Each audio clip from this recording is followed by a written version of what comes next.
changes come, we must never stop the way, yeah.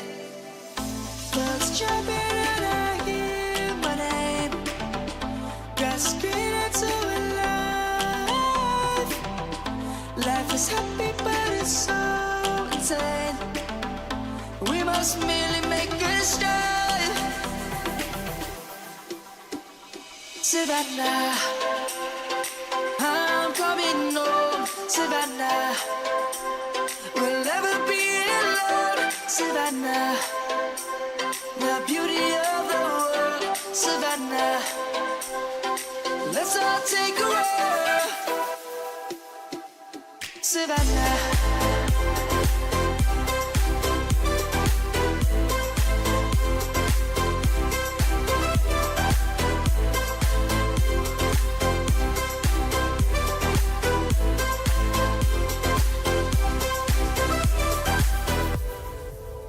is gonna come. The birds have just begun. We will always take a stand for the people, for the land. Let's go back to when we were young. For the animals we stand. Let's go back to when trees were swung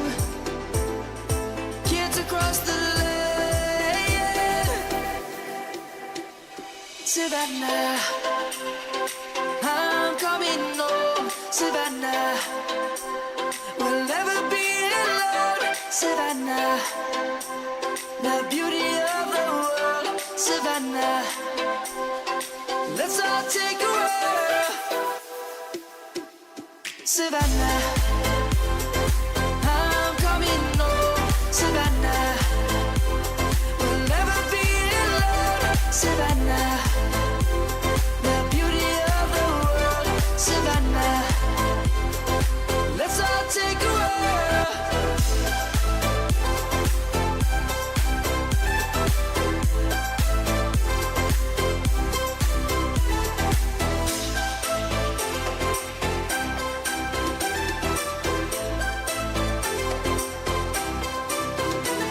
Savannah, I'm coming home. Savannah, we'll never be alone. Savannah.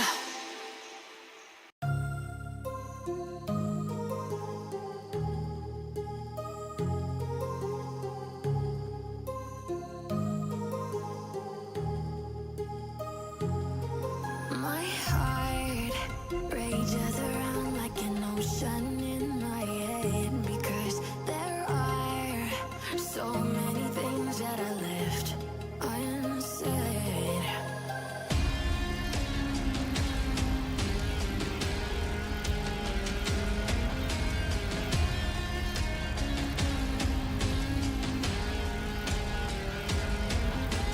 I can almost feel you walking in the distance, but I know that it's not reality. If you are echoing around inside these parallel dimensions all alone, know I'll find you in my dreams.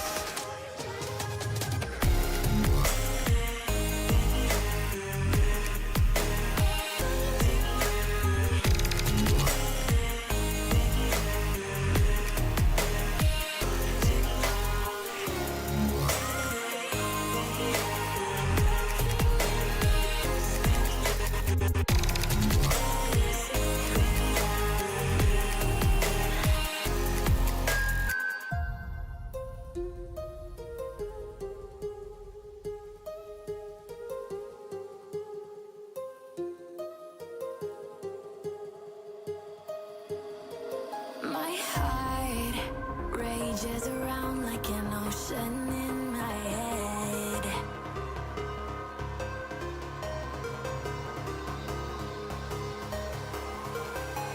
I can almost feel you walking in the distance, but I know that it's not reality. If you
Hello everybody and welcome back to the snooker action. It is the showdown at the Masters. It's the semi-final number 1 and it's the world number 1, the ace in the back against the world number 6, John Higgins, the Wizard of Wishaw. And after 2 incredible quarterfinals, some great performances as well in the matches of Judd against Mark Allen and Weezer against Selgren, where we've had 2 absolute classics of a Masters quarters, with John Higgins coming through to beat Jelsington in an emphatic decider. And of course yesterday was certainly one of the matches of the season when it comes to the pure performance, and the match that has seen everything. 5 century breaks, an incredible comeback from Robertson winning 4 frames on the bounce, some great scoring from both of the players, and an incredible decider for us to witness. That'll be later on for the evening, with Kyle Wilson still battling it out against Weezer. But for now, it is well, the battle of the world champions here. You've got the world number 1 and the winner of the Crucible against John Higgins in 2019, against someone that, of course, has managed to beat him in 2011. John Higgins, before he's gone on to win all of his 4 titles. And right now, both of them are going to be challenging for the 3rd crown at the Masters. And can they take another huge step towards the final 2? And is it going to be another comeback from John Higgins? Or is Judd going to finally find some silverware for the first time since winning the UK Championship last season?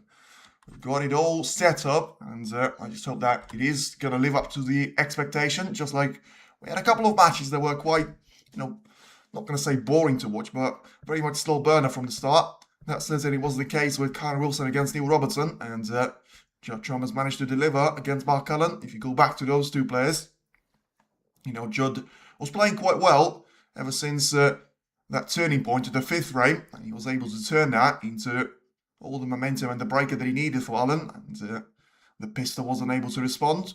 John winning 4 frames on the bounce to take that match comfortably in the end, and once again end with another 6-2 to make it into the semi-final. John Higgins had a bit of a different story against Jelsington because of the way that match has actually gone for John. He was trailing or drawing throughout the 10 of those frames, and in the end the only time that he's actually led the entire match was the time when it actually mattered, and winning the decider by 6 frames to 5. And you can see the handshaking between the players, and it is going to be Judd to take it away there, as he always does, putting the cue ball in between the brown and the green. Let's get this party started and just hope that this match is going to live up to all the expectations and all the excitement that you can possibly dream about. Getting the cue ball to go quite nicely onto the side cushion, and it's a lovely shot there. Perhaps a taste of things to come there, as Chompy's going to be able to try and dictate the play. He's managed to win majority of the matches against John Higgins lately, but as I said in the chat there, you can never write off someone like John Higgins, especially when he's able to produce those comebacks time and time again. And if he can do it against the world champion Jelsington, that on this day can play as well as anybody on the World Snooker Tour, that he certainly can try and deliver it against the world number 1. Thanks for covering that. Thanks for joining. And as I say, after yesterday, there's no way that you're going to miss a showdown like this. The match of Wilson against Robertson was certainly a slow burner, but he has proved that sometimes when you're going to be in there, in the quiet times, you're going to enjoy and take it all in. A bit of a mistake there from John, because he was always going to leave the cue ball in a monster heads and having all of them covered up by each other. But the red that he was playing into the right corner has gone into the top part of the table. And I think Judd Trump is going to be able to try and take it into the yellow pocket. Wants to avoid the contact on the brown. Wasn't able to do so. But I think he's managed to get away with this one. And he's still going to have a chance to go for the blue, to be taken into the right corner. And you can see tournament long pot success, 68% there for Judd Trump, 76 incredibly for John Higgins. And just how mad that number of around 90% has to be for Neil Robertson, despite him being knocked out in the 2nd round. Tournament highest break. It's going to be shared very closely again. 117 for Judd and 114 for John. And a great shot there with the rest. And Trump making sure that the cue ball is going to work very hard off the side cushion and landing nicely. And so one of those reds to be taken into the right middle.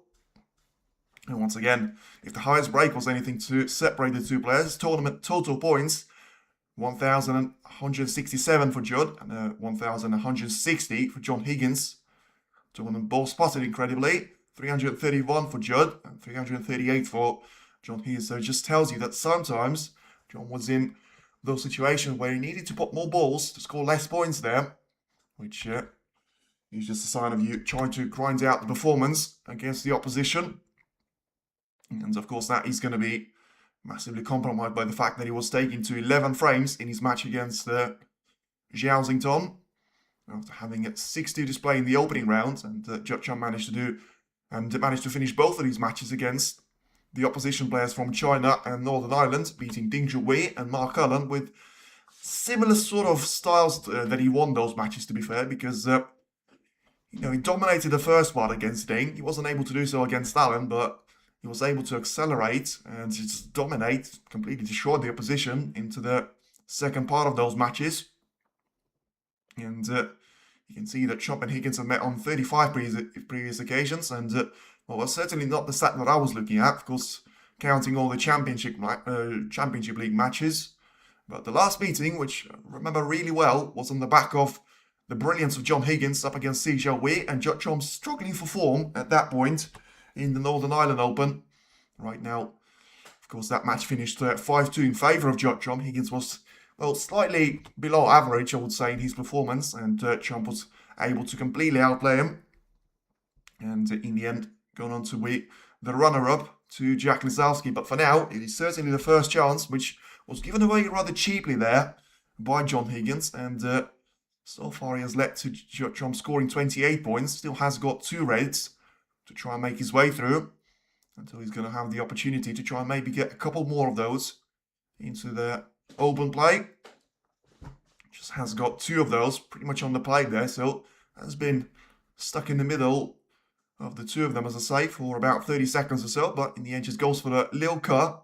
So clearly committing to land the cue ball pretty much alongside the black and try and send it onto the main bunch of reds from underneath. And using the second red as a potential opportunity for him to be taking into the right corner. And, well, I mean, he hasn't really landed anything as far as I can see. And, yeah, he got pretty nicely into the pack of reds, but still was unable to get himself to put a bit of distance in between the cue ball and those reds. And, yeah, in the end, you can see that the backspin on the cue ball probably done more damage to himself. And, yeah, just having a look at this one. Has to go for a long shot, and well, I have to say, I don't really understand how he managed to take that red in, but I think that one faded quite badly, and still don't think that's going to make a massive impact though, as it's only going to be 1 more point, and Trump is going to roll the cue ball in behind the black. You can see this one once again. I mean, maybe it's the angle, but I certainly feel like it's faded. It was going way too close to the front jaw, and in the end, he's gone straight into the heart of the pocket, so as I say anyway, it's not like he's managed to win the frame from that. He's going to get an extra point, and he's still going to have 99 points to make his way through there, Higgins. All of the reds. Well, before he'd taken this shot, all of the reds were in open play. And he manages to send one of those to the top part of it, and for him to come back down the table. With nice cue ball control there from Higgins. Just making sure that he's not going to have it easy there for Trump, despite potentially leaving out one of those reds to be taken with a very thin cut into the right middle. So once again, I think if it wasn't for the semi-final of the Masters, you could try and go for this red because it's spottable. But it's just that you can clearly see the cue ball is going to be going into nowhere, into another red, and it's quite difficult for you to try and judge that contact. So in the end, Trump committing to go for a long shot instead. He knew he was going to have the pink to try and aim for the left middle, sending the cue ball to the ball cushion. And, well, the thing that he didn't calculate was that one of the reds has bounced away and has left an easy opportunity now for John Higgins. I say an easy, he should be able to make this red in. And it's all about just getting that traction on the cue ball to either slow it down for the black, which I don't think is going to be possible from this angle, or try and instead push a bit more power on the white and try and get it up the table and onto the 4 colours that he's got available. Well, Higgins, in the end, just feeling that. It's probably going to be 37 points down, and he can wait a couple of more shots for the better opportunity. So maybe the way that the cue ball is going to be going to to the lower part of the table was going to catch those reds. And that's not the shot that you want to play. Because sometimes with all those reds being in open play, you know, when you run yourself out of position on the colour, you haven't got a distinctive safe place on the table. You may put yourself under pressure rather than the opposition player. And back to Higgins it goes. Trump, I think, slightly underrun there with the red. Onto the side cushion. Tournament safety sixes, 83% each, so great consistency being shown. And as I say, after 2 matches, I think when your safety success is 83%, especially on Higgins' point of view, because that was always going to be the way for him to try and exploit the game against Zhao Xington there, with Zhao being known for not necessarily being too eager to try and play and engage in those safety battles, which was always going to be the weapon for John Higgins to try and potentially use against him. And of course, in the end, it's actually worked out nicely for him, and Higgins just being patient in the decider forced Xington into an error. And you know, the rest was history. Once again, another clearance at that time led John Higgins to the semi-final glory. And the oldest semi-final here at the Masters since 1983, of course. And hasn't played a good shot there, and it's a response from Judd that you would normally expect from the world number one, finding that fine margin for the cue ball to get past their brown and green combination, able to get the red into the left middle. And right now, as he takes the brown into the green pocket, just get the cue ball down the table, and he should be able to put all the pressure on John quite earlier on in the opening frame. So then if he's got the red available, the way that you've got the 8 of them set up on the table, you should be able to take them out one by one here with no substantial changes needed. Just had to be very careful in terms of the shot that he was playing, clearly putting a lot of trust in his cue ball control, bouncing the white onto the red, and in the end just about far enough for John to see the black as he rolls it into the right corner. So it's going to be a 50-point advantage, so breaks off 37 and 13 points. And counting, tournament score profile, 30 breaks of 11 plus there. Total points of 1161, as we said, highest break of 117 points. Average of 41.3, and 3 centuries being made there by Chom. So in the opening 2 rounds, I'm not going to say that it's the worst or the best start to the Masters they had century-wise. Still looking to get back to the very top on that list when it comes to the centuries being made in this season. It seems to have generated too much pace on the white though, and instead of going for the blue into the left middle, has to commit for going to the green, and gets the cue ball off the side cushion on the right hand part of the table. And now he can try and play this shot on the red into the left corner once again, and by 55 points, 75 remaining at the table as it stands. About to play for the black as well, and has to be very careful, to be fair, in taking the next couple of shots. And whoa, I mean, he's made the mess of that. He's absolutely made the mess of that. He had a bit of distance in between the white and the red, but still shouldn't be putting that down to just the awful positional shot, because it was good enough for him to be nicely on this red, and yet he misses the red into the left corner. All of the reds are going to be playable there, and this could be an early twist in this Masters semi-final if John Higgins is able to clear up from this position, which he always seems to be able to do. But just as I say that, not on this occasion, and he misses the first shot there, so Higgins is yet to get underway, and he played the shot with a bit of power, and I think that's what cost him in the end. And he played it with slightly less of traction. The cue ball would have been still on the black, and the red would have been very likely to drop into the pocket. As that wasn't the case, Higgins leaves the red over the pocket, and Trump is able to get away with that mistake. So both players have to improve on their match play slightly, but of course it's very much early days. And for Trump, another benefit is going to be trying to take this frame away from John, and that's exactly what he's done, getting the frame ball in, as he now leads by 63 points to John Higgins, and only 59 remaining at the table. So he's certainly able to put a lot of pressure earlier on John, and the fact that the man from Scotland wasn't able to score any of those points in the opening frame will be an extra bonus for the world number one. Because, as I said previously, both of the players have managed to win the Masters crown twice. And right now, it is going to be all about one of them trying to be in the last two for it to be made 3 for themselves.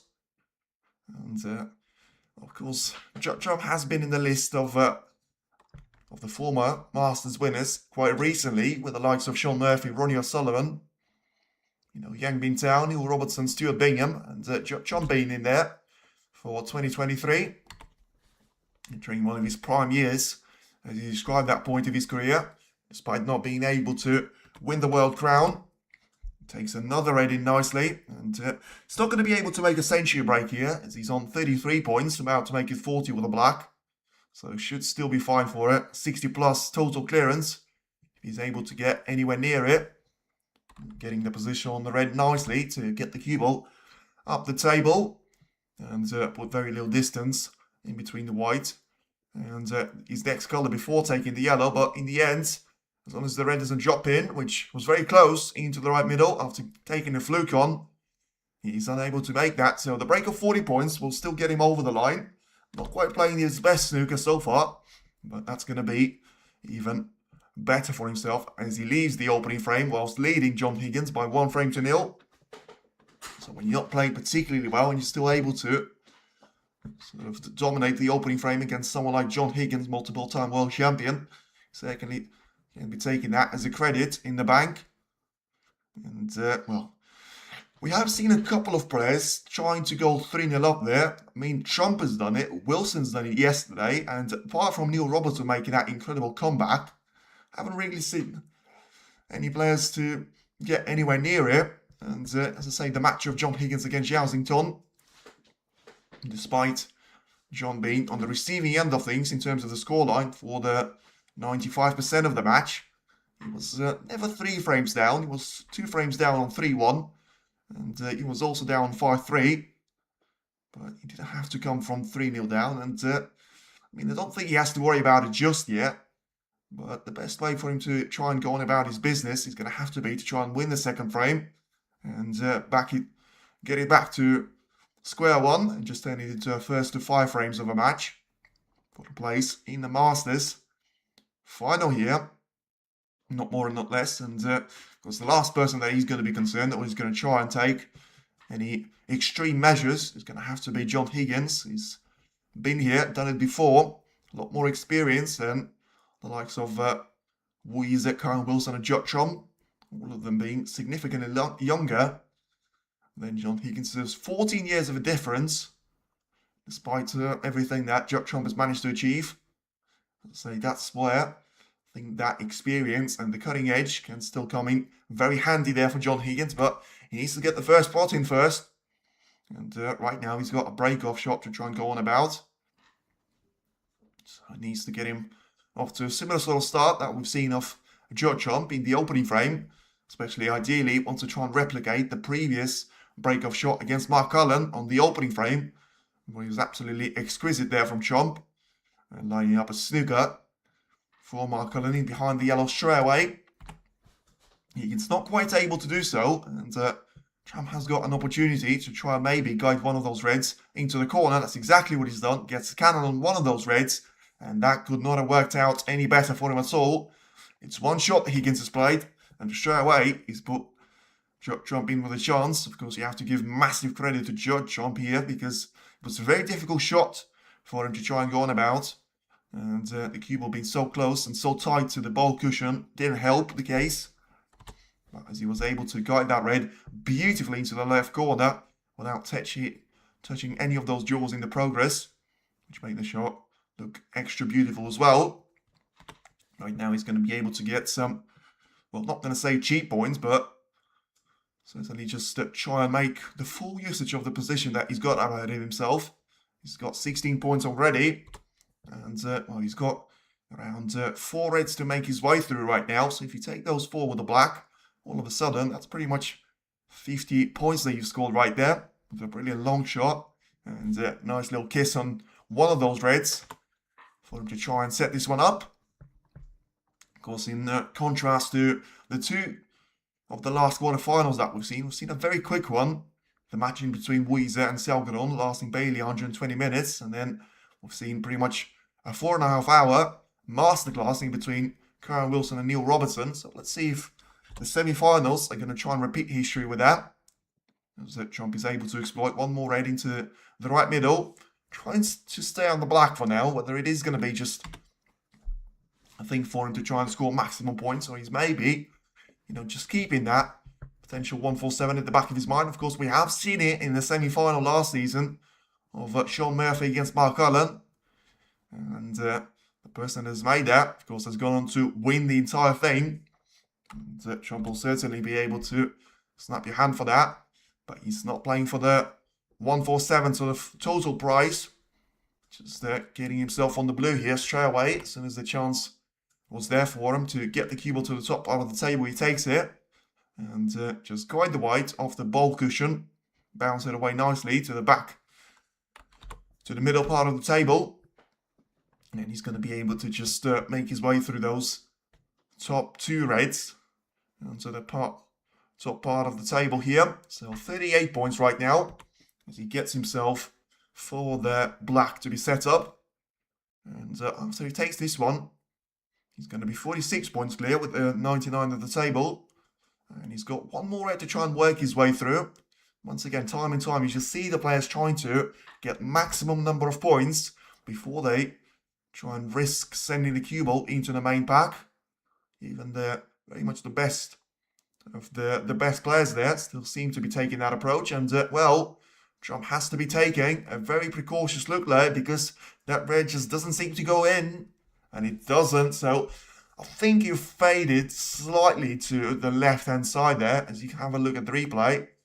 Well, he probably just hasn't played it good enough, to be fair. It was a straightforward shot for him to be taking.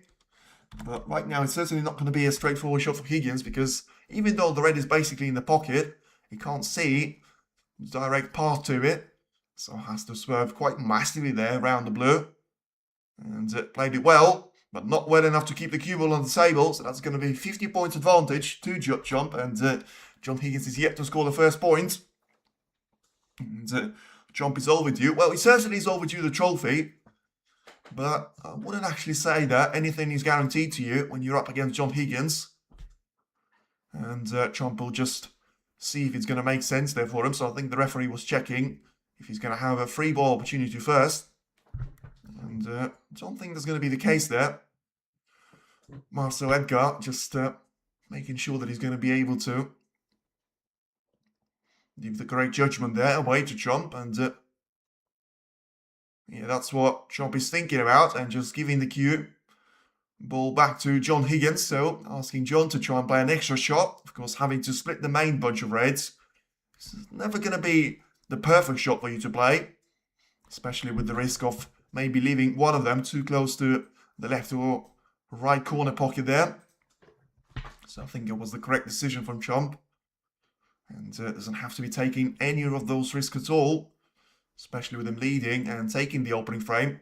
With John Higgins yet to score a point in this encounter. And he's managed to do pretty well. He could have done without having that red to be sent to the top part of the table. But I think he just about finished in an alright position there. So, I mean, Trump once again is looking at this shot to be taken diagonally into the right corner. It's a very similar shot that was missed by Higgins in the opening frame. That has allowed Trump to have one of his opening break chances. And finished off with a break of 40 points at that time. To finally take the frame away from John on the opening encounter. But for now, he wasn't tempted enough there to be taking that risk into the right corner. So just nicely played onto the side cushion. Has the red to bounce away in open play. And says, well, if you want to take the long shot, you're very much welcome to try and do that yourself. Safety success from Trump so far in the tournament, 83.2. And of course, incredibly, Chris Wakelin goes on 82.2%. John Higgins, 82.1%. Mark Selby, 76.3%. Joined fourth with Karen Wilson, the man that is through to the semi-finals. And, well, John Higgins had to try get the cue ball into the main bunch of reds. And I don't think he's playing some great stuff now, John. Because I said you can never write him off there, but it just seems like a bit of a repeat of what we've seen in the quarterfinals of Xiao Guodong and Neil Robertson, with both of the players struggling really heavily in the opening 3 frames or so. Seems to be happening to John Higgins again as he catches the blue. And on the way of the cue ball, back up the table. He's going to have a nice chance there for Chomp to try and take one more red into the left corner. It'll help if the black is going to go into the same pocket without having another red in the way of it. But even if that's not the case, he should have a path for the white to travel just about far enough up the table for him to be playing a shot off the blue. And, well, you're trying to make contact with the black, whether that was, as I say, whether he was trying to do that or not. He certainly has done that, and he's put it right on the cushion. And that's going to give John Higgins another lifeline to try and hold on to. So far, it has taken John 3 opportunities to be closing off the opening frame. And it's looked like it is going to take at least 3 of those for him to be trying to do the same sort of thing here in the frame number 2. Is the final also best of 11? Now that's going to be first to 10. So he's just got the normal format of all the matches. Well, same as the UK Championship, basically. You just try and get through the first rounds. And the first, second, third, fourth rounds, quarterfinals, semi-finals, they're all going to be first to 6. And then the final is going to be played of first to 10. As the Chomp goes for a little brush of the yellow, so clearly committed to try and maybe sacrifice a couple of those points, but not give initiative away to Higgins. Was able to make sure he didn't have to give any of those foul points to the Wizard yet. And could have played the shot with slightly less of a power, to be fair, because of the cue ball bouncing away from the ball cushion with quite a bit of pace there. And potentially leaving one of those reds available for John to be taking on into the left corner. And you can try and take this one away there. Let's see if John Higgins is going to be able to do so. And, well, he can technically just about go through to one more red to be taking into the left part of the table. But, I mean, you want to be taking that shot if you haven't got an opportunity of doing that, because the cue ball is going to bounce away to the top part of the table nicely. And as long as you justify and calculate the pace for it to finish just below the bowl colours, you should be nicely set up for a potential chance there for a clearance, which is going to be very much needed there for John. But just feeling like this game hasn't been at the top level just yet, and he goes for another route there, a safety shot. But yeah, I can't say that it was a wise decision. At least when you take a long shot, you're in there with a chance of starting off a break, and in the end, he catches the blue once again there, pretty much full ball, as the cue ball is going to be coming back up the table. And third time lucky surely right now for Watchalong, as he's got the red pretty much set up in a straight line for him to be taken into the middle. Then he's got the blue pretty much in the green pocket, and he only needs a handful of those points for him to be 2 frames away there from John Higgins.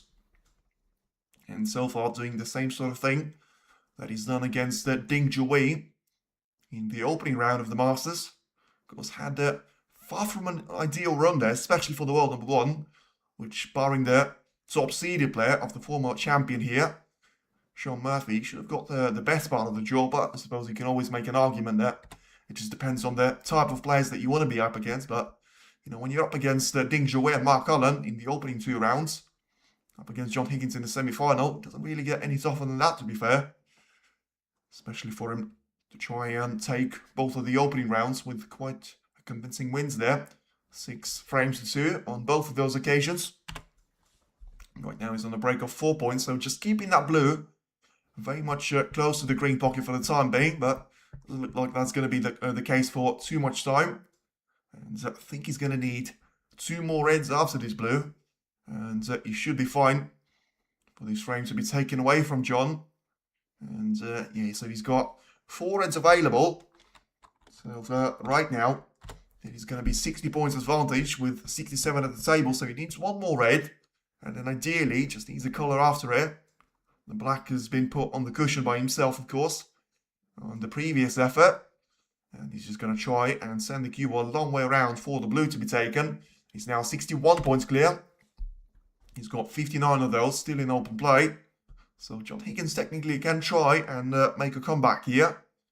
But he should still be a pretty technical thing though, as Judd Trump is able to get the blue in nicely into the middle and still get himself in there with a chance of taking the red into the opposite side of the table.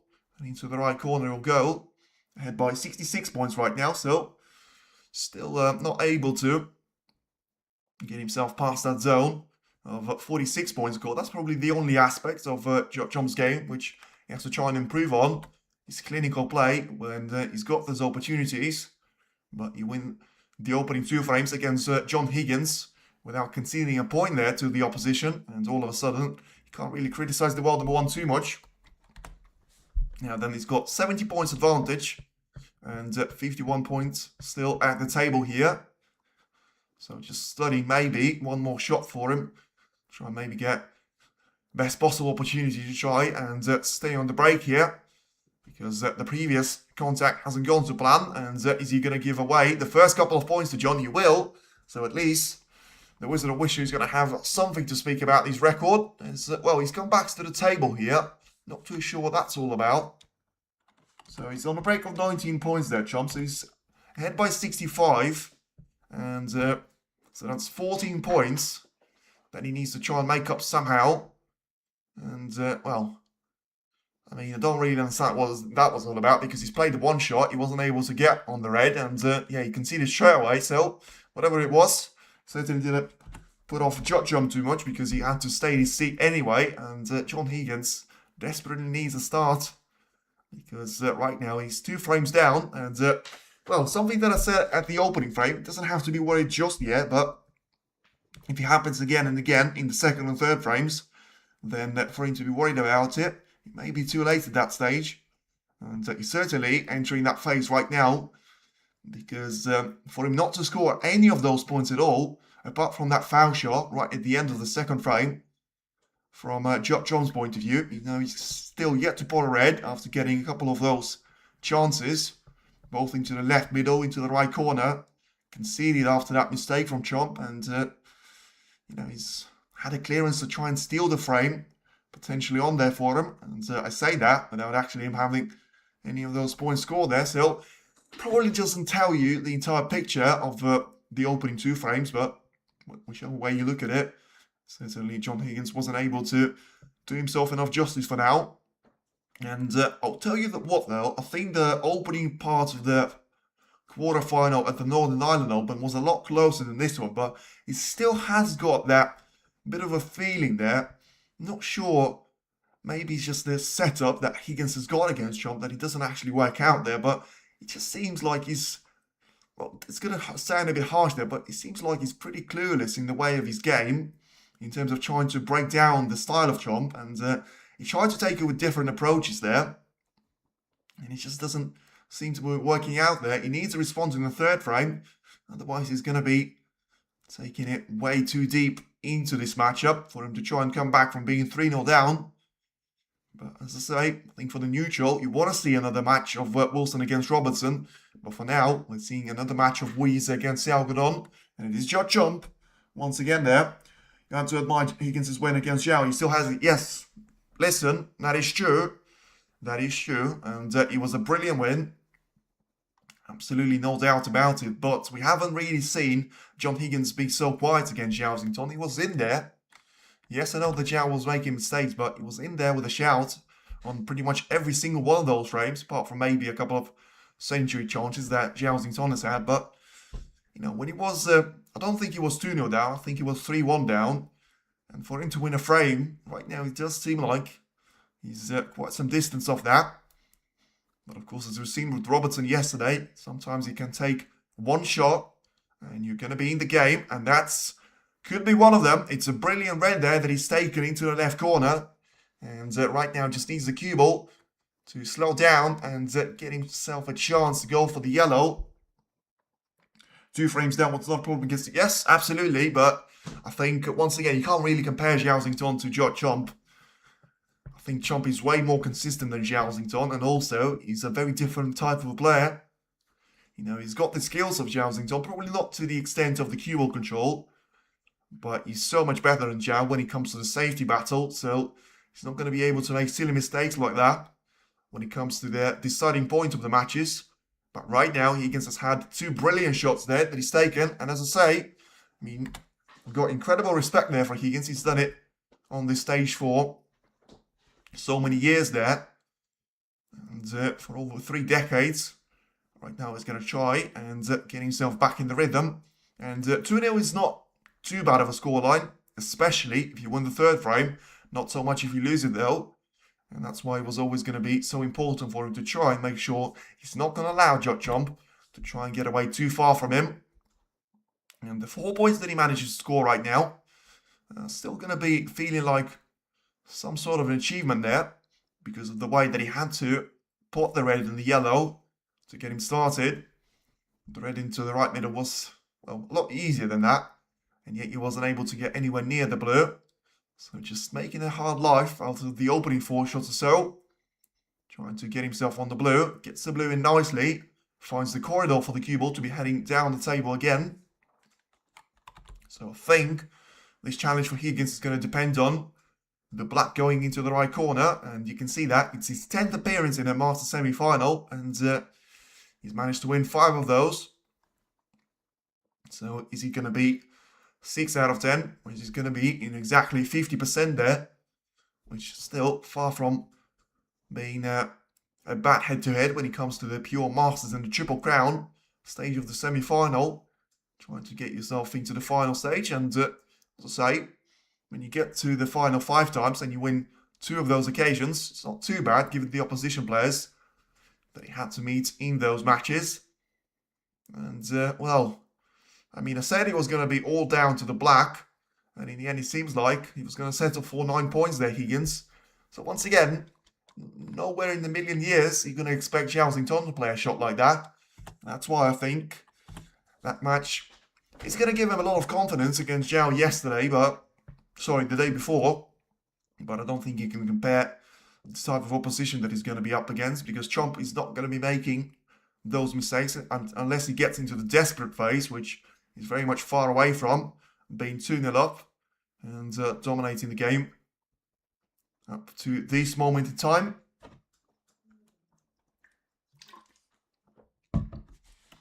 Once again, he had the opportunity to try and maybe send one of those reds into the left corner. Instead, he's opting to go for another approach and just send one of them to the top part of the table. Higgins himself having a look to see if he's going to be able to try and find some sort of plant into the right middle, but I think with the black being covered up there, it's not going to have a lot of points in there. So just separate the reds away from each other, maybe try and get the black to be freed up there. And for now, not worried about that one too much. Gets the cue onto the top part of the table quite nicely, to be fair, because, you know, when you have a red next to the bulk line, you always have that bit of a precaution which you have to be taking on when playing those type of shots. Has to be careful not to leave it into the right middle, which Higgins was successful to do. Will you be calling the other semi? Yes, I think so. And if you try and keep it only English, please, in the chat. So Chum goes for just sending one of those reds to the lower part of the table. And was lucky to, well, was happy, I should say, not lucky to leave the cue ball in between the blue line and the bulk line right now. So gets Higgins slightly closer to the main pack of the reds. But he shouldn't be making too much of an impression there. And give John too much of an advantage either, because of the way that he's got all of those reds being pretty much in the way of each other. And even if you can try and find a way to try and pop them into the left or right corner, you're still going to have a very difficult task of trying to get yourself on the colour. So that was the way for John Higgins to try and go on about the business. So just sending the cue ball to the top part of the table whilst having a genuine attempt to maybe hit one of those reds into the left corner. This could be the chance that Chomp uses that 2-frame advantage, and he's not going to be messing around any more shots, because that's the beauty of a Rocky that he's played. Is he going to be able to get himself on the colour? Well, it might be with a long shot on the black now, because he got the cue ball very much to the top part of the table beyond the bulk line, and managed to separate the reds away from the black, which is slightly closer to the left part of the table. I mean, if you try and treat it as a normal long shot, as long as you're able to slow the cue ball down, should be able to try and get this one in. As he does, is he going to be on the red? Of course he will be. His name is Judd for a reason. It's a brilliant shot there. And back-to-back beauties that we've seen. Once again, it's quite difficult for you to try and hold that cue ball whilst playing the black with such little power on the previous shot. But he should get his reward pretty soon right now, because he's going to be level on points. He's got 115 points to try and make his way through. Left on the table after this black. And he's got, I think he's got 6 reds right now available to him as he takes the first one away. And 7 points. He's going to be separating the 2 players right now. And, well, once again, you just have to say that it looked a bit too passive from John Higgins, because when he was refusing those long shots, it was just a matter of time until Jump is going to try and use that advantage of being 2 frames down of John Higgins there, and try and say, well, if I give him a chance, it's not a guarantee that you'll use it to full extent anyway, but also I do have a 2-frame cushion to try and take into the 3rd frame. Right now as he rolls another head into the right corner. For the time being, it does seem like a bit of a repetition from what we've seen in the 3rd quarter final of Weezer against Xiaogulan. I think even Xiao was slightly more proactive there than scoring 9 points in the opening 2 frames and a half. So John Higgins certainly was on 3 frames down on Jiaozington, and sometimes you can just feel it when you're not off to a good start and your opponent is. It can be very difficult for you to try and turn it around, especially when it comes to being in the semi-final of the Masters and being up against the world number 1. 8th appearance for Trump in the Masters semi-final, and only managed to take 2 finals, but of course managed to convert both of these finals into the title at the end of a Sunday evening for himself. Gets another red and black combination. So very quick to transition the cue ball through the black ball cushion off the side and get himself lined up with a 32 points of a gap. So a couple of important shots needed though.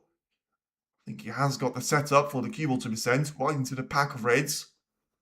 And just trying to hold it for one more shot. So just confirming that he's going to be taking just about as seriously as he can. And has got his eyes on all the points that he can try and make out of this position without touching any more of those reds that he has to. About to go 40 points clear as he does. Pot the red into the left corner. So the black for another break of 50 plus points. I think that's going to be, well, I say another, it's going to be the first one. Because so far his best opportunity of that was a break of 46 points in the opening frame. And right now, I mean, he's just about all right for this red to be taken into the middle. Once again, his pack split success wasn't too clean so far. I think he's managed to make the mess of that in the 2nd frame. And had to play a safety shot in the end. Does it look like that's going to be the way here? He's missed a similar sort of red to the middle. And he's skating it a lot closer to the front jaw. But he is able to roll the red in nicely into the middle pocket. And now 48 points of advantage. Has put one of those reds on the side cushion. And I think he needs 2 more reds there to be potted. Barring the... Takes the first one with the black. Because right now he's 48 points clear. 67 at the table. So he needs 2 of those reds to get that count of points. Which is just 51. Still remaining in the action. And he hasn't played a good shot now. And well, he's going to be quite lucky if that red is going to be potable into the right middle. But once again, it does seem to be leaving on with a couple of difficult shots there. Making some of them and missing out on a couple of those occasions as well. It's a very important shot, and surely now the shot for the frame. And for a 3-0 of a gap, and I don't think he's made it. I think that's going to stay out, and he will.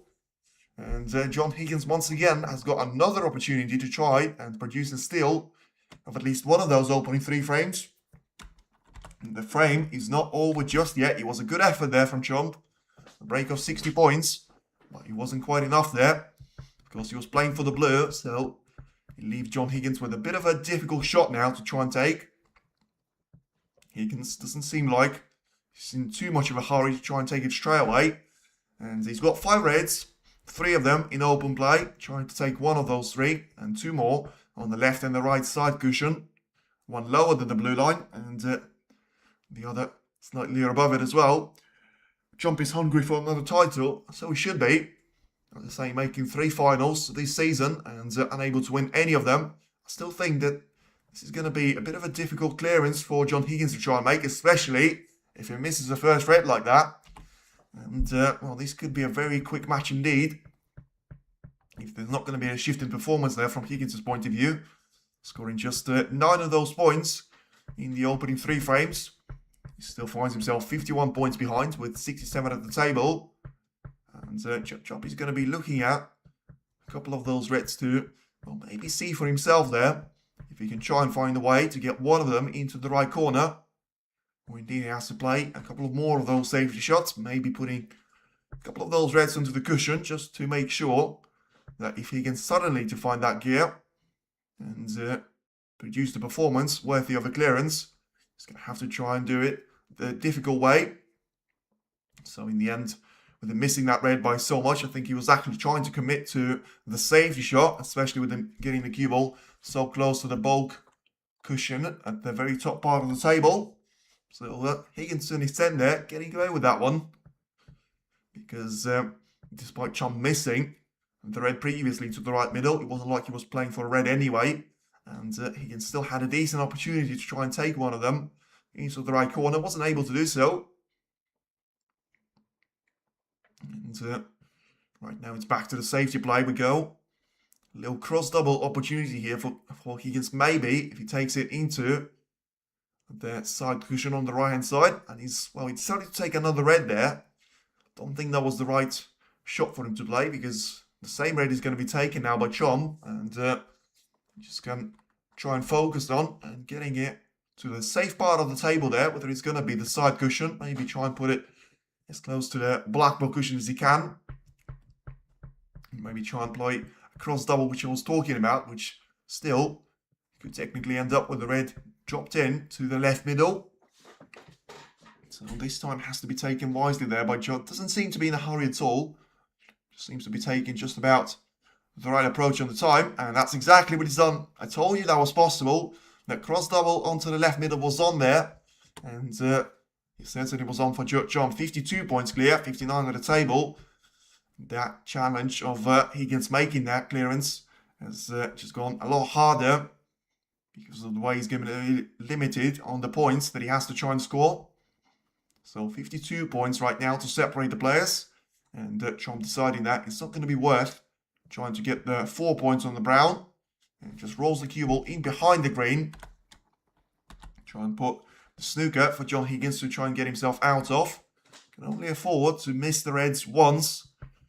And of course, needless to be said, can't afford to be leaving any of those on there for Chump, because any one of those reds, he's going to take Judd Chump over the finish line and leave John Higgins needing a snooker or two for him to try and come back and win another difficult frame there, as it seems. So then, just doing it off the right side cushion, and well, he's gone for the hidden hope, and I said he can afford it to do it once. I don't think he could afford to hit the black, and it just seems like it's all going to be going wrong there. 59 points is going to be the deficit, and I think Trump has got the opportunity to try and put Higgins back to the table as he hits the black there. So he's 59 behind and 59 remaining, so technically, of course, Higgins can still try and even things out, force a respot. That allows Trump to ask Higgins to try and take the shot once again. Should be able to get the red on the second attempt, but of course, if he's going to be able to get it safe or not, is going to be another matter. And he's gone for a bit of a Stephen Maguire hidden hope once again. And he's left one of those reds to be taken there by Trump. And he's got opportunity, I think, to try and take one of them into the right corner. Or the one into the left middle. So the one into the right corner does look like the option to be taking on. Slightly too close there with the cue ball in terms of the cushion.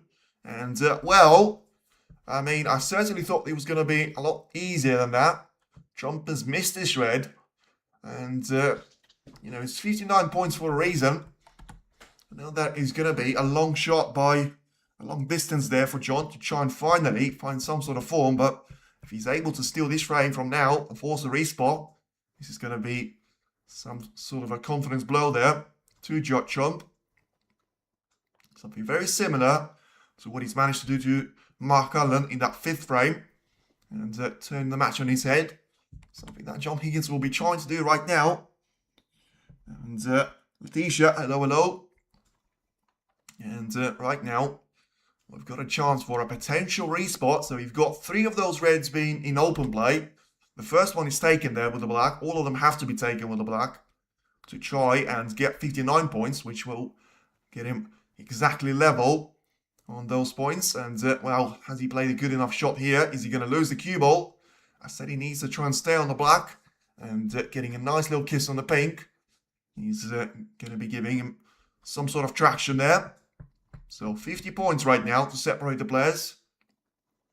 Higgins still trying to get himself back in the game. Because the problem for him in this clearance, barring that he hasn't been playing some terrific snooker so far, has to be the red that he's played for right now on the side cushion. And, well, I don't really understand that because he's super straight on it. I think the pink is going to be in the way of the black to be taken into the right corner. So you have to try and somehow get it to the top part of the black. But I can't really, like, it seems like he's going to try and get it into the right corner. But I don't think the pink shows him enough of the pocket width there. So certainly looking forward to that one. He gets the red in, so that's a bonus. Is he going to be able to slow the cue ball down enough? I don't think so. I think he's going to be perfectly behind the red. And I don't understand what he was playing for anyway, but that certainly should be the end of a frame. Because he's going to lose 7 points if he's unable to get any of the colours. And he hasn't got an easy shot to try and play right now. And Chump, you can see there in the background, looked like he was worried. And now there's a sigh of relief. Because he knows Higgins can't get the black on, so he can't force a respot. His best chance of trying to keep this frame alive is going to have to be going for brown or blue. Far from ideal. And that's going to lose him 4 points at least there if he takes the green on, which does seem to be the option there. And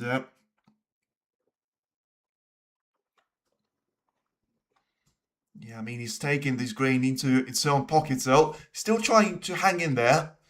As I say, ideally would have liked to take the blue into the green pocket, but that wasn't really the case. And right now he's 39 points down with 35 remaining at the table. So he can try and get the cue ball in behind the pink and black combination.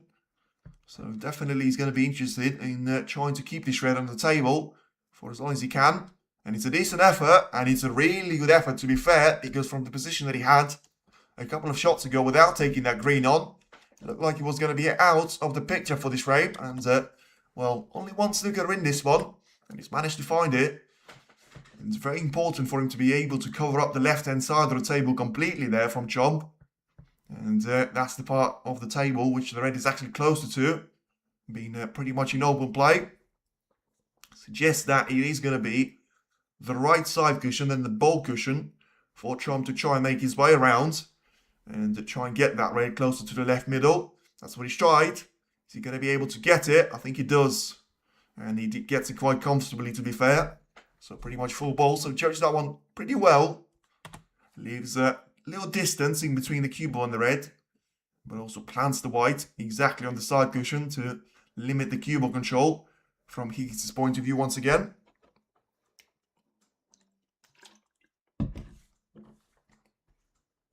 And yeah, it's just all about trying to go for the shred and send it to the top part of the table whilst getting the cue ball in behind the black. I think he's going to be ensuring pace. And, well, he hasn't given the shred away into the left middle, which is going to be good news there from Higgins, but he's given the initiative away. And Trump should be able to get himself out of this one. And Judd, site supporter, well, it's looking good for you. I'll tell you that for free, because 81% in the poll. And let me join in. I think I would have said 6-3 before the match has started in favour of Judd Trump, but right now it does look like it's all about just trying to get one of those frames on the board for Higgins, and seems to be a mile off the form that he's been showing against Zhao in the quarterfinal, or trying to get himself past Barry Hawkins in the opening encounter as well. And we'll start the match. It started around, I don't know, an hour ago. And he's about to go 3-0 up there, the Judd chomp. And so Higgins is still trying to battle his way and finds Snooker and his opponent. Me too, I voted Judd, but I love the fighting spirit of Higgins. And yeah, he's going to try and make his way through right now, because if Higgins is to go 3-0 down, then he can try and have as much of the fighting spirit. But once again, you're going to be relying on that drop-off to be made. And you're going to try and do something about it here. So, yeah, he's getting this cue ball to try and go around there with Judd chomp. And gives the turn back to Higgins this occasion. He was trying to maybe take it into the right corner. Not successful on this occasion. And just a matter of time until, of course, chomp starts to get a little bit impatient. And forgets about the safety play at all. So Higgins just making sure that he was going to be able to put a bit of distance in between the cue ball and the red. Bit of unorthodox, the way that he's played the shot, but he's managed to play it pretty well. And now 39 points of an advantage. And chomp is able to get this safety stabilised. And I think he's landed a really good snooker himself. And he certainly has. The cue ball is going to be in behind the black. And that's probably going to be just as difficult as the snooker that John Higgins has had on Judd chomp previously. Needs 2 cushion at least there. I believe in Higgins to give us a great match. Well, I mean, as I say, I think already it has to be the match of 2026 for me. Karen Wilson against Neil Robertson yesterday. Something very, very close to the match of the season. Especially when you talk about the semi-finals. And it's a good shot though by John. As 2 cushion escape, finds his way out. Not sure if he's landing a snooker back though. I think there is going to be a way for chomp to try and make his way through onto the right part of that red. And try and get the cue ball to the top part of the table.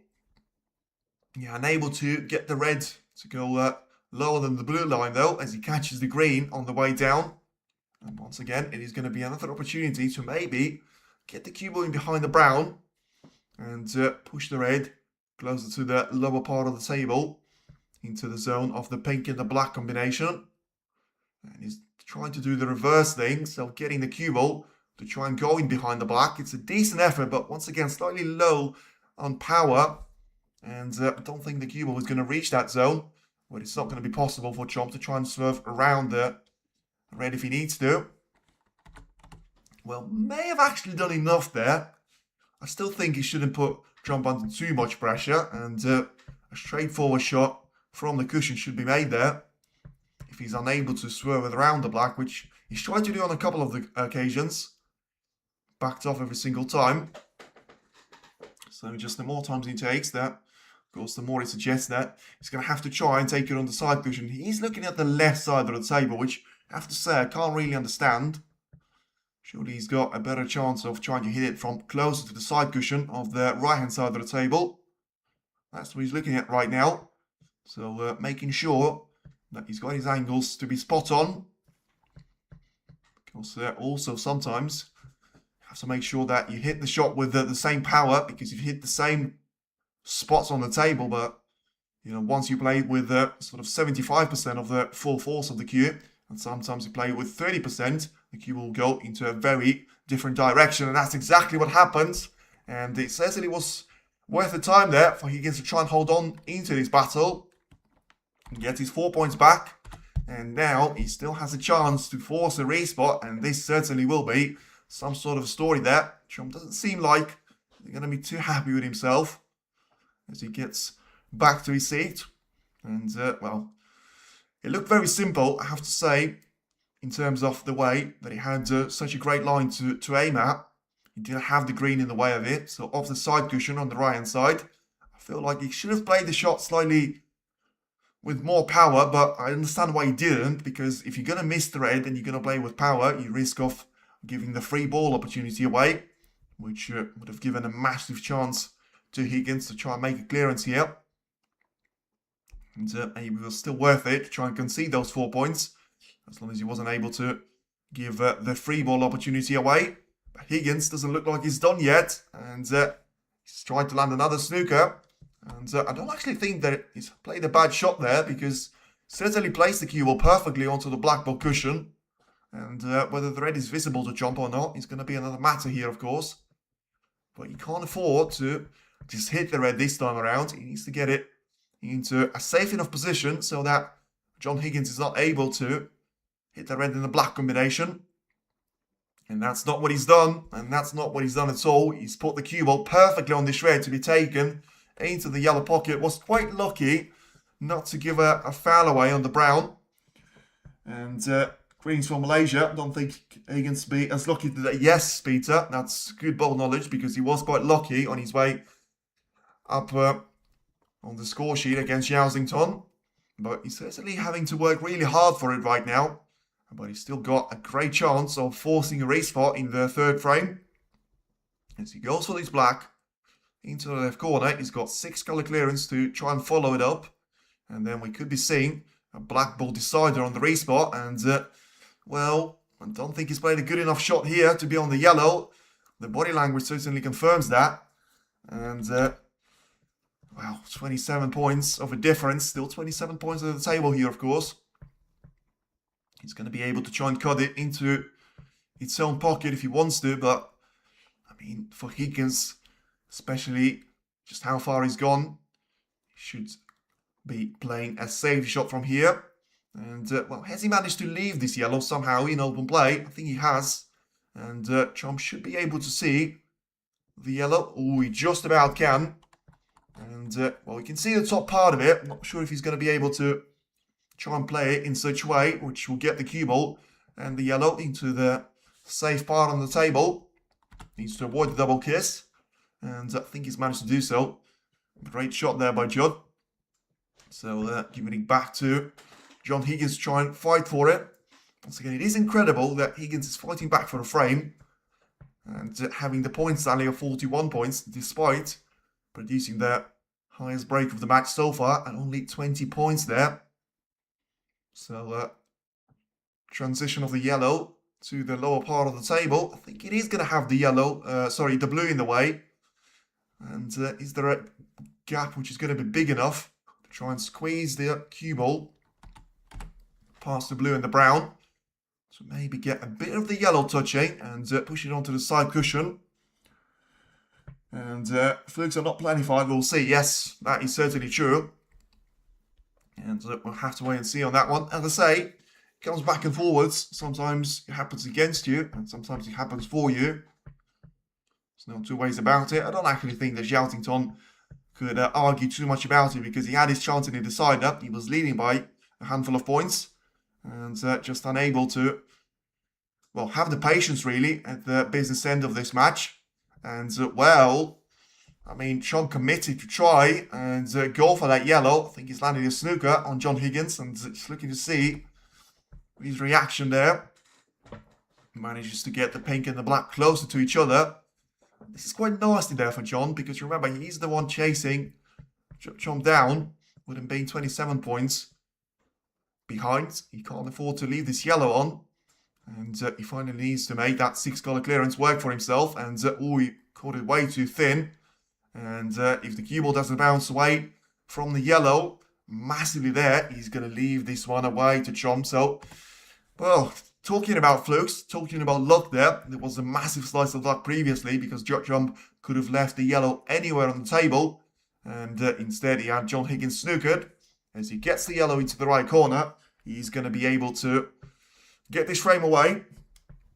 As Jan was playing like Judd 10 years ago, go for all shots today.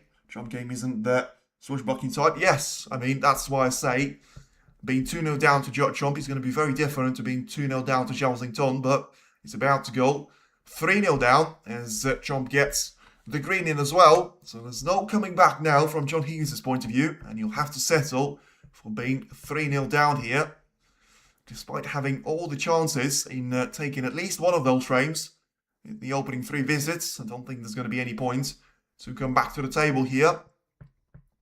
Certainly it doesn't seem to be there, as Higgins stays in his seat And Chomp will make his way out of the arena for the bathroom break. It is now Judd Chomp 3, John Higgins 0, as we head to the last frame of the first mini session. And I would say it's all to play for, but it's John Higgins and his must-win frame. Otherwise, he's going to be down and out of this semi-final. But don't write off Higgins yet. Well, I think I might start to, because being 3-0 down, not playing anywhere near as well as we've seen him before, with Judd Chomp playing quite a nice snooker there, quite consistently, making 1 or 2 errors per frame, but still very confident when it comes to the pure scoreboard, and the way that he's been able to take those frames away from Higgins. Luck is rarely a factor at this level. One could say that Zhao was lucky to win 5 frames. Well, I wouldn't say that, because it is subjective, but I think sometimes in the matches you will have one of the players benefiting over the other. That's natural, and you've got a 50% chance of that being you. I don't think that John Higgins has got the reputation of him getting lucky flukes all the time there. I don't think any of the players do. And, well, apart from maybe all the opposition players that Matthew Selt has to play, it clearly feels that sometimes. But I think apart from that, it all evens itself out. And as I say, you know, Zhao Xington had great glimpses and had some really good frames against John Higgins. He was just unable to get over the line. I think that fine cutting edge and the experience wasn't there. And Zhao Xington was clearly happy with his game for now, so he doesn't want to change it too much, because he has managed to win the 2 most expensive tournaments so far, barring the Saudi Arabia Masters, where he didn't play well at all. I think he lost out to Julian Boyko quite earlier on, and before Boyko himself was challenging Karen Wilson for the last 16. So, yeah, that was a 500,000 worth of prize money, but he's managed to win the Riyadh Championship, which was half of that, and very much short formatted of those matches, and he's managed to win the World Championship crown last season. So I don't think he's done too badly for himself when it comes to the ranking points and prize money, and I just think that he's lacking maybe a couple of years of experience, but when he's got that, and he's got his game pretty much, well, to somewhat close to a complete form, when it comes to the safety battles, when it comes to just taking the right shot, and just doing the same thing as Judd Chomp has done on numerous occasions in the opening 3 frames, where he had the opportunity to try and maybe send the cue ball into a bunch of reds quite earlier on, and despite that being the case, he was always taking his time and just trying to take all the loose reds out of the table before committing any sort of risk, and for him to be going into the main pack with the cue ball to be sent. So for now, John Higgins is breaking off to surely try and stay in this semi-final clash, as he's going to be 3-0 down, and though still in with a chance of being whitewashed there by Chomp, which hasn't actually happened on too many of those occasions. And 55 matches that they've played, drawing once at the Championship League, and well, if you count all of the matches that they've played in the competitive level, 28 of those were won by Judd Chomp, and 26 of those have been won by John Higgins. But recent history certainly suggests that Chomp has been winning something like 14 out of 16 in the last matches that they've had since that world title of Judd Chomp, to try and kickstart that incredible streak against John in the 2019 of the World Championship. And Higgins himself trying to maybe send the raid closer to the green pocket, but I mean, the more I think about it, probably was just trying to get the cue ball to try and hold it for the ball cushion and get one of those reds for the lower part of the table.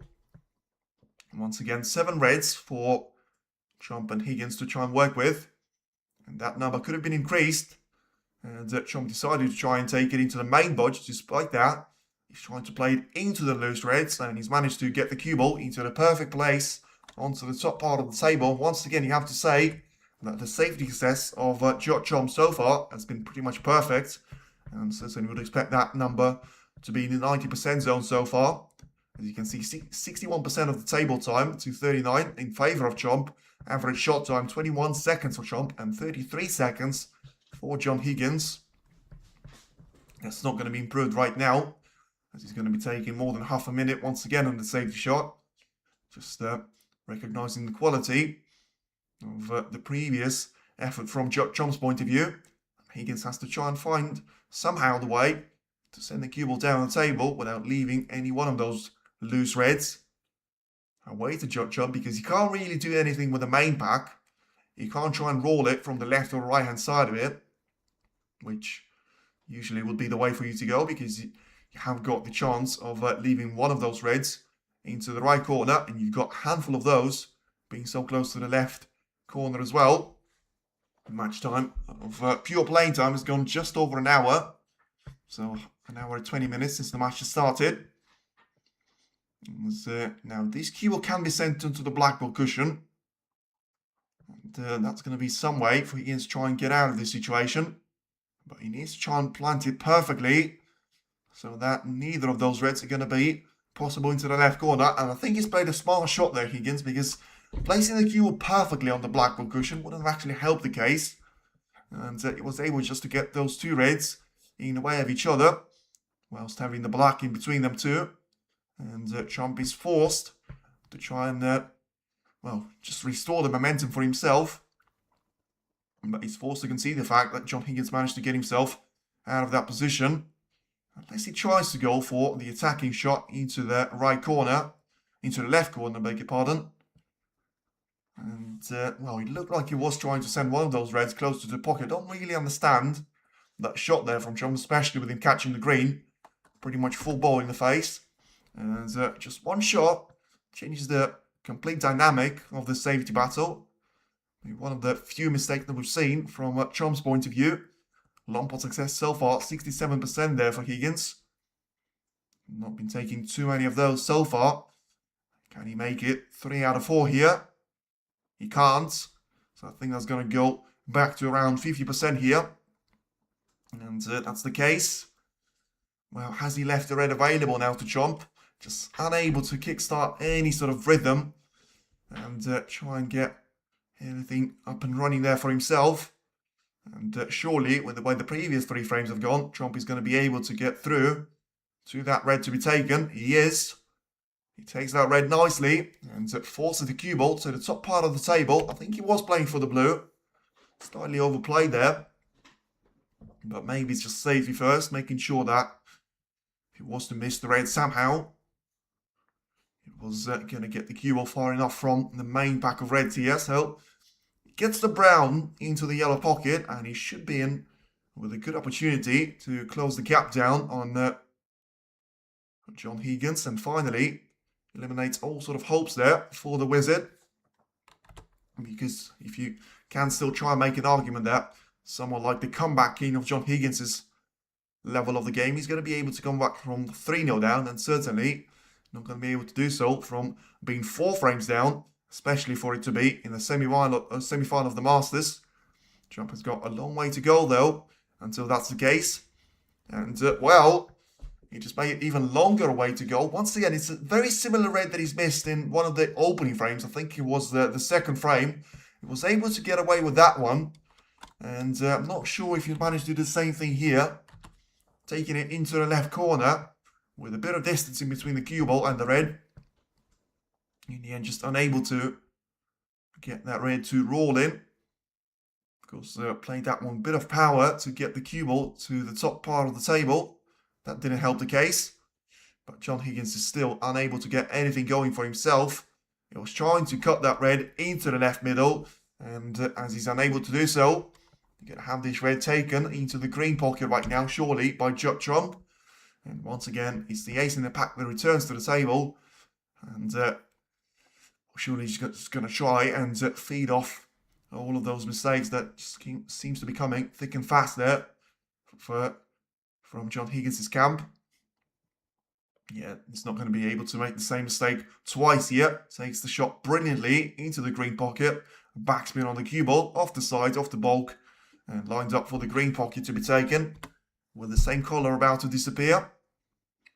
So top spin applied, off the side. And off the 2 side cushions actually. Just probably wanted the cue ball to be planted slightly closer to those reds. Should still be able to take them in terms of the potting angle. Just has to worry about the position of the next colour. With the access to the black being limited. not really having the perfect opportunity to try and maybe go for the pink here. So I think it's going to be his best chance of trying to hold for the black with applying a lot of backspin and trying to hold the cue ball off the side cushion. So just about rolls the red in. So didn't play that one with great conviction, to be fair. But he is able to try and keep the cue ball on the black for the time being. As he plays this one with top spin once again for the cue ball to be sent off the black ball cushion. So he's going to be 17 points clear. Once again, hasn't got anything to show for it there, does John Higgins in this frame encounter. He was the runner-up at the UK Championship in 2025, and he's yet to win a title this season so far. Of course, his last one was at the UK Championship of 2024. And, well, I mean, I have to say it is incredible that John Higgins is down 3 frames to 0 there, and yet Judd Trump is playing like this. He's had 2 great opportunities to try and put the break of 50 points on the board, and yet he's around 17 points clear, and brings John Higgins back to the table once again here, despite probably not leaving anything easy of an invitation here, it has to be said. 4th unforced error that we've seen of Judd Trump, so averaging 1 per frame so far. But remember, this frame has only just started, and Trump has already managed to take 2 of those in quick succession, one after another. Now it has to be taken with this red. Quite difficult along the side cushion. John Higgins would have been hoping for an easier shot there. And, well, you can see he's just refusing it last second. Well, he's refused the rest, to be fair. So clearly just going for another opportunity. And very eager to try and get something going there. Rest spot success in the tournament so far, 86%. So just try and play the cue ball well enough to make sure he's going to bounce and stay on the black. And he knew, as soon as he hit that one, that he wasn't going to roll in the pocket. So the rest spot success is going to go down to 80%. And back to Judd Trump it goes. He had to score a point despite having 2 opportunities in this frame for John Higgins. And pot success, 57% there for John. One of the lowest that you're ever going to see from his performance, especially for it to be coming in the last 4 of the Triple Crown event. And Trump is just having a look there to see if the red into the right middle is going to be possible. And as he tries to put a bit of distance in between the cue ball and the red, he's got the pink and the blue to be aiming at. Does seem to commit to that shot, and remember, he does like to be taking those reds into the middle. And so far, out of the 3 ones that he's taken, he's managed to make 2 in. Make that 3. It's a lovely shot there. He was very close to, well, not touching the pink, but also just catching too much of the back end jaw there. And he's able to make the red into the right middle, but still unable to get himself with a perfect contact on the pink. And right now, trying to go 24 points clear, despite still having 115 of those at the table with all the reds available. And it does seem like the frame has started ages ago, and yet we're very much through the open part of it. And that's going to be compromised with all the mistakes that we had, and we may have another one. The cue ball is going to be heading towards the right corner, and you're going to stay out. Going to, well, not even wobble in the jaws, to be fair. Bounce away from the cushion, has to be said. And at 7 points on the break here, and I think Trump is able to get past the black now to try and take the red into the left corner. It's going to be very much nipping tight there for him. And he's got 1 more red, which was missed by Higgins previously. Taking along the side cushion. The same red is going to be planted onto the black ball cushion right now. So a bit of distance has to be put there in between the cue ball and this red. And, well, Trump doesn't seem like he's going to be confident in taking that shot with all the topspin that he needs to use for that to work out for him. And he has to play the shot in another matter. And has he managed to get the cue ball close enough to the black? I think he's played a really good shot there. As long as he can see the potting angle for this black to be taken, he should be just about able to do so for him to try and challenge for that 45 points advantage. And if he's going to be able to take 2 more heads into the left and right corner of the table, he's got 32 points advantage. 15 of those coming at this break that he's currently on right now. Take the red into the left corner and get the cue ball to be positioned for these black into the right corner. So 33 points of advantage. So just trying to make his way through. One more red. And then he's going to be lined up for something like 9 reds to make his way through. And remember, his pack split success hasn't been perfect so far for the record. And maybe just going to try and use the opportunity of one shot prior to this one. And just trying to do it off the black. And last second, change of thought there once again, because it did seem like he was going to apply a lot of pressure and a lot of power on the cue ball, and in the end just seems to have backed out and changed his mind to just try and take another loose red and then try and put all of his eggs in that basket of getting the cue ball to try and get from underneath the main bunch and leave himself hopefully with a couple of opportunities taken into the left or right middle. And well, I mean, I don't really understand what he was trying to do there, Chomp. I mean, why on earth would you try and take it from a red? I mean, once again, what on earth is he trying to do there? He's trying to play the cue ball off the left side into the bunch of reds, but he's trying to do it off the red. And he was absolutely nowhere near getting the position on the blue, because he could not have had the position on the pinko black, because he would have had all the reds in between the cue ball and those two. And, well, he basically has the cue ball on the pink spot. He's got 6 reds underneath the cue ball, separating the white and the pink and the black. And, well, a bit of a waste there from Jump. Of course, probably still not going to matter too much. You know, it was going to be 7 points that he was going to be able to score for the black. But I just think that his chances of getting the contact onto those reds would have been way higher. I've been finishing on a good positional play later on. If the table is well advanced, this frame has already ended. Well, the thing about it, probably not on that point either, but he had a great chance of trying to do it from the black, and in the end just committed to trying to do it from a red for whatever reason. And gives the chance for John Higgins to try and come back for the table and play a couple of safety shots of his own. Puts distance in between the white and the red once again. And if he plays this shot with the topspin, with the cue ball, you should be able to try and, well, I suppose he doesn't want to risk it. I was thinking about maybe just try and get it off the left side cushion. But, well, I mean, that's the shot that he's taking on there. Clearly, it doesn't seem like he's feeling to try and take the red out of the game. And put it away from the side cushion on the right part of the table. Once again, not perfect shot there that Judd has played. And as I managed to put all the distance in between the cue ball and a couple of those reds. Right now, Higgins has got an opportunity to try and maybe cut one of those reds into the left corner, but he doesn't seem to be taking even a very close look at that one. So we just focus on the safety play for now, and clearly committed to try and stick to the approach of him going for only the chances that he feels like are pretty much in that 70% zone, and he's very likely to find himself the winner off at the end of the frame there. For now, Chump has got the cue ball planted nicely onto the black ball cushion again. So I think he's going to be interested in trying to keep those reds to the side cushions for as long as he possibly can. And just pushes one of them from the left to the right side cushion, and also significantly to the top part of the table, which sometimes can be putting the players under pressure for them to try and make contact to those reds, get them in open play. And if this frame has ended, the match might be over too. Well, it's not yet, but I think we're quite past that point when you've got the 3-0 advantage, when you've got the highest break of Higgins in the opening 3 frames and a half of 20 points. You are going to need a massive drop-off from Chomp's point of view. And we might see another chance, though, for John as he takes the red into the right middle. And it's a nice shot, though.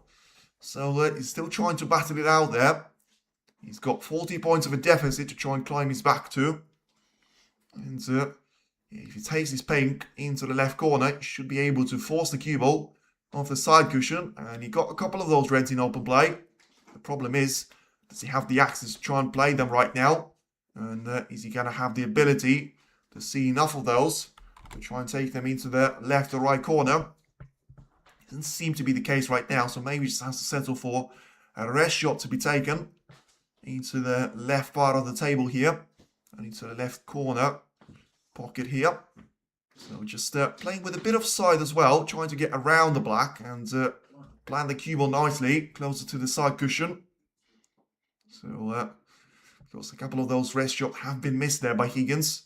Has to be very careful that he doesn't make the same mistake as Neil Robertson yesterday, touching the brown with either his hand or the cue. Needs to roll this red nicely, get around the black, and he's able to do so. So he's still in there with a shout.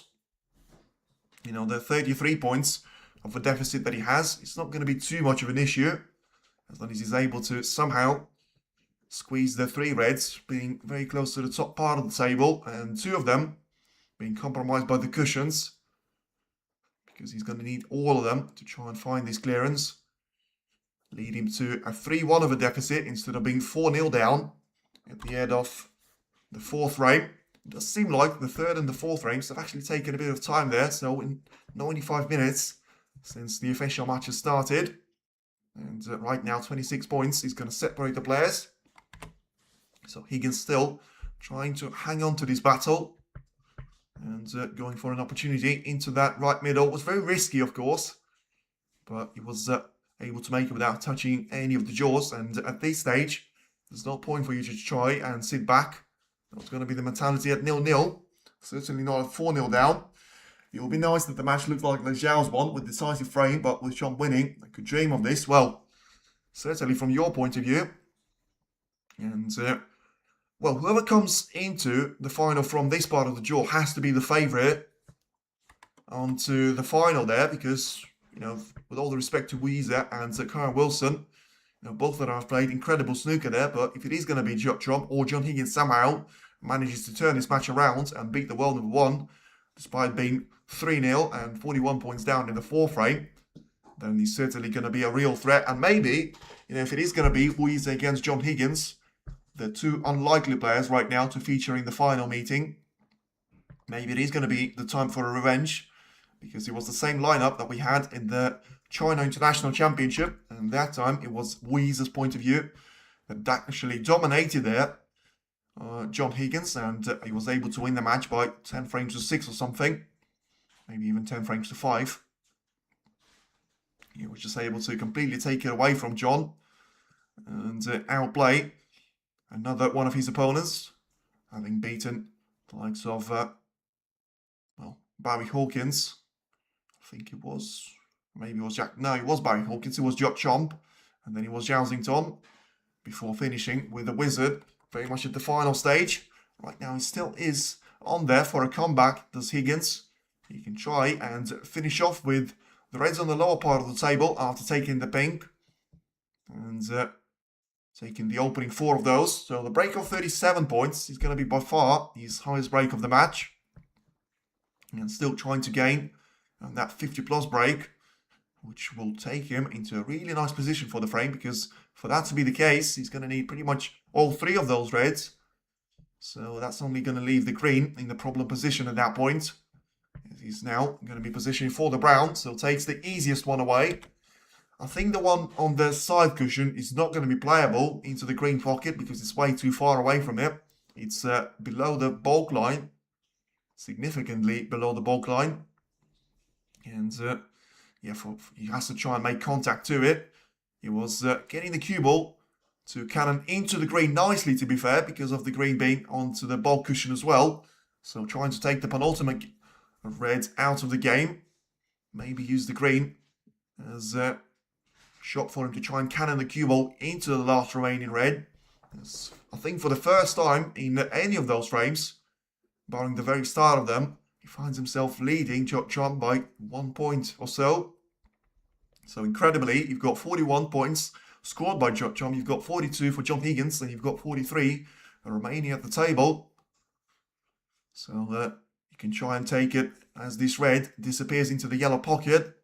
But that's not going to be the case. So in the end, Higgins clearly thought that it wasn't going to be worth to try and play for the green. And so getting the cue ball to bounce away from the ball cushion didn't work out for him. And it is now back to Judd, having this red pretty much in the pocket there for himself. And surely he's going to try and send the cue ball into that red on the side cushion. Didn't work out. And I think the cue ball is going to stay on the table. So it's now up to Judd if he wants to try and get the cue ball closer to the red, with the players being on 42 points each. It is now Chump's decision to try and make. You can try and lay somewhat difficult snooker there to John. And it's still going to be a red and a green battle.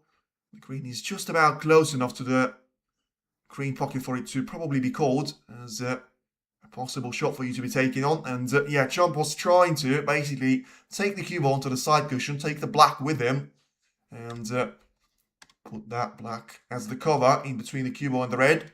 Wasn't successful, and it's now 42 points each, whilst having 35 points to share remaining at the table.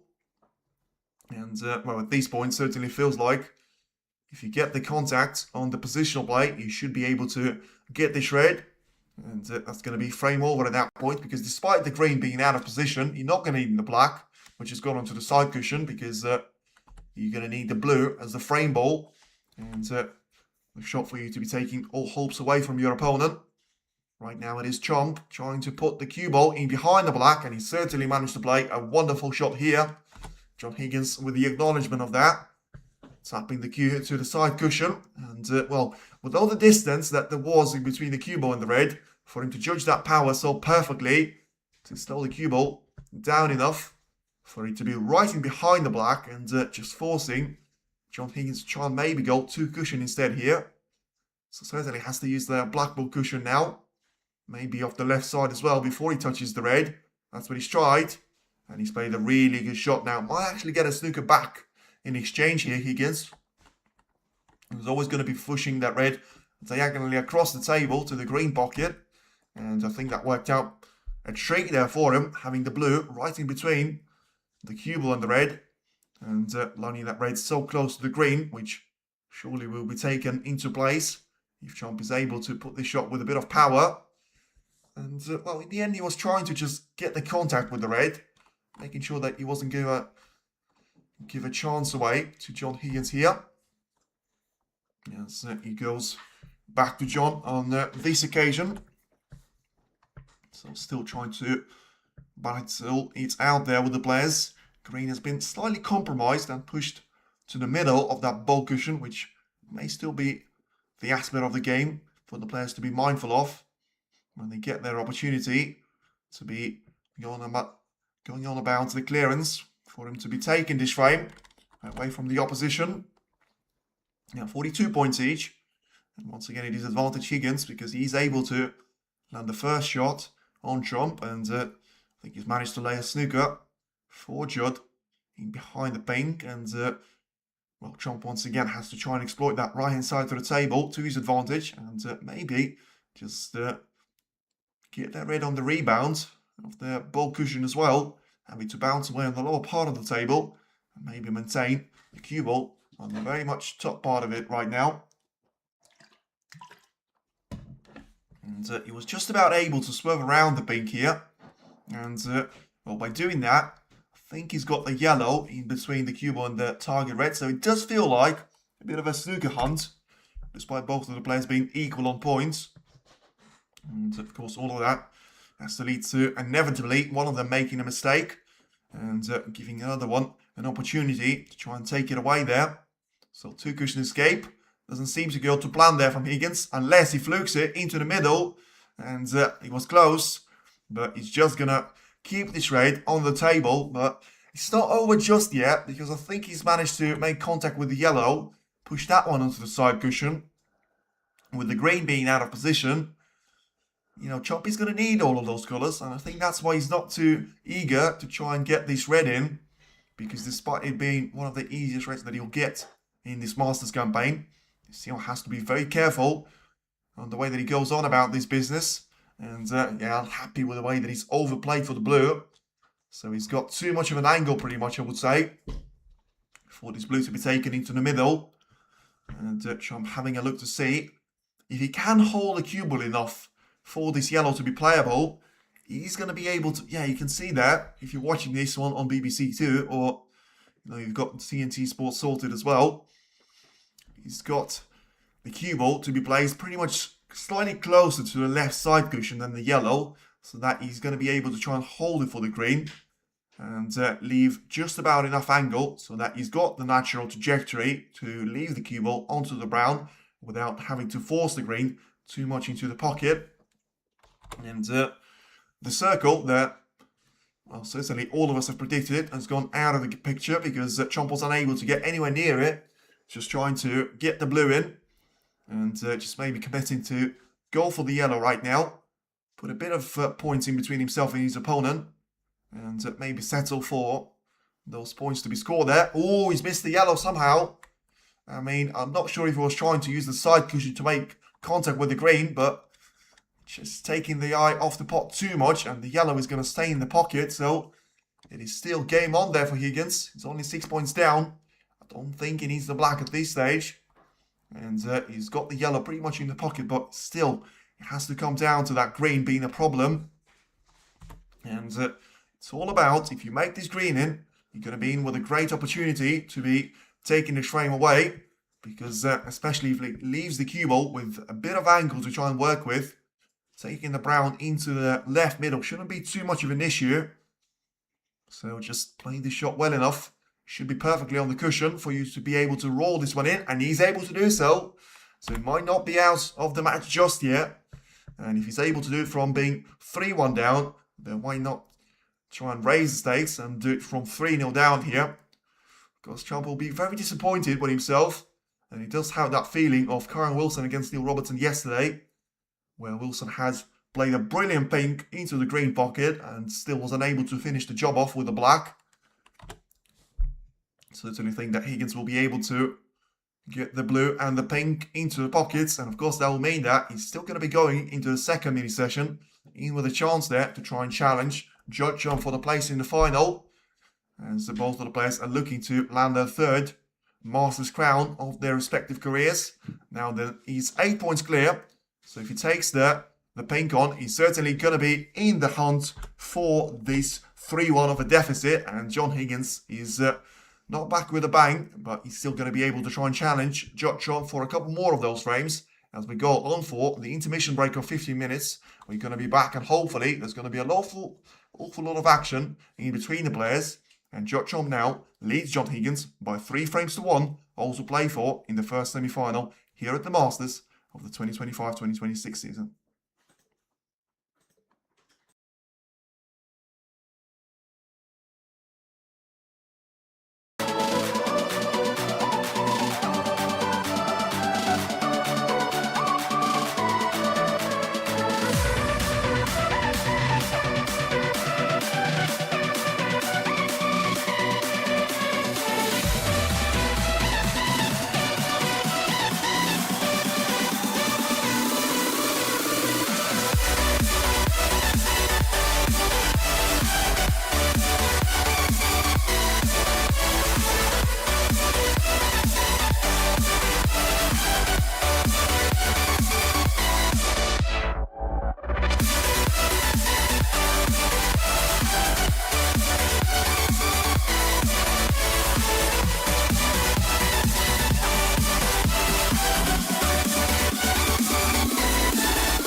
There's a distance between us.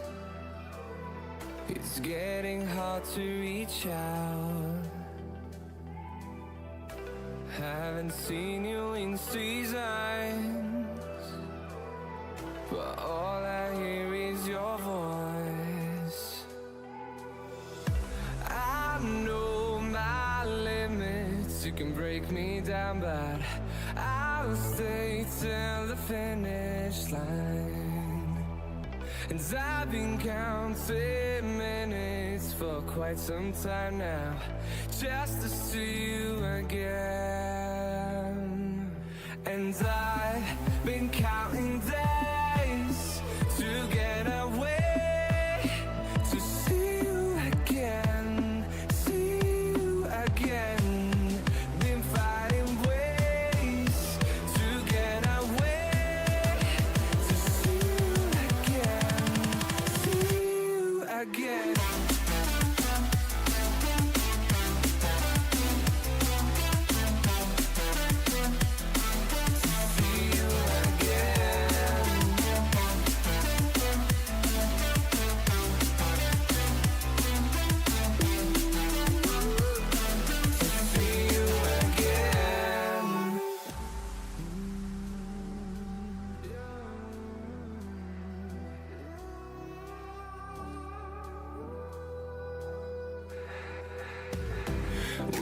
got millions of reasons to let it all go. Hope we're not too broken. I know I'm not always strong, and I've been counting days to get away, to see you again, see you again. Been fighting ways to get away, to see you again.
me in smoke, breathe me in and let me go. Filling the lungs inside you, and the blackened eyes make my way into your mind. Just to know what you knew. Restless every time we start locking eyes. Lost control. Oh, it's paradise with honesty, but I'm in the dead of the night.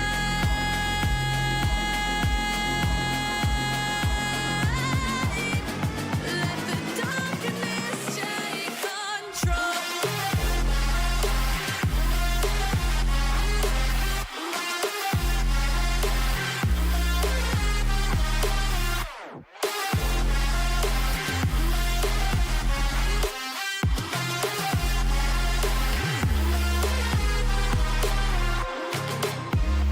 Let the darkness take control. Darkness take control. May the darkness take control.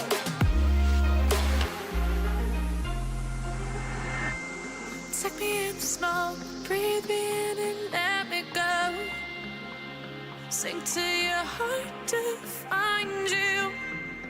Open up your eyes till you're blinded by the lies, so you can see what you do. Restless every time we start locking eyes. Lost control. Oh, it's paradise with honesty, but I'm in the dead of the night. Teardrops on the floor. The pain is over. Feel the darkness take control.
Alright then, once again back to the action we go, and the intermission is now going to be over, and John Higgins and Judd make their way back onto the arena.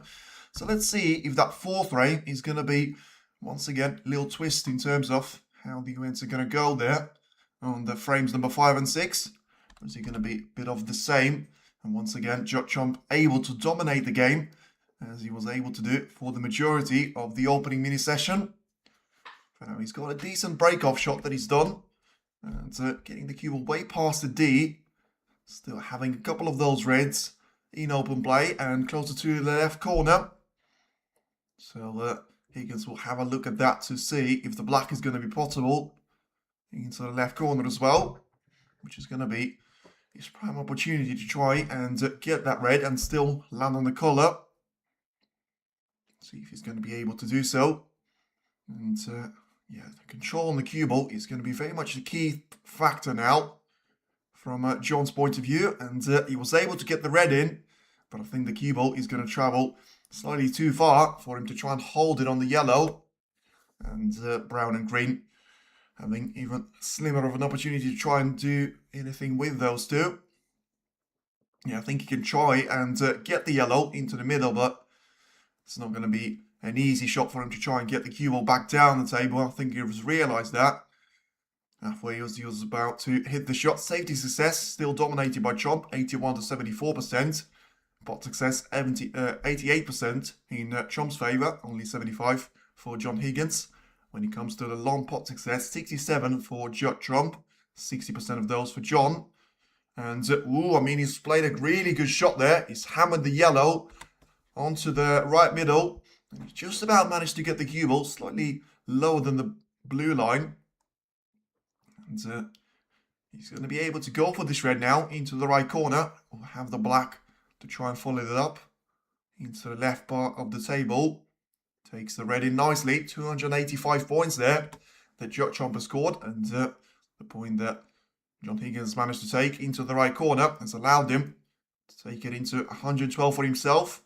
83 balls posted for Trump and 32 of those for John Higgins. Still, I think at this stage, especially when it comes to the points tally, you can very much understand why John Higgins is going to find himself 3-1 down.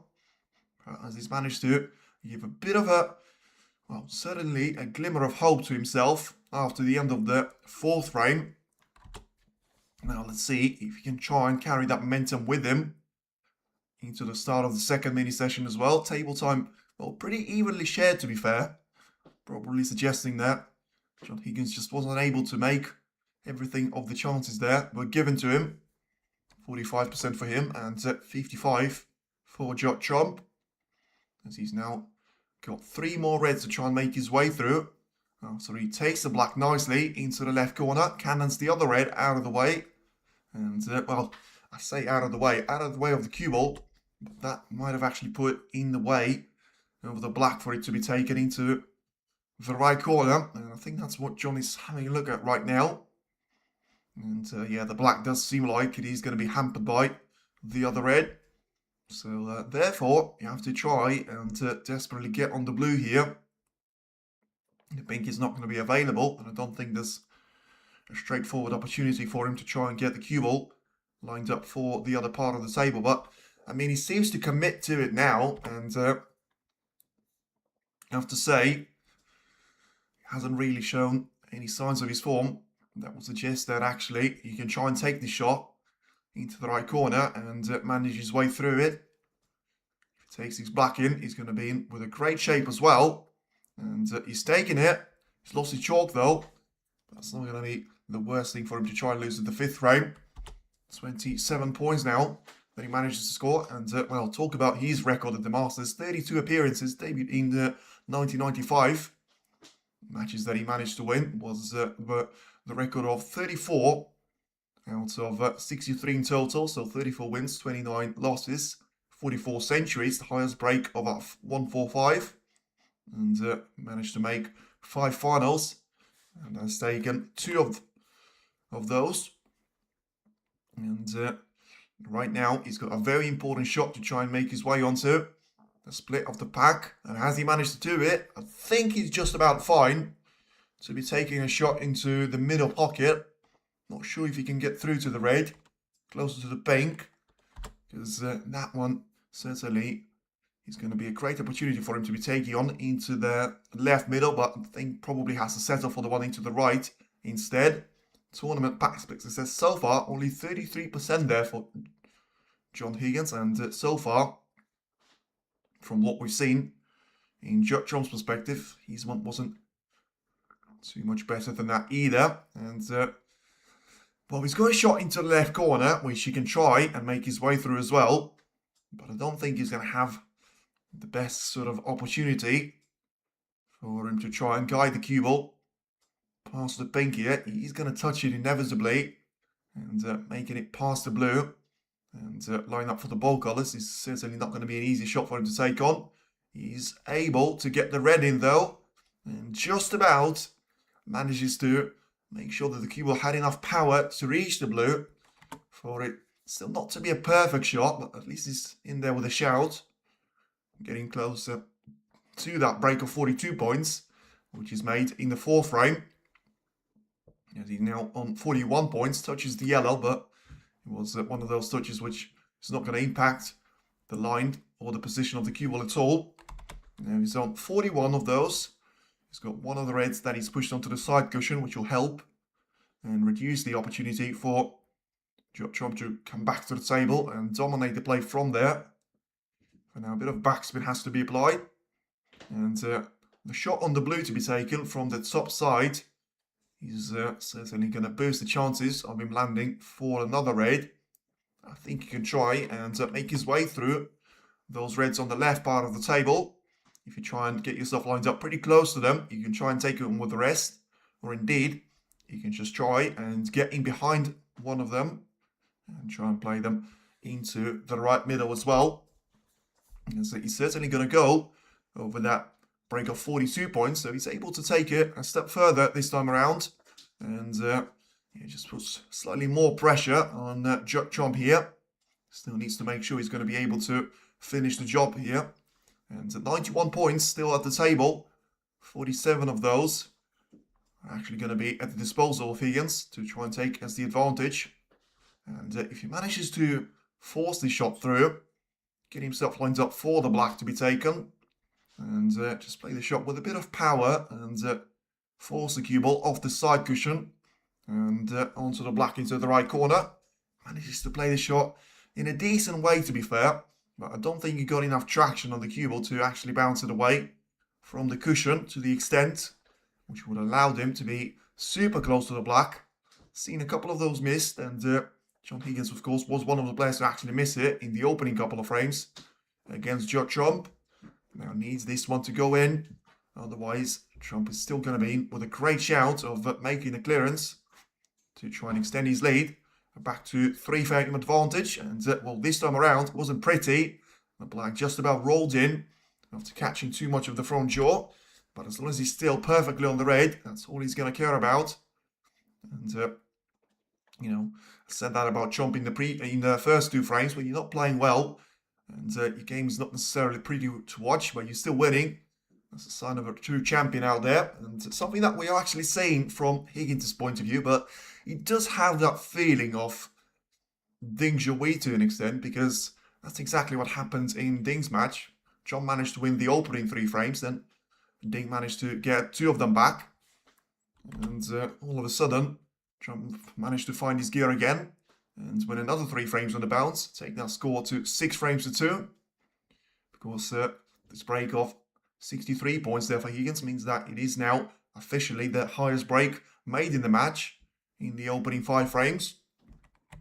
And he's very close to being over the line in terms of taking this frame away from Trump as well.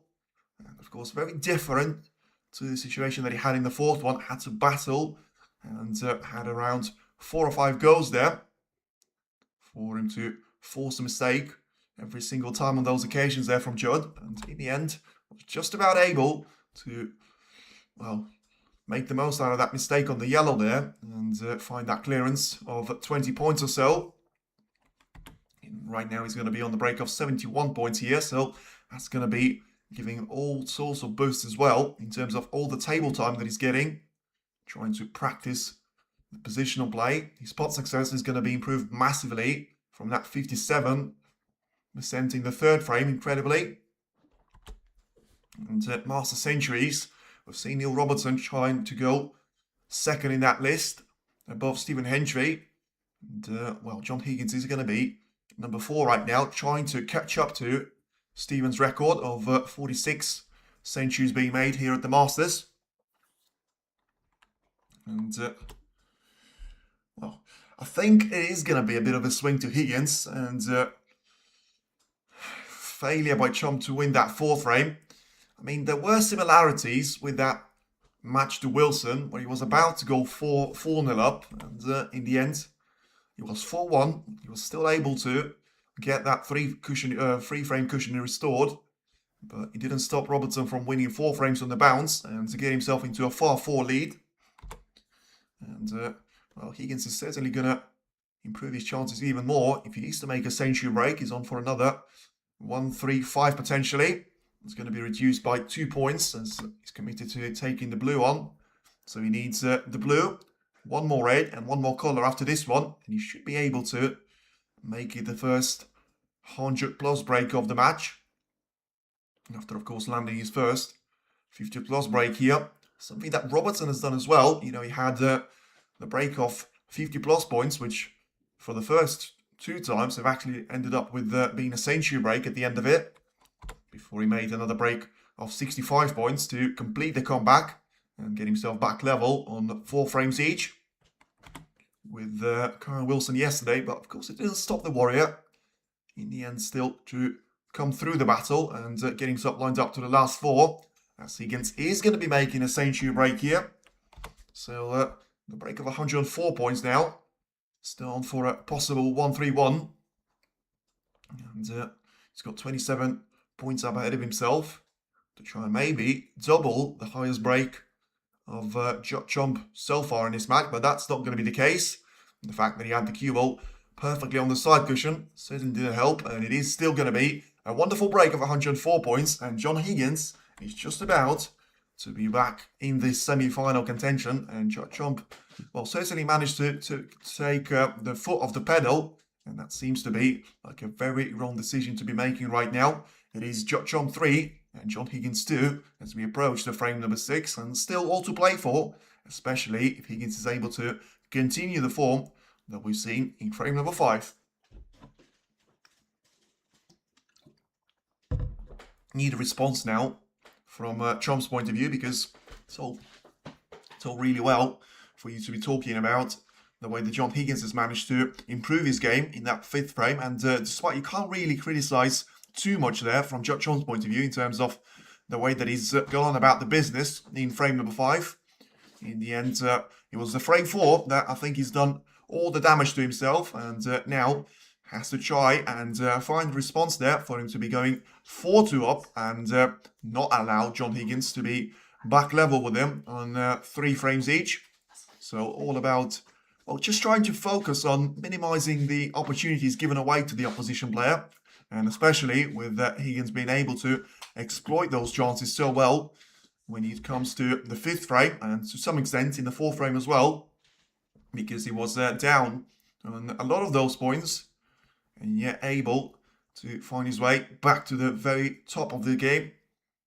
And especially there was a very slow build up to the 4th one. He had around 4 or 5 efforts to actually, well, on his way to that 20 points clearance, which finally got him a frame on the board.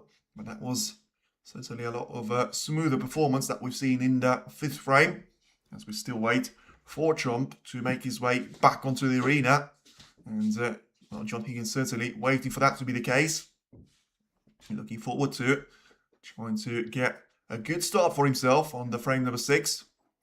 And yeah, just ensuring he's going to be able to try and keep up the momentum that he's had in the previous couple of frames. And, well, as I said, at 3-0 down, he needed to see a drop-off there from John's point of view. But right now, you know, we've seen a brilliant performance on one of those occasions there from John. Let's see if it's going to take one more of those frames and he's going to be right back in the match. Or is it going to be Trump to finally restore his advantage back to just having those 2 frames on the board? There's a deficit for his opponent, so still waiting for Chom to make his way back onto the arena. As he does now. So he's just waiting for the referee to announce it to the players and give them the confirmation that the frame is about to begin. So just Chom seems to be just about as concerned there with Marcel Edgar, and he has seen the funny side of it right now. So clearly just waiting for the crowd to settle in and ensure that he's going to be a good start now and a smooth start from John Higgins' point of view, because that's all he can try and do from his perspective. Try and give it your best and then see what happens. Certainly worked for him on the last two of the occasions. Let's see if he can make it 3 out of 3 and make it 3 frames won each. And all of those being done consecutively in first and second parts of the match. Judd, though, has got a chance of a long shot straight after the break-off shot by John Higgins. And he manages to nail this one perfectly as long as the cue ball is going to stop. And I don't think he's played this one too badly, you know. I know that it might look awkward, but he still should be able to get this black into the left corner there. He has to bridge over red awkwardly. And the referee certainly will have a very good look at this one. And, well, I think Chomp has to take this black on, because even if he misses that one, as long as there's going to be enough power on the cue ball, if the black stays on the table, he should certainly cover the left corner pocket there for him. Still in break. What do you mean? What do you mean? Still in the break. I mean, Chomp is still on the break right now, but it's just all about this black, because if he makes this one in, he's got a great chance of scoring around 50 points or so. But if he doesn't, surely the black is going to be in the way of all the other reds, and he's gone for it and he's missed it. So is he going to stay over the pocket? I think he's just caught too much of the front jaw. But yeah, I think he has actually managed to cover up that part of the table completely. So that's certainly going to slow the pace of this frame for now. And will probably be a bit of an advantage to Higgins as well, because he doesn't mind those sort of frames like that. As long as he doesn't pot the black, that will help. And don't think he judged the contact of those reds too well. And of course we have to be very careful to ensure that the black is not going to be over that pocket throughout, I don't know, an hour or so for us to try and get through this frame. And it is going to be Judd to try and get those reds to separate away from each other. But he hasn't played a good shot himself. And, well, maybe being impatient, maybe slightly trying to push way too many of those reds to the right corner of the table. But whatever it was, he's going to have a red given away here to Higgins. And, well, the black's so close to the left corner. I mean, just don't really understand if the Higgins is going to be able to get through to the black along the black ball cushion. Certainly he's going to be able to do that through the side though. And he's got pink very close to the left middle as well. So he certainly should be able to make his way through on the first couple of shots here. So has the cue ball to bounce away from the black ball cushion right now. And he's going to be lined up for this pink. But where is he going to find the next red from? Because the left corner is covered up. The way that he's got this angle, he's going to be sending the cue ball up the table. But, I mean, technically, does he have the opportunity to just try and nudge the black into the corner pocket? Because he can't see enough of it to try and play it. Whether he's going to be able to just try and drop it with very little pace. Because that'll free up the pocket straight away. And also, just give him the chance of putting the black back on his spot. And making it playable into the right part of the table. And in the end, Higgins trying to play the shot with backspin, but I have to say, don't really understand what he was playing for there. Maybe try and get in behind one of those reds and keep it to the pink. And he comes back on it on the black spot for this one to be covered up. So 6-point advantage here to Higgins, and come on, Chomp. Well, let's see if it is going to be able to end that streak of all of those frames being taken there by Higgins. He had an early chance, but wasn't quite able to get nicely on the black, and therefore had to take a risk. The black stayed over the pocket, And it does feel like that shot is going to dictate the run of play for the foreseeable future. So the break of 7 points there from John. And back to Judd it goes.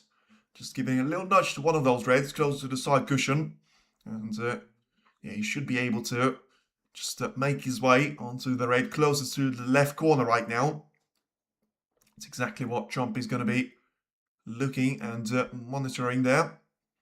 The position and the exact location of those reds, so that if he's possibly to try and send one of those reds closer to the side cushion, even potentially to the top part of the table, make sure that the pink is going to be free up on the black spot.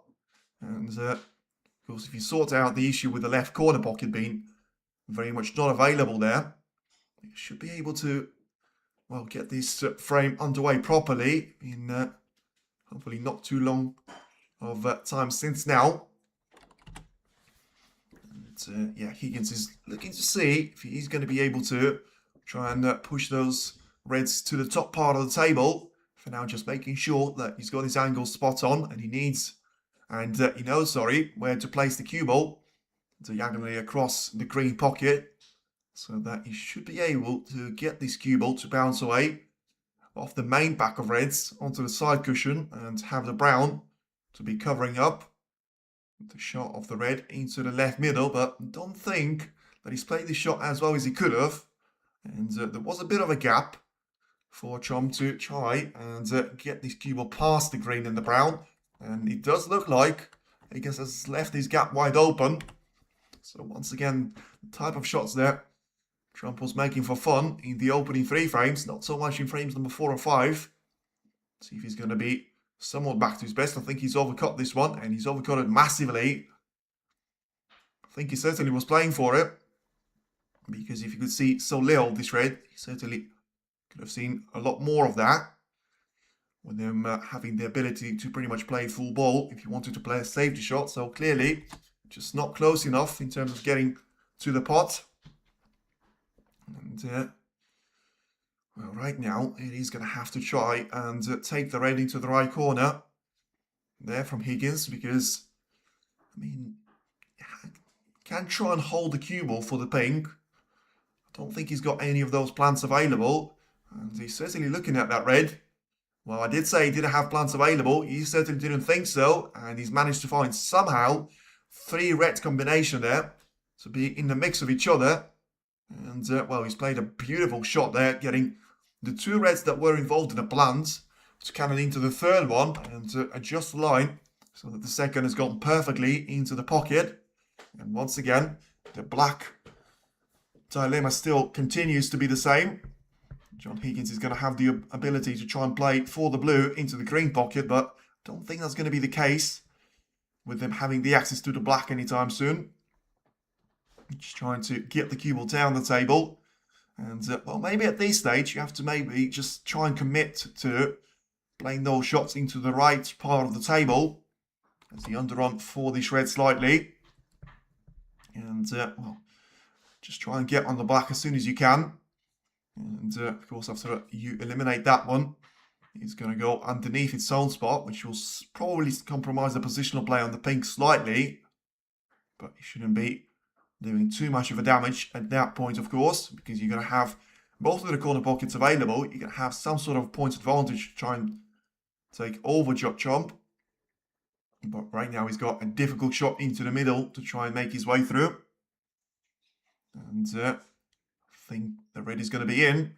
And the cue ball is going to be lined up for the black nicely. So this is going to be the real game changer there, not just in this frame, but generally for this match as well. John Mindset looked fragile whenever he loses a frame, when ought to win will cost him the match. Well, too early to say that. He's still in the lead, and just because he had a bad spell, as I say, you could have said the same thing about John Higgins before that. Very much end point of the 4th frame. Now then, just looking very closely there with the referee, making sure the black was going to be hit first. And as that was the case, it is going to be 7 points awarded to John Higgins, and back on the break he goes. So as I said previously, the black was always going to go underneath its own spot. It's been taken by the pink, and all the other colours are going to be on their spot, so it's not going to be any way for the black to be placed apart from just underneath the pink. And Higgins ultimately still got the opportunity to try and take the red into the right middle.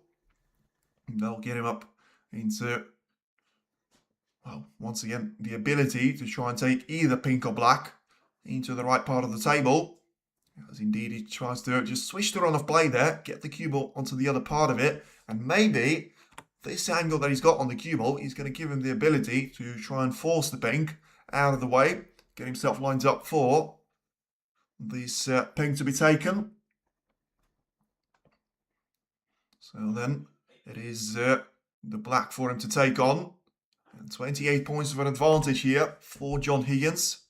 And just looking to try and ensure he's not going to be able to make any more of those simple mistakes that we've already seen at the early part of this match, but haven't really seen since the start of the second mini session. He's been flawless in the previous frame, making a century of 104 points. And right now, he's going to be in there with a real shout of having another frame to be won.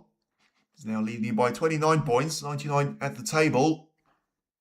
And as he gets his black into the right corner, he should be able to just put a bit of distance in between himself and his opponent. Once again, having one of those reds onto the side cushion, a couple more onto the black ball cushion as well. And the pink that he's previously cannoned out of the game has actually gone onto the side cushion as well, which, as far as the total clearance for Judd is going to be concerned, is still going to be required there for the world number one. But it does look like we are going to be heading, with it being pretty much back to even Stevens, and with it being 3 frames each there on the score sheet. Because it didn't look possible when Higgins was having the pot success of 57%, losing 3 frames on the bounce without pretty much scoring any of those points. He's managed to turn the match around, and well, already to this point really, because he's going to be leading by 45 points. He manages to get his pot success within 1% there of Judd, and he's actually going to be getting more of the table time as it stands, 52 for himself and 48 for Judd. Remember that Chomp's spot success is going to be only 1% higher than Higgins's. He's going to be sitting on the 88%. So 286 points for Judd in total for this match. 258 of those for John. Getting pretty much half of it in the, well, in the frames of 5 and 6 here, yep. Because of course the previous one was a century break being made, and now we're in the break of 44 points. To add to that points tally as well. And Higgins just asking the referee to clean the white. It is now 50 points clear, 83 still at the table. And, well, there's a reason why you have to say you can never write John Higgins off there. But I think pretty much as far as I'm aware, that was actually the one that said you can pretty much write him off there if he is going to lose the 4th frame. Not sure if I said that at the frame number 3 though. Hopefully I didn't. Because he certainly didn't write himself off, and he's able to get himself right back in the action. So has to just be steady and try and keep in control there. As he's taking those reds, he's got one to the left middle, which he misses. So that's not going to go according to the plan there. And well, we missed it by a significant amount of distance for it to not even wobble in the jaws. Just bounce away there. And well, it was 50 points of a deficit, but Trump is still very much back in this game there, as he gets himself a chance.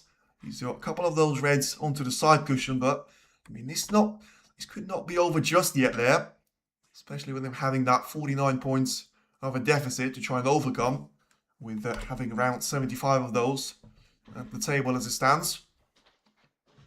So as he gets the first red and black combination, that's going to be down to just 42 points. And well, basically, right now, he's got 5 reds available after he takes one of those reds away from the black ball cushion. He's got 2 of those being compromised, well, compromising each other, really, next to the pink spot. Got 1 more being sent to the top part of the table by John Higgins' previous miss, and he's got 2 more of those being on the side cushion. So, I mean, he's tried to cannon into those 2 reds, and I think he's just about all right there. In terms of, he's going to take the shot into the yellow pocket now, with the red being so close to it. And should be able to navigate his way through nicely. And it's all about just having a look to see if he has got the ability to try and hold the cue ball for the right part of the table and still take the lower one of those reds into the left corner. Because if you take one of them, you're going to free up the other one inevitably. And, the penultimate red, you could still try and get in behind off and play into the right corner or right middle. And then you just have to try and focus on the last red being close to the left middle, but also way too close to the side cushion for the time being. And, he's tried to focus on the one that I thought he was going to leave till last. And he probably cannoned it from the wrong way, to be fair. Pushed it away from the pocket. Still very much close to it, but with the cue ball being on the same cushion, it's not going to be possible into the green pocket either. He has to try and take a cut into the right corner right now. Because if he makes this one stick, he should be in with a great chance of making this clearance. But if he doesn't, he's very likely to give away a shot into the left middle. But he makes it stick. And, they certainly could be somewhat of a similar performance to Mark Allen a couple of days ago. He's now only 20 points back there from the opposition. If Judd wins against Higgins, I think he'll go to win it at the end. I think he's going to be the favourite. And when you've got the world number one reaching the Triple Crown event final for the second time in a row, he's done it at the UK Championship. Of course, he was against Mark Selby, the four-time world champion. And I think it's going to be a very different of a matchup in terms of if he is to play either Wu Yize or Karen Wilson, but we're still quite far away from that, although he's managed to take two great steps towards it, because there was one thing about John Higgins maybe winning 3 frames on the bounce and getting that gap from 3-0 down back to 3 frames each. And it looks like Judd will have something to say about that one for now. So he's got this red that he's played into the middle, just about rolls this one in. Of course, took all the power on purpose in the case of him catching the jaw with a minor effect. He's now 13 points down. The last red is going to be in open play nicely, and he should be able to make it a straightforward clearance there. He's not going to need anything extraordinary to be done. He's going to have 6 of those colours on the spots after he takes the pink nicely into the left corner. And, certainly does look like he's managed to make a brilliant position out of the mess that he was in charge of, coming to the table after that mistake from Higgins. Hope so, but he had lost twice against Selby this year, always complicated in finals. Does he take back his H&Q? Well, he can, but also remember that he has lost to Jack in the Northern Ireland Open. So he's had 3 finals this season, managed to lose all 3 of them at the Belfast, at the Champion of Champions, and at the UK Championship. Of course, I think the opposition players were slightly different. I think Lesowski played really well in the final, maybe apart from a couple of last of those frames. And he was just the man to beat coming into that final anyway, playing some great snooker. You know, when you're up against Mark Selby, that was playing some extraordinary stuff in the Champion of Champions and at the UK Championship as well. He was always going to be a very tough competitor to beat, and Trump got close in the UK, but not so much in the Champion of Champions at that time, as he now just all about the last couple of shots for him to make his way through, and he should be able to put a 4-2 of a gap between himself and his opponent. Just has he overplayed slightly with the cue ball, needs to slow down, and I think he's just about going to be fine there. So pretty much in a straight line, but straight line will do him nicely. He should be able to put this blue into the middle, and of course that will put him 14 points clear with only 13 of those at the table. And hope the 4th time he dials it. Well, listen, I think the biggest challenge for now, he's going to have to try and get through John Higgins.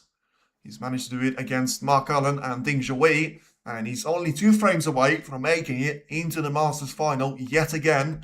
And it's a brilliant break there of 70 points there from Trump. It's his highest break of the match. He doesn't have to worry about the black. And it is now Judd Trump very much back in charge of this semi-final.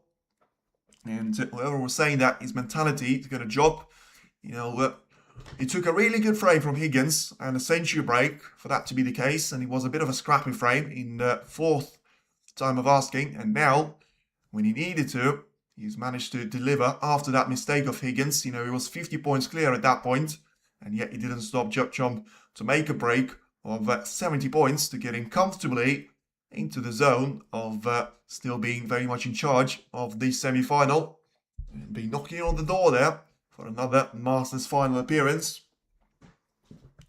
Judd gifted his good friend Taki. I think that's boring though, because you can say the same that he's gifted as the Selby, but I think as a competitor, if you wanted to gift it to the Sowski, you would have been gifting it at 9-2, 9-3. He clearly was trying to work his nuts off and still get himself to the 17 frames to be played in both English and the Northern Ireland Open. And in the end, it is going to be now a fantastic steal for Watchalong and a 4-2 lead to try and take into frame number 7. Once again, it is back to, well, 2 frame of a deficit for John Higgins trying to make his way through. And he has turned frame number 7 into an absolute must-win. And the comeback of all times that he was getting very close to, going from 3-0 down to it being 3 frames each. Does it look like it's going to be there? And as I say, for now, we are replicating perfectly the scoreline and the match of Judd against Ding Zhuohui in the opening 6 frames. Trump was able to win 3 frames on the bounce. Then Ding managed to win 2 of those, got it down to 3-2. And then Trump's gone on to win another 3 of those frames and got him into a 6-2 win to get him through to the quarterfinal. Slightly different of a story when it comes to the match that he's played against Mark Cullen, though.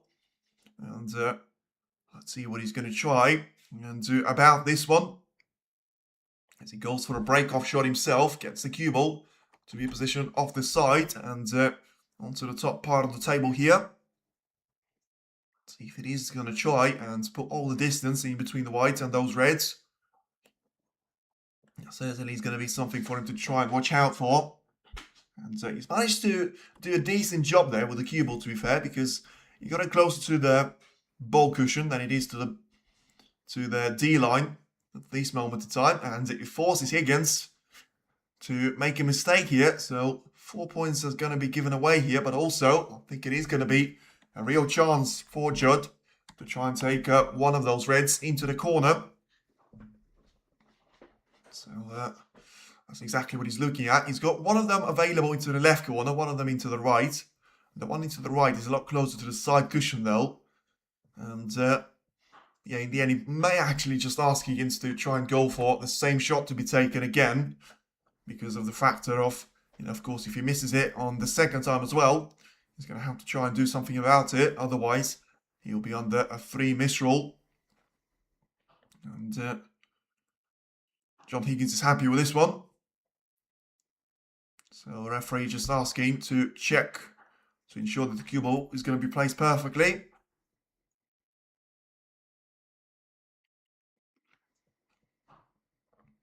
And yeah, just clearly the referee was more worried about the cue ball placement than John himself, and he clearly was happy to just get on with it.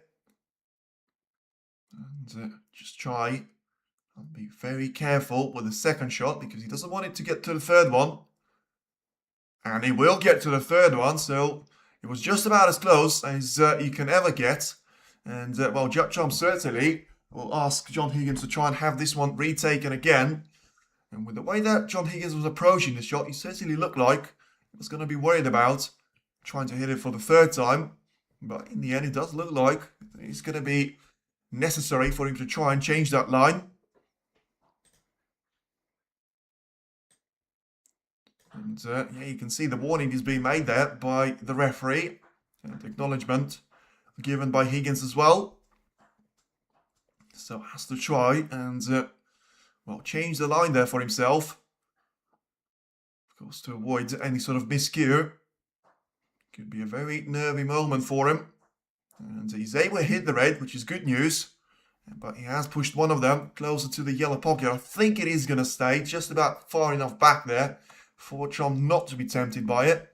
And in the end, Higgins is able to sort of steady the ship there to an extent. And put himself in a decent position as he comes back to his chair. In terms of he didn't really give away an awful lot of those reds to Chomp here. He's still looking at potentially taking this red into the yellow pocket, which I did say is a bit of distance in between the red and the pocket itself, but it's a wonderful shot once again there from Judd, and what a absolute beauty that is. And well, he's still going to be on the ball colours. I think the previous frame might just take it there for the latest twist, and especially if he's going to be able to pull off long shots like that.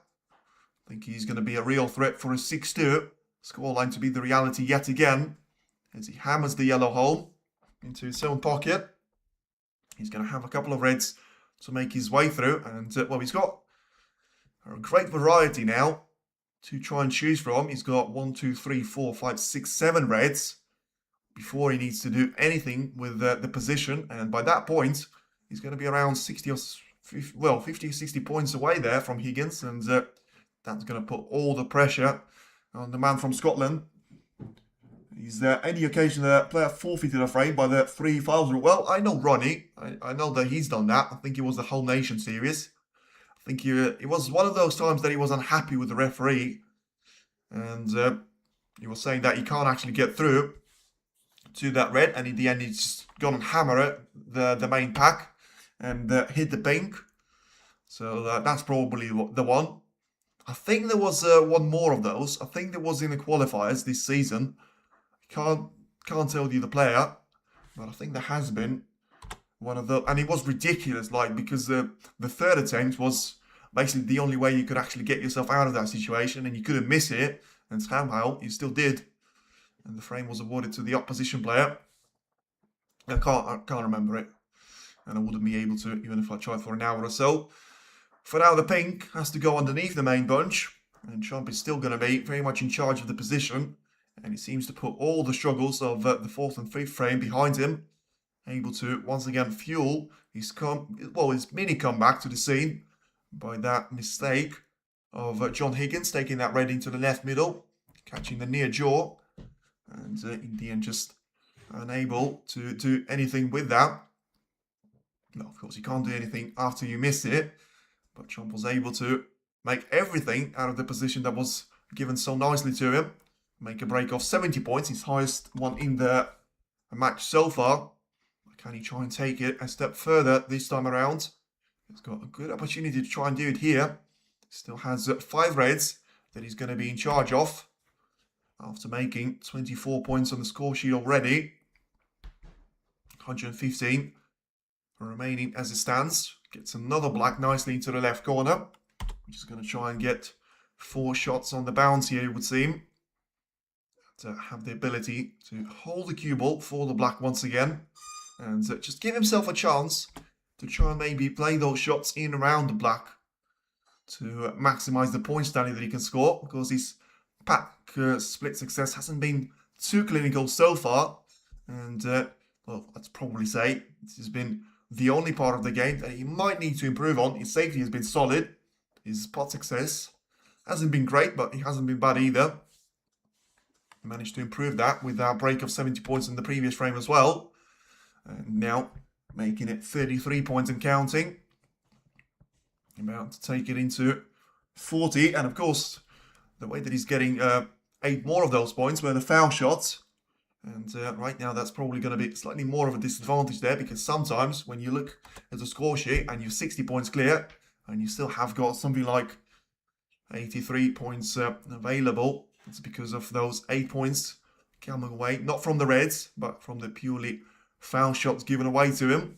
But he'll still take it at this stage, as he plays the cue ball around the top part of the table, off the side cushion as well, for it to finish on the blue. And underrun slightly yet again, but he should be able to recover from this one and take the red into the right middle right now.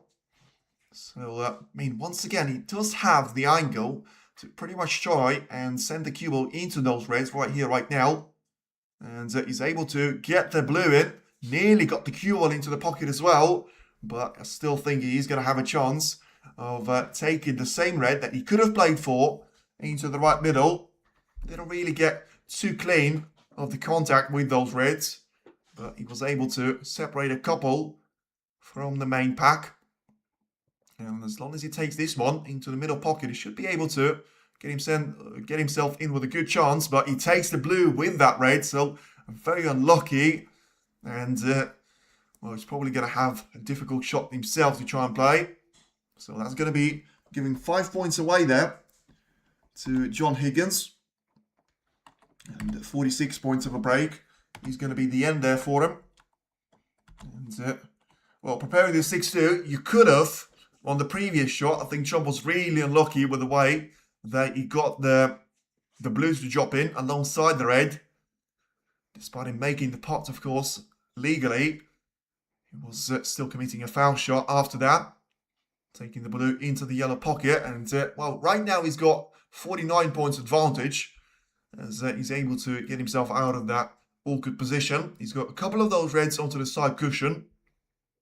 And he may still be preparing 6-2, to be fair, because it's been pretty much 3 hours since the match has started. Been through 6.5 frames. So the pace has been there. And Higgins will have to try and do something about those 3 reds being so close to the side cushion, particularly there, 2 of them. And, well, we've seen Judd Chomp to play a safety shot like that, with the cue ball being sent to the top part of the table while still attempting a cross double. Higgins doesn't want to do it just yet. And just gives the turn back to Judd while sending the cue ball to the top part of the table. He's left him with a bit of an opportunity there to go for a long shot once again. But at this stage, I'm not sure if it's going to be worth it. He's 49 points clear. He's got 83 of those at the table. And he doesn't have any open reds to try and work with. So, understandably so. Just says no to the long shot and plays a transitional shot instead, with the cue ball being sent close to the black ball cushion. And a couple of reds being right next to each other. Of course, Higgins has to try and make sure that he knows that one of them is going to be potable into the other pocket. And if that's the case, maybe it's going to be worth trying to attempt one of them. And not quite on this occasion. And played a bit of a passive shot there, Higgins. Nearly leaving out this red available into the left middle there for Judd. Of course, nearly doesn't quite count on this occasion.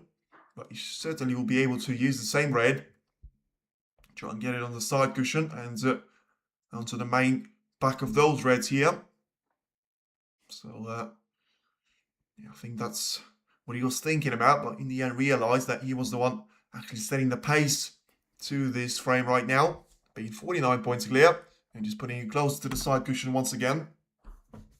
So a bit of tension, clearly, because of how important this frame has actually turned out to be there for Higgins.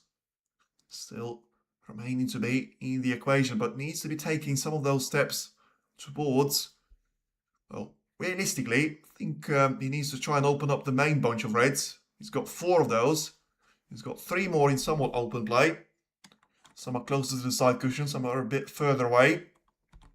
And safety success, 71% for Higgins, 81% for Chomp, so not too bad for Judd, but 71 in the semi-final of the Masters is certainly the stat that you can try and improve on. Now this red is going to be sent closer to the side cushion once again, and well, it's very close in terms of the cue ball reaching the jaws of the right corner pocket, but the outcome is certainly going to please Judd Chomp to full extent. I think he's managed to cover up pretty much all 7 of those reds. The one on the right hand side might be visible. The one on the left hand side probably won't be.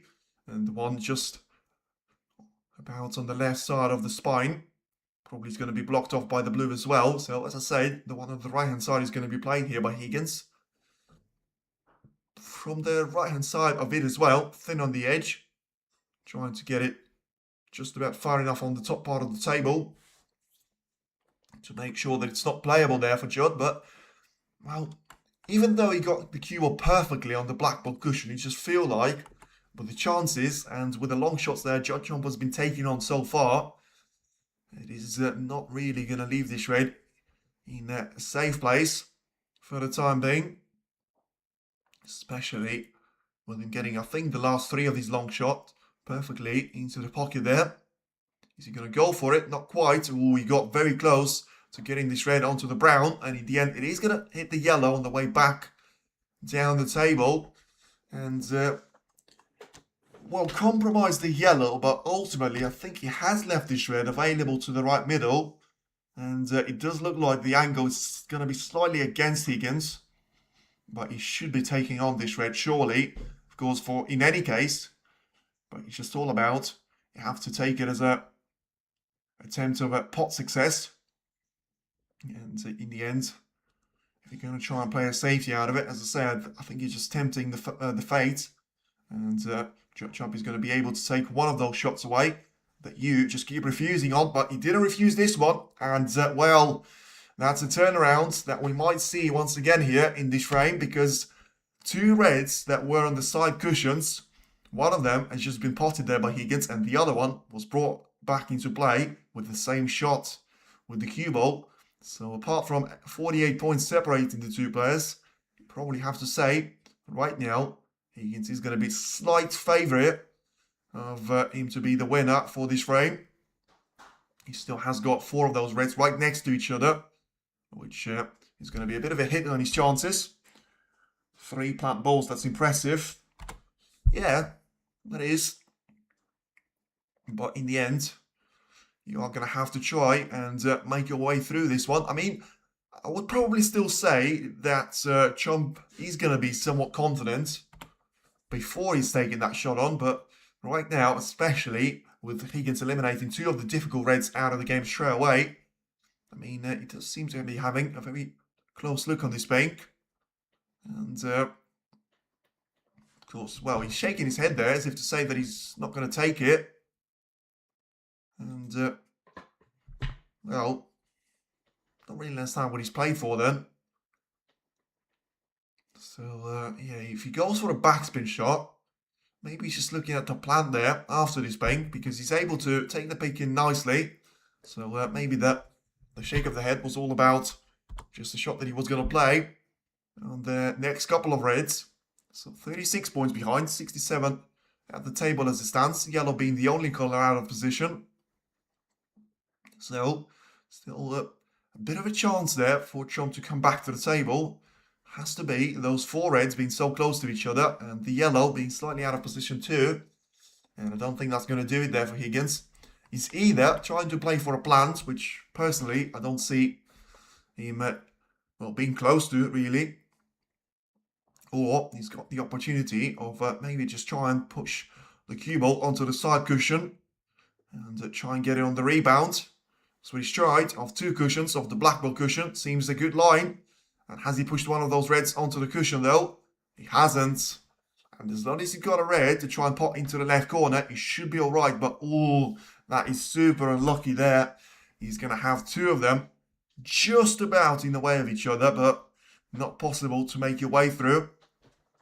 And, well, I mean, it's not really going to give me an easy way of actually landing a safety here, because he's got those reds so close to himself. He's got 2 of those that he can see out of the 4 of the table. He can't leave the cue ball and the lower part of the table pretty much anywhere because of one of those reds being so close to the left middle. So, ideally, he wants the cue ball to be sent to the top part of it. But for that to be the case, he needs to take a thin edge of one of those reds that he can actually see right now. Needs it to miss the blue, and it just about has. So then, it is still back to the battle. It doesn't really change anything massively there for John, because it's still a battle for this position to be taken there. For now, all of these reds are going to be in open play. And you are going to have the opportunity to maybe just guide one of the 2 into the left corner there for Judd, which, of course, he will be trying to keep that 30 points advantage to his name. Pushes one of those reds onto the side cushion and yeah, bounces it away nicely, perfectly into the center of the black ball cushion. So that's going to change the momentum massively there, because, you know, he's managed to do 2 very painful things there to John, because he got him snookered right now. As you can see, he's unable to get through to this red, which is very painful for him. But also he manages to get one of those reds to be compromised on the lower part of the table. And John just having a look. He can try and get that red through the bounce. I don't think he can try and get it through the thin cut though, because, well, he may just be able to see enough of it to try and push the cue ball back down the table. But, I mean, what on earth has he done? He's managed to pot the red somehow. I don't know if that was planned. And, well, it certainly doesn't look like it from the body language there. But what a shot this is. I mean, talk about a fluke or not. I wasn't even looking at that red for it to go in. And that certainly has changed the momentum there. And from Judd playing a brilliant safety shot to John Higgins getting another chance here for a total clearance to be made. For him to try and get that gap down to just a single frame in between the two players. Just about rolls the blue in to the left middle. Now he's 24 points back. So the red that Judd managed to put on the black ball cushion previously is going to be very handy indeed there for him. Because apart from that red, the yellow being slightly out of position, you're not going to have anything in between John Higgins and a 4-3 deficit.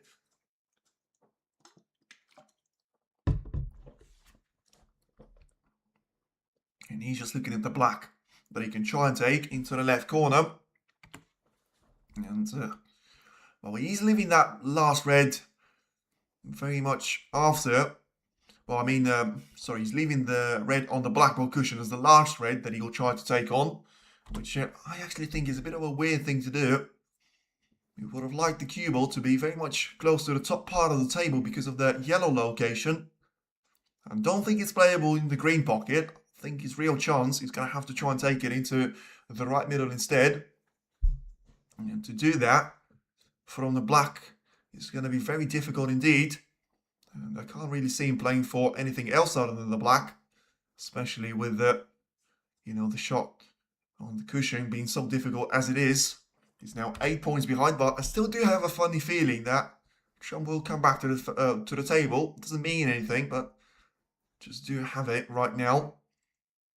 Maybe it is going to be the comeback king to try and do it again. He's able to do it with the red for now.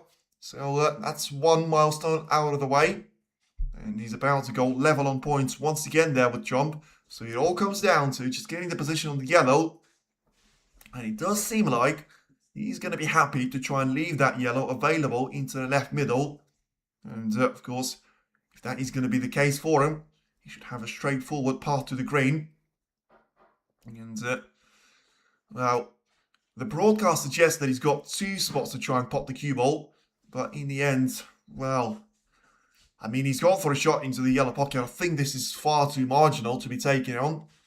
And I don't know why he's looking at the scoreboard. He does need the yellow. And he's going to be level on points right now. 27 points remaining. And surely the shot for the frame. And maybe, just maybe, another chance for this comeback to be completed. And the yellow is in. So, well, John Higgins looks like he's done it again. And this time around, he's done it from being 54 points down. And it's such a difficult position for him to try and make his way through. And right now, he's got 5 colour clearance. The green, brown, and blue are going to be all on their spots there. And that's all he needs for him to be the winner of this frame. 35 points here on the break. So he could still have another break of 50 plus there made. Which is going to be a nice boost as well. So gets the brown in. So the blue is going to be frame ball there. He's at 9 points clear. So just like it was in the previous frame. He needs this one to go in. Then all of a sudden, he's going to be in there with a real shout. And it is going to be John Higgins back in the hunt once again there. He was 4-2 down. All of a sudden, he manages to bring the gap down to just 1 frame yet again. And from being so close to 5-2, instead it is going to be 4-3 for Judd to try and hold on to. And John Higgins survives the scare of leaving his opponent so close to glory. In the end, he's still going to have a chance to try and battle it out for the next couple of frames. It is now Judd 4, John Higgins 3, as we head in towards frame number 8. And still, absolutely no clue on who's going to be victorious and take it to the last 2 of the Masters in 2026.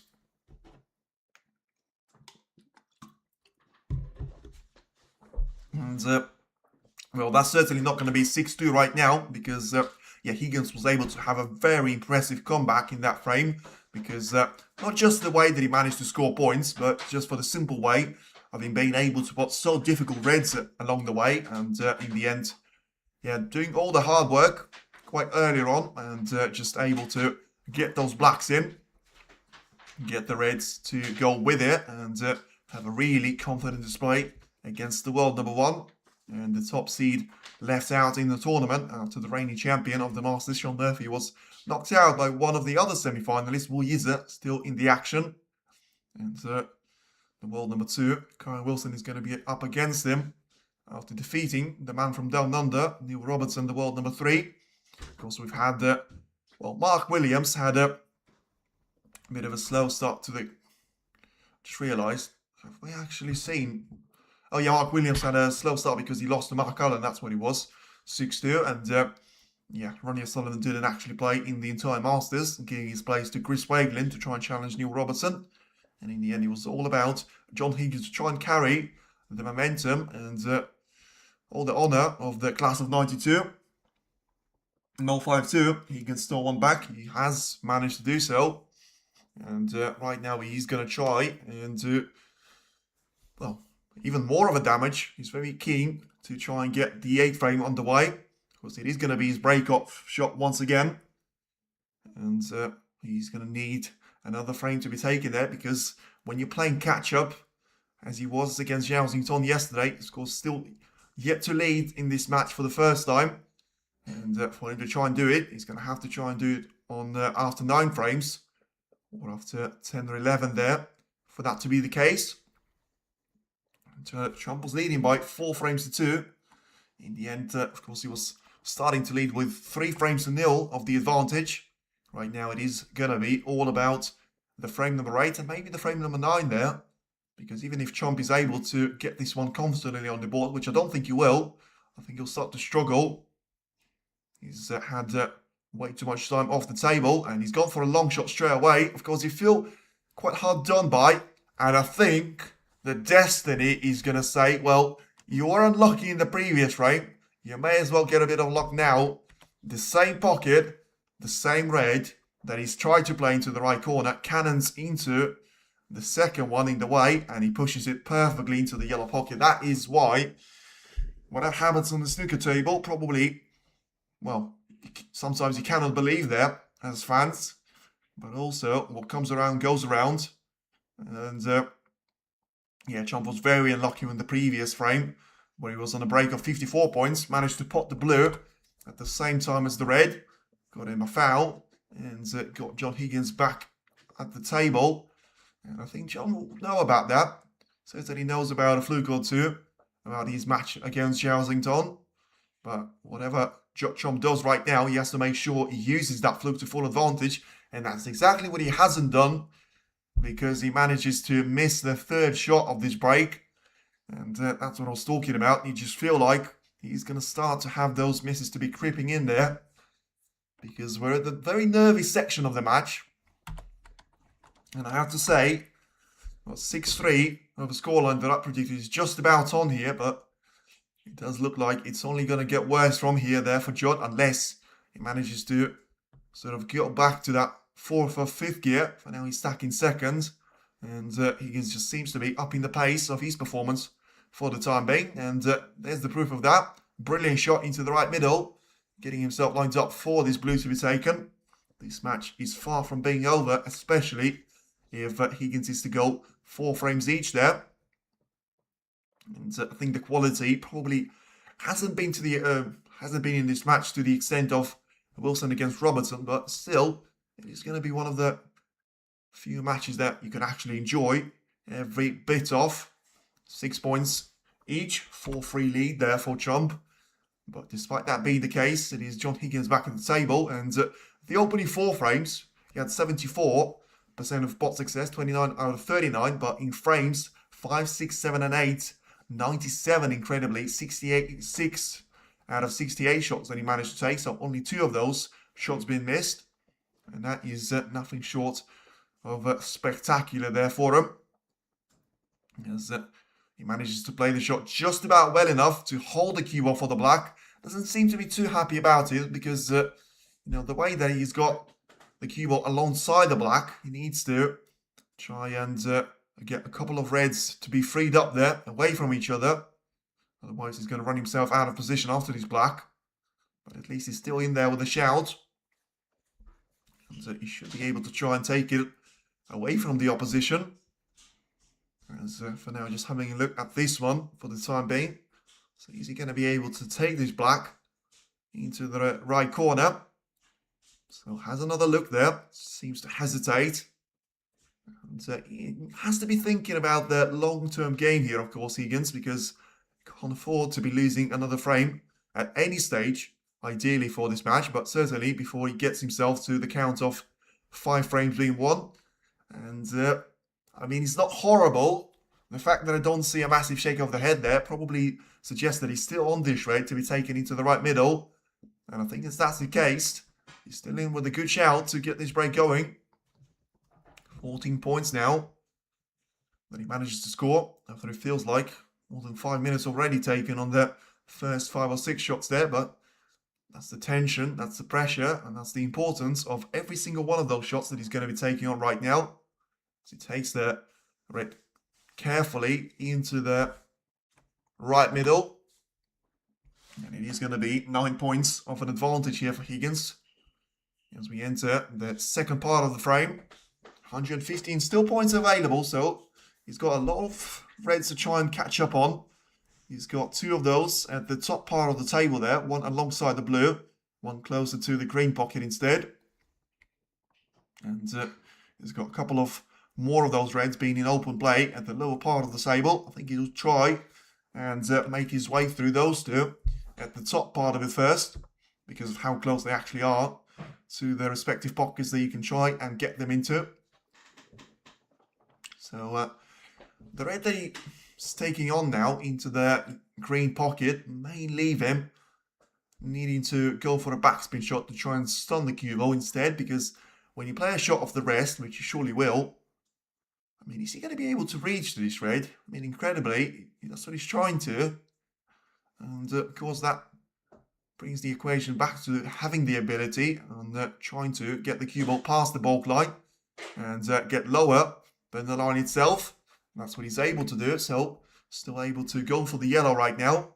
And despite not having the, well, biggest number of points that he can score of the opening reds that he's played, he's managed to take 5 of them out of the game. Though alongside the one that Judd has taken, which doesn't actually seem to have led him anywhere, apart from getting that extra 5 points from the blue. And well, very important couple of points there, because yeah, Higgins has got the cue ball to be going down the table, and he should be just about fine there for taking the red closer to the black into the right corner. Once again, just has a bit of a precautionary look here. And yeah, he's able to go for it. And he's probably just thinking about trying to hold the white for the black to be taken on into the right corner instead. And that's what he's looking at right now. So 17 points is going to be the advantage for him at this moment in time before taking this red into the right corner. And in the end, he's going to change his mind last second. So the shot that he's taking on, he's going to see the cue ball to go into the side cushion of the right part of the table and bounce away onto the ball colours. Could have played for the blue, but didn't do so because of the red being in the way for the left part of the table. And playing for the right part of it would have been way too risky at that point. So still, at this stage for Higgins, you know, just staking those frames one at a time will certainly do him nicely. And he should be able to just try and make his way through the easy shots first. As he gets the brown into the green pocket, so he's going to be 22 points away from Judd as it stands. So I think the average shot time is going to go up significantly from the previous numbers that we've seen. And still, Higgins has to take just about as much time as he needs to.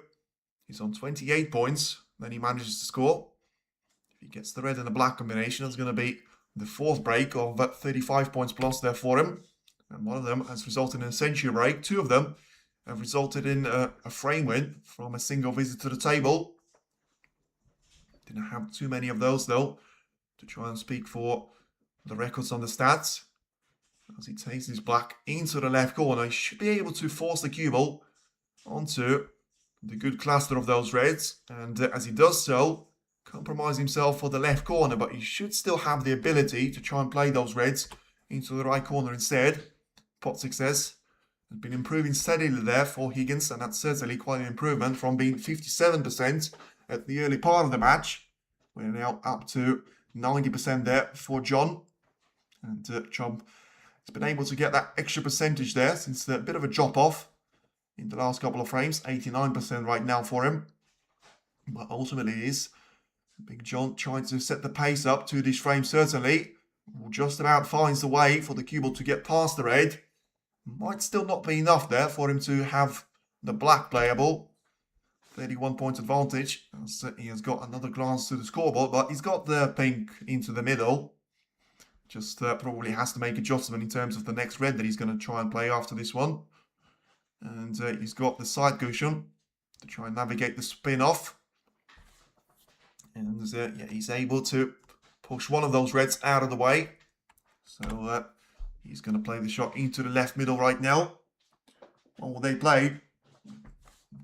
I mean, Higgins and Trump are playing right now. And don't think you're asking about Weezer and Karen Wilson. So yeah, right now, basically they're playing. 37 points advantage. And well, he's got still so many reds to try and choose from. Just has to be careful. He doesn't actually get himself to lose. And all bound certainly difficult to overcome. Well, that was always going to be the case. I just thought that 3-0 was going to be too much for him to actually try and do so. And, well, certainly doesn't seem to be the case. I thought so at 4-2. If he's able to get so close to it and be knocking on the door of that 3 frames each, he's going to be able to do it again. And he's certainly confirming that right now. Tournament ball spotted. He's just managed to even the points tally. 447 of those for each of the players. But it's all about the now. Total points scored from those balls though. 23 points more for Chom. So 1,577 for the world number 1 and 1,554 for the world number 6 here. Tries to get himself on the blue this time around. So the break of 51 points, which does seem like it is taking a bit of time here, but you can understand why.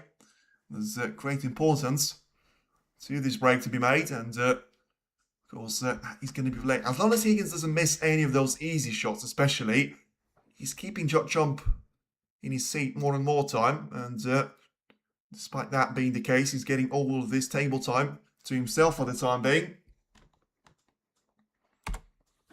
And yeah, he's got ahead by 50 points here, remaining on 67. And he's able to get this red into the left middle right now. He may need to have the cue ball to bounce away from the black ball cushion and get himself lined up for the right part of the table for the next colour to be chosen from. So he's very close in terms of getting this frame under his belt. He needs 2 more reds there for that to be the case. And he's got the cue ball bounce. I think it's pretty much spot on there. Just about on the top part of the blue, which is going to be perfect for him to try and get the cue ball down the table once again. And probably for the last time that you're going to have, well, him trying to do so with Judd Chomp still being in the contention for this frame to be taken, because as he takes the next red, he's going to leave Judd Chomp needing 2 snookers at least there, and the comeback at that point is going to be completed in terms of getting back level on terms there with Judd. And it's just going to be raised to the 2 frames there. For us, well, certainly 2 more to witness. Whether it is going to be the distance that the match is going to go to is going to be another matter. But hold on. If the red is not possible into the left corner, he still has got another shot to make his way through. I think he slightly lost the cue ball on the previous occasion. And despite getting the blue pretty much straight into the pocket, he wasn't able to get the perfect traction on this red. And right now, needs to try and recover from this one. Playing the cue ball onto the side cushion. Is he going to be able to get away with this one? He wasn't. And, well, this could be the perfect opportunity for Judd Chomp to try and step up. He certainly is taking his time there, getting back out of his chair. And he may well do so. Come on, Judd. We want fresh faces. Get rid of him. Well, 46 points, 56 points I should say, and yet this red is not in the pocket, and Judd Chomp is going to be able to go for this one as he gets the red in. very kindly left over the pocket there by John Higgins, and he's still got a chance of going for this blue into the left, going for the black, I should say, into the left corner. He's got no problem in terms of scoring maximum number of points that he's got available to him. And yeah, he's got the chance of going for this black into the left corner for the time being. And well, Letitia, he's certainly going to be enjoying this one, I thought, for all the time. And once again, it has got the feeling of that 6th frame where John was so close to getting it back to 3-all. And once again, he was a couple of shots, well, one shot, literally, one shot away there of making it. 2 snookers needed there for Judd, and surely no way back. In the end, this tournament already has been the tournament of steals there. And this could be another robbery to be made. But of course, well, robberies, when it's made illegally, don't think there's going to be anything illegal about this performance, apart from the quality. And another great shot being made there by Chomp. Difficult to describe just how much he was hampered by the red before taking the black into the right corner. And he's just trying to go for this red now. He doesn't have to take the maximum number of points, so he can afford to try and lose 2 of those. And he decides to try and do it right now. Bit of a weird decision, to be fair, because he has to play the last red with the black in that case. And that clearly just shows that the brown is not going to be impacting the yellow to be taken into the same pocket. And Judd Chomp is about 8 shots away there from a 5-3 gap to his opponent. Of course, remember that John Higgins was 1 shot away, and certainly a millimeter away as he was trying to get that red closer to the right corner. In the end, that wasn't the case, and it's now Judd Chomp just checking to see the yellow. He's certainly going to be passing that brown. Well, it's difficult to tell from this angle, to be fair, but probably have to say that he will be. Otherwise, I can't really see him taking that blue on with the penultimate red. Especially, you can see that confirmation with the line that he's taken on. So, being very close to the yellow. So, just try and stun the cue ball for the green. So, means that he has to play with a bit of power. As he finds himself 26 points behind. So, he could try and steal this frame with only 1 point in it. He's able to get the yellow on. And, well, John Higgins doesn't really have a lot to say for himself. He only has himself to blame there. He had a shot off the blue to the red, which would have been a shot for the frame and potentially, certainly for the momentum of the match, for him to go back level for the first time since the opening frame. And, well, in the end, it is going to leave a 4-colour clearance here for Judd Chomp to make it available for himself. Always cooked on match, both John Higgins and all colours on spot, apart from the brown, which just disappeared on the yellow pocket, and he's perfectly lined up for the blue. So, I mean, I have to feel like there shouldn't be another twist, but I feel like the feeling was there for too many of those occasions on the frame number 6 from Higgins' point of view. Of course, that was the case on frame number 4, where Chomp was trying to get himself with a 4-0 lead. In the end, he was so close to being 3 frames each, 4 frames each, and now he's got pink and black to try and take into the pocket. The pink is in, so the black for it to be made. A 5-3 of a gap, and Judd Chomp certainly being in charge of this matchup. In that case then, just try and roll the black in, not taking any of those chances at all. No exhibition style, and it is going to be 1 point in it, and the break of 57 points will do Judd Chomp nicely. He's 1 frame away from reaching yet another Masters final, and still marching on towards that 3rd crown here at the Masters, being very much possible. As far as I'm aware, he's got 2 of those at the UK Championship, one at the first Triple Crown, and then he's got the one that he's won last year before being the runner-up to Mark Selby. Obviously has only 1 Crucible Crown under his belt, made in 2019, and well, Rajesh is certainly happy about that one. He's enjoyed it, and he's 5-3 to Judd Chomp here, taking the lead once again there and extending it back to a 2-frame cushion. Here is John Higgins 3, Judd Chomp 5 as we enter the frame number 9, which at this stage could still be the final one from John Higgins' point of view. Well, Jump Crazy certainly is Icklen. And remember, I did say 6-3. Certainly didn't think that we were going to get it to this scoreline. Well, under these circumstances, being 3-0 up, then being so close, basically 2 shots or so away from going 3 frames each there. Jump was able to get to the next chapter quite earlier on and to get himself to 4-2 of a gap. And then another great frame by Higgins' standards. He's able to be within touching distance and so close, 1 shot away literally on the red for a frame to be taken away from Chomp. And yet there was another twist in there. And Chomp is able to find just, well, one more effort in himself and one more clearance. He's done it against Allen. He's done it against many other players. I was trying to think, who did he have to try and go through the opening round? Ding Jiwei, yes, he had a brilliant steal against him as well. And now he's done it into the semi-final too. And let's see if that's going to damage confidence of John Higgins bad enough for him. Well, he's basically been in this position before. Of course, up against Xiaoxington a couple of days ago, where he was 5-3 down. He didn't lead 1 frame in that entire quarter-final, and yet he still managed to somehow win it on the last black and win 3 frames on the bounce. And as I said before this match, and during the match as well, Xiaoxington is not Judd Chomp, and he's not going to be making the same mistakes there, surely. And also, I just think he's going to be playing way too consistent for him to be losing 3 frames on the bounce. It could have happened previously in the match, but I think we're past that stage now. And it is certainly going to be great advantage for Chomp. He's got 3 match frames for him to be over the line and back into the final for the Masters. Once again trying to challenge for the 3rd crown here at the Alexandra Palace.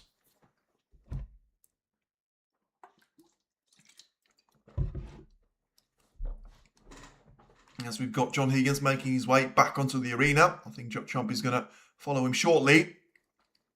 And well, John has got a lot to think about, but probably not right now. He has to try and forget about what happened in the past and try and move forward. He needs a good start to the 9th frame, as we see Chomp making his way back onto the arena as well, much to the delight of the crowd.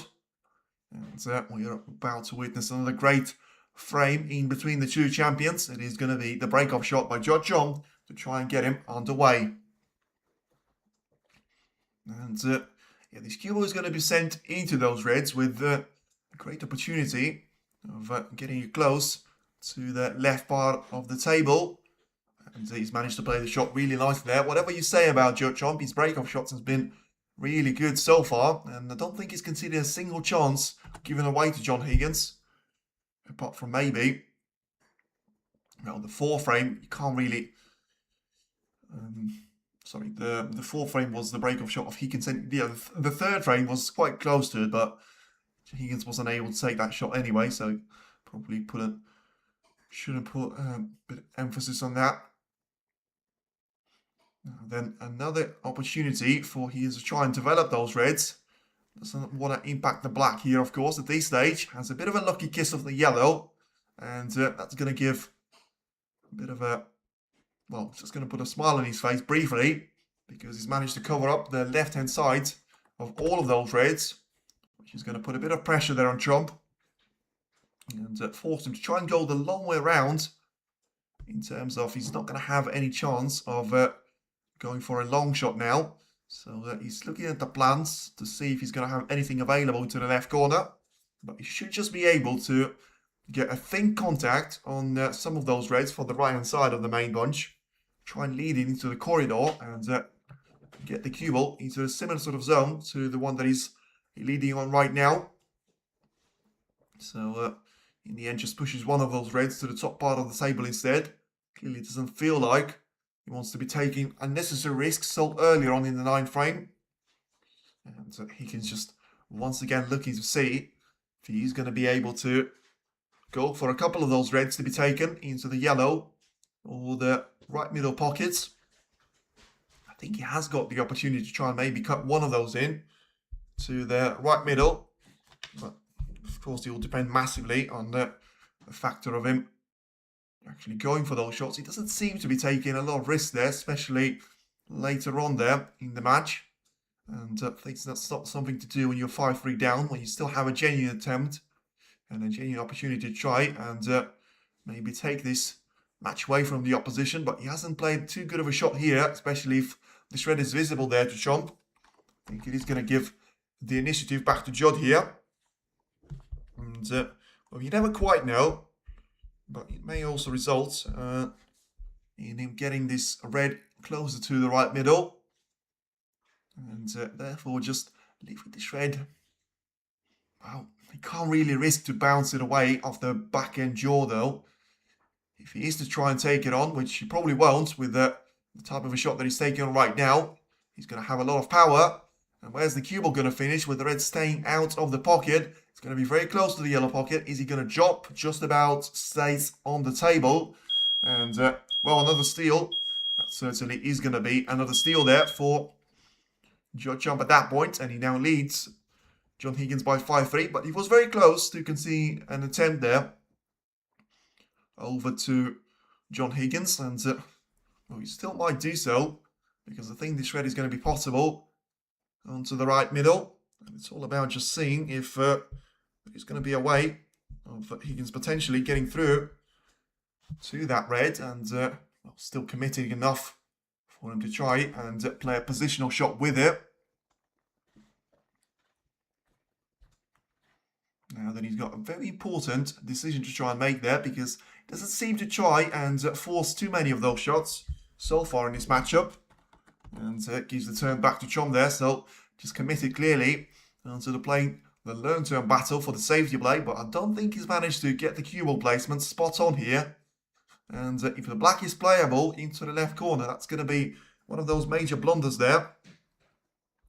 And that's something for him to try and make his way through right now. If this red is going to disappear into the left corner, it's going to have to be played with a lot of power and seize the red to bounce away from the pocket. And, well, in the end, for this time around, it does look like the patience game seems to have worked out for John Higgins nicely. Decided, well, as I said, I think I would have liked to see your confidence for myself there, because if you've got John that you support and you still want this one to go the distance, I wouldn't actually take that risk, because John Higgins is probably the best player on the tour when it comes to winning those insiders. So, yeah, I wouldn't actually take that gamble, but certainly from the neutral perspective, I want this match to go on as long as it possibly can do. And Higgins is going to be off to a good start here, getting himself lined up for this blue to be taken. But remember, he was so close to that cutting edge and to the final shot being taken there for him to be taking the match back to square one and turning it into first to 2 frames being won. In the end, he was that one shot that he was short of, has actually played a very dangerous joke with him, and has seen Judd Chomp to go for a clearance, which now sees him with a 5-3 of an advantage over John Higgins entering frame number 9. And John Rao has to try and take the easy reds into the middle pockets for the time being, gets himself lined up for the blue to be taken, and he's going to have to try and make his way past his blue, try and take it into the middle, and he's got the opportunity into sending the cue ball off into those reds, and I think he's going to be perfectly lined up onto one of them. Still, the pink has gone onto the side cushion, the black is still covered up by the other red, and no contact was made to the black on this occasion, but it's not too bad for him from Higgins' point of view, I mean, because he still remains in the prime position in terms of getting control of those reds. He's got the chance of trying to play for the blue on a couple more of those occasions. Because it's at this stage, you have to say, especially with this being one, the business end of the match. At some point, he's going to have to try and get the pink and the black into the open play, because he's just not going to be able to sustain all the shots that he has to make his way through. Playing well, the positional play on the blue every single time there, and I think he's managed to get himself into a bit of trouble right now. Frames 1 and 4, 43% of the table time, and when he comes to frames 5 onwards, taking on as far as frame number 9, which we're very much part of, he's had 67% of the table time, so certainly dominating that aspect, but even though that is the case, he's only managed to win one more frame than Watchalong so far, coming into frame number 9. He's looking to make it 2 more though, and get that gap to being minimal yet again. 5-4 at this stage will be very nice of a deficit for John Higgins, of course, as well. And still keep him alive in this semi-final, which is probably something that all you can wish for at this stage. Once again, trying to play for the blue. Has got the ability to try and play for the red onto the top part of the table if he wants to. But I think that's going to be a shot for the future for the time being. And, well, just to say that, he's gone for it. I thought you would have had the ability to try and hold the red. Hold the cue ball, I should say, for the red to be taken into the left corner. But I suppose it just makes the next transition onto the next color slightly more difficult. Takes the red now into the green pocket nicely.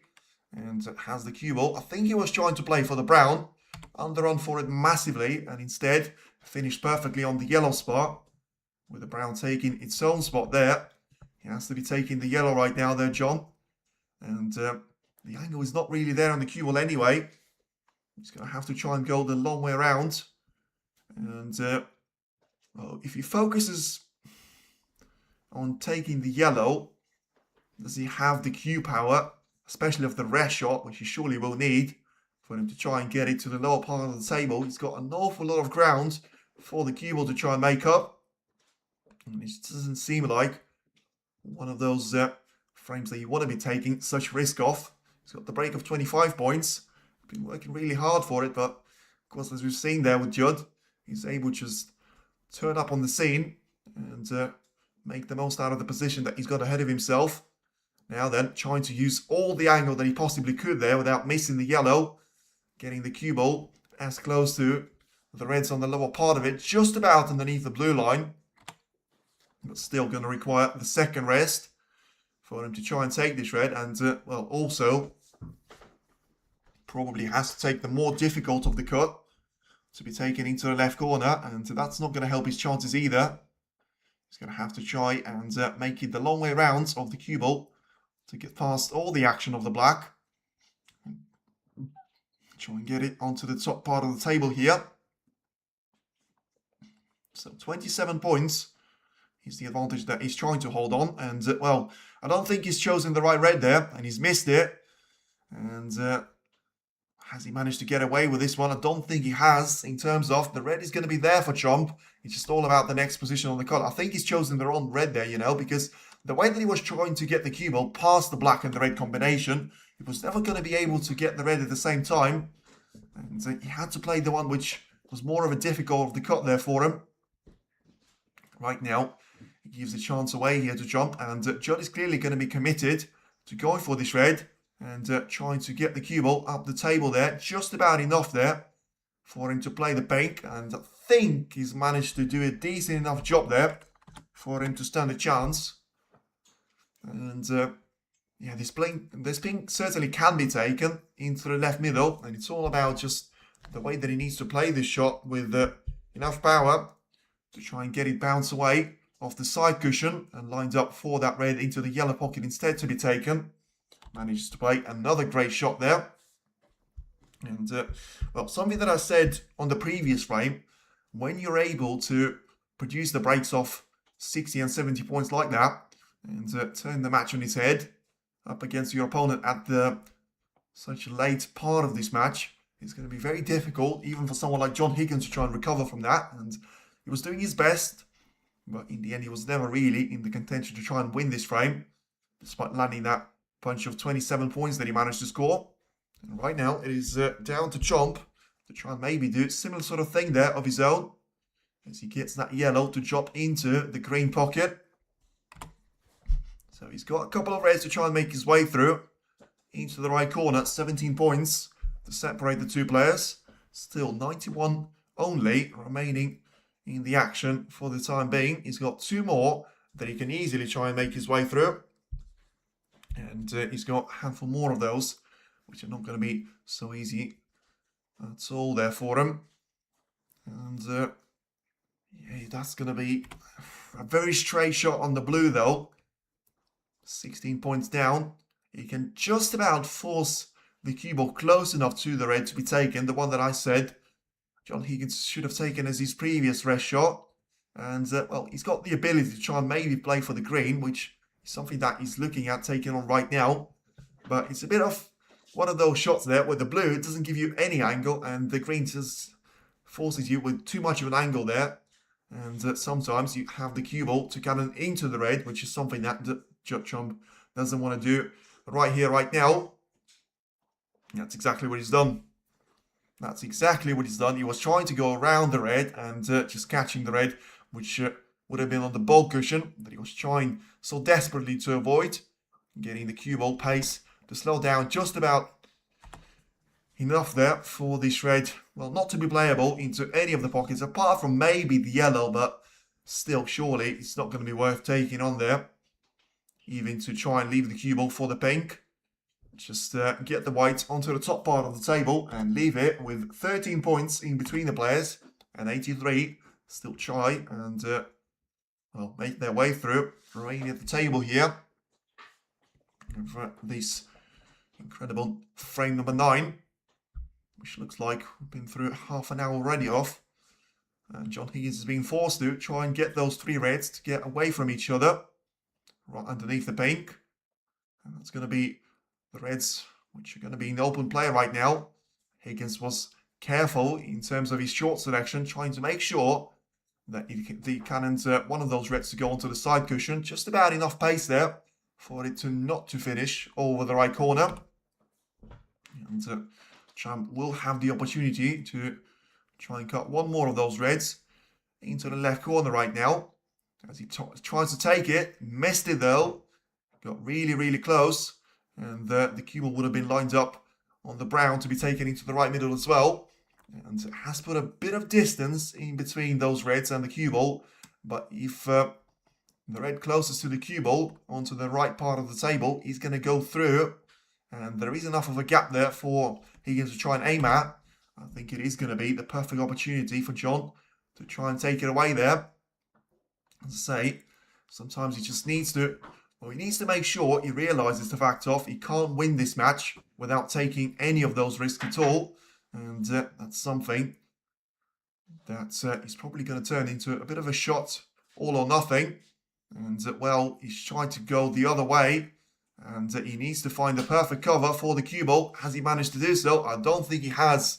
And that's what I was talking about. I'm not sure, by the way, I am going to put that out there, that I'm not sure that the red that I was talking about, which he tried to take on anyway with a safety approach, was visible for him to go through.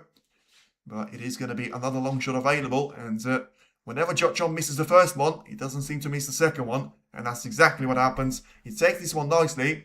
And I was going to say he's on the way to making it a 6-3 win, but I had a look at the way the Reds are positioning themselves, and it doesn't seem to be too good for him. He's 12 points down. He's got 75 points to make his way through. And right now he's on the green nicely to be taken into his own pocket. But he's got 2.5 reds, I say, which are going to be straightforward. And he may have to go for the one that counts as a half of a red along the black ball cushion, but he's got a bit of distance. And that's probably going to turn it into a third of a red available. Hence why he's taken on another red with a more difficult of the cut, but at least a bit of margin for error. Needs to miss the blue because he's going to be very short in points here. At least we're getting through those reds and getting to the end point of the frame. Playing good Higgins, but unlucky lose the frames and match as well. He could have been the man dominating the play had he not managed to play so bad at the start of the match. And unfortunately, when you leave that gap open to 3-0 there to Judd, he was able to play a brilliant shot on the green and get him right back in the position here for another red to be taken onto the left middle. And 5 points is going to be the difference in between the two players. And make that 4. And yes, things straight away, as soon as he hit that one, he realised that he wasn't going to have the angle that he needed on this ping to be taken into the right corner. And he's probably about to go 2 points clear. And well, needs to hammer the ping home. But that's probably not going to get him close enough to that red to be taken there. And indeed it won't. So 4 reds, 2 players, and 2 points in between themselves.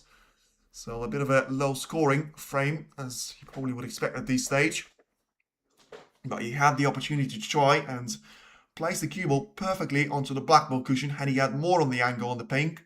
With that not being the case, has to try and take a step backwards. Push 3 of those reds now onto the black ball cushion.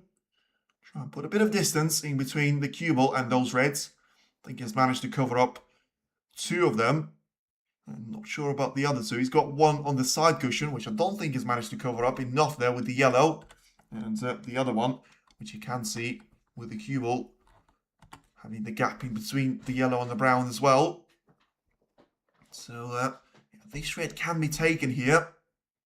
And I think it's going to allow him to try and take this red off the side cushion. Of course, it's a bit of a mixed bag here, really, because both little players need all 4 of those reds. And that actually turns it into both of them being interested to try and get them in open play, but without making sure that it is going to be without giving the initiative back to the opposition. And, the cross double for Higgins to try and attempt here is very much on, but he is going to require the cue ball to avoid the double kiss on the way back for the red. And he needs to find some resistance on one of those reds to slow the red down. And he's managed to do so with the one closer to the right corner. So we now have 4 reds there or thereabouts, closer to the black ball cushion. And 5 of the 6 colours being in open play. So 82% of a safety success for Judd and 76 for John Higgins. And right now the cue ball is going to miss all of those reds. So that's now going to bring John Higgins into the lead. Don't think he's going to have a free ball opportunity though. You should be able to see the entire red visible from here, and just leaves Judd to be taking the shot from here, you would seem. And it's now 2 points advantage for Higgins. He, as I say, give the turn back to Judd at this point. And just, Judd has to try and find a way there to make sure he's going to get those reds close enough to the corner pocket so that he gets enough power on the cue ball to have it bounce away. And still not going to be able to give initiative back to the opposition. And well, I mean, I'm not sure what happens in this case. I'm very interested to see what the referee says about it, because he manages to miss 2 different shots there from 2 different positions, but he's given a free ball away. Don't think it's going to matter too much. And John Higgins certainly is going to try and have a look at this one. He basically missed the contact on the reds twice there from 2 different positions. And the thing that I was talking about, I'm not sure if the 3 miss rule still applies to this one, because of him technically taking it from the 2 different positions out there. So Higgins surely will go for the brown to be taken into the left middle and try and get himself lined up for either, well, brown on the way down the table and try and take the cue ball back to the lower part of it once again, or maybe just settle for the yellow as the colour that he takes on.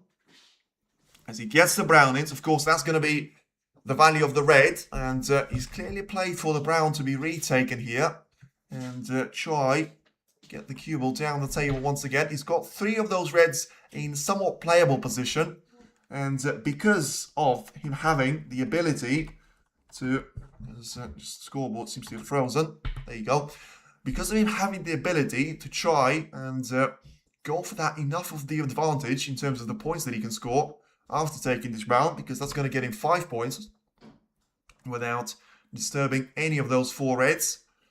So of course the black is going to be out of the game for the time being, but he's got 11 points of a gap. So technically, well, had it been for the black, to be fair, he would have been able to get himself far enough there of Judd to ensure that he was going to guarantee himself a respot opportunity in the worst possible manner. But right now it has to be just all about trying to get a couple of those reds into the pockets, get himself lined up for the pink, and get the maximum number of points that you can, and then try and do the maths later on, I would say, because he's not going to be able to win the frame in this visit to the table unless he's able to get those reds, all of them, to be potted into the left and right corner. As he now has 12 points advantage. Looking to make that 18. As he's going for this pink to be taken into the middle. Bit of backspin applied. Very carefully on the cue ball's point of view. And also the way that he's played this shot right now probably suggests that he understands that he's not going to be able to win the frame in the current visit to the table. He's got a bit of a distance in between the cue ball and the red that he's playing for. But also the way that he has to try and play for the next colour is going to compromise him a bit. And whatever you do, don't miss the red entirely. And that's not the way for you to try and go on about making one of those frames back. He misses the red into the right corner completely there. Wobbles it in the jaws. And, well, has cannoned two of them along the side cushion. One closer to the right corner pocket. The other one pretty much in the middle of nowhere. As gives the turn back to Chomp here. And, well, Chomp is still on the charge here because straight away he's gone for the red and he manages to take it. Pushes another red so close to the left corner. And, well, he manages to solve two issues in a single shot there for himself. Has got no other option but to go for this pink into the right middle because he basically has a red over the pocket there. Waiting for John Higgins to try and come back to the table. He needs this pink to go, and he doesn't. So that's 17 points of an advantage there to John Higgins. If he's able to get this red plus pink combination, he should be around 24 points clear. So he's going to need the red there. And yeah, he's going to have to try and make his way through the opening red. He's got the black available as well, but that shouldn't really be an option for him to try and make his way through for now. He's got this green that he's getting the cue ball very close to right now, but I think he's overplayed it. And even though it is going to be a point scored, I feel like it is a chance lost to try and get the position on this red. He can still try and go for this green to be taken into its own pocket, but at the end of it, I don't really see him getting as close to the red for him to try and take it into the green pocket. He's done it before, but I don't think he's going to be able to do it again here. He's got 18 points advantage, so about to take it into 21 after the green disappears. And just trying to cannon the red on the way out. Has he managed to get the red though? And he didn't manage to get the green, incredibly there. Higgins focusing too much on the positional cannon for the red. And in the end, he's unable to make the green into the pocket. And this could be the problem there for John Higgins, because this red surely is going to be possible into the yellow pocket. No, it's not. Spoiler alert, it's not. So it's just going to be a safety battle for this red to be taken. And I don't think that this red is going to be, well, put in a safe enough position there. Chomp had the ability to play the cue ball in behind the brown. He wasn't able to do so. So back to Higgins it goes. As he gets his frame now, well, he was for a split second, but it's not now. It's a 50-50 battle once again. And the fact that he's got 18 points to his advantage is not going to do him a lot of justice. Because I think, still waiting for the confirmation, he may have left a chance for Chomp to take this frame. And therefore, this semi-final away from him. This red is going to be possible into the yellow pocket. And he's pushed the pink closer to the right corner pocket, but it's still going to be in a playable position. The red is in. Now where's the colour? He's got so many options to choose from. Compromise the yellow slightly, but he still should be able to go for the black now into the middle. He's 17 points down there on Higgins, but that's not really going to matter, as I say, apart from if he gets himself very much to the final black there to try and challenge for the frame win. And if he takes his black on very carefully, he can try and leave him with very close proximity there towards the yellow, with the green being pretty much in the pocket there after the previous miss of John Higgins. You shouldn't worry about the position on that one too much. And pink is going to be close enough to the pocket. So it's all about getting the position on the brown. And you should be set for a straightforward clearance there for Chomp. But now he needs to make the yellow in with the rest shot. He's able to play with topspin, gets the yellow in nicely. And he's now all down to the green, the brown, blue and the pink. And he should be the winner of not just this frame, but of the match in general, and it could have been a very different story. This has to be it now. It has to be. But we've said it on a couple of occasions previously, and yet it wasn't. So let's just wait and see what happens now. He got the green in. It was more difficult to miss than to actually... Sorry, it was more difficult. Yeah, it was more difficult to miss than to actually not pot it there. And right now, he takes the brown into the green pocket. And this probably is the only chance where he can go wrong. And it has gone wrong once again. This has to be it, we were saying. And it is going to be another shot and another chance for John Higgins, because he clearly can't believe it as he makes his way back to the table. He thought he was out of the equation. And right now it is going to be just 13 points scored there by Trump. And back to John Higgins it goes. He only needs the brown and the blue combination. And he should be right back in this match straight away there. With it being only one frame in this one. Not to be. And indeed, it wasn't to be for Judd, it would seem. And just wait, he needs the blue as well to be taken into the left middle. I don't think he needs the pink. And I don't think that Judd will be too eager to try and have a snooker lined up on. And it is going to be another frame for us to witness. And Judd was just a couple of shots away there from making it the headlines and the chapter to be closed off of the semi-final. Right now, it is going to be one more shot for the 9th frame. And Judd surely just settling for a couple of more of those nervy moments there for him to try and be over the line. And sometimes it is just meant to be there for you. 14 points is the difference in between the two players.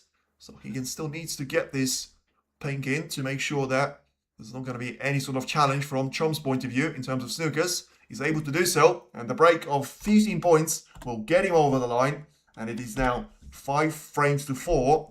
Trump still leads, but all of a sudden, John Higgins is going to be right back in this semi-final.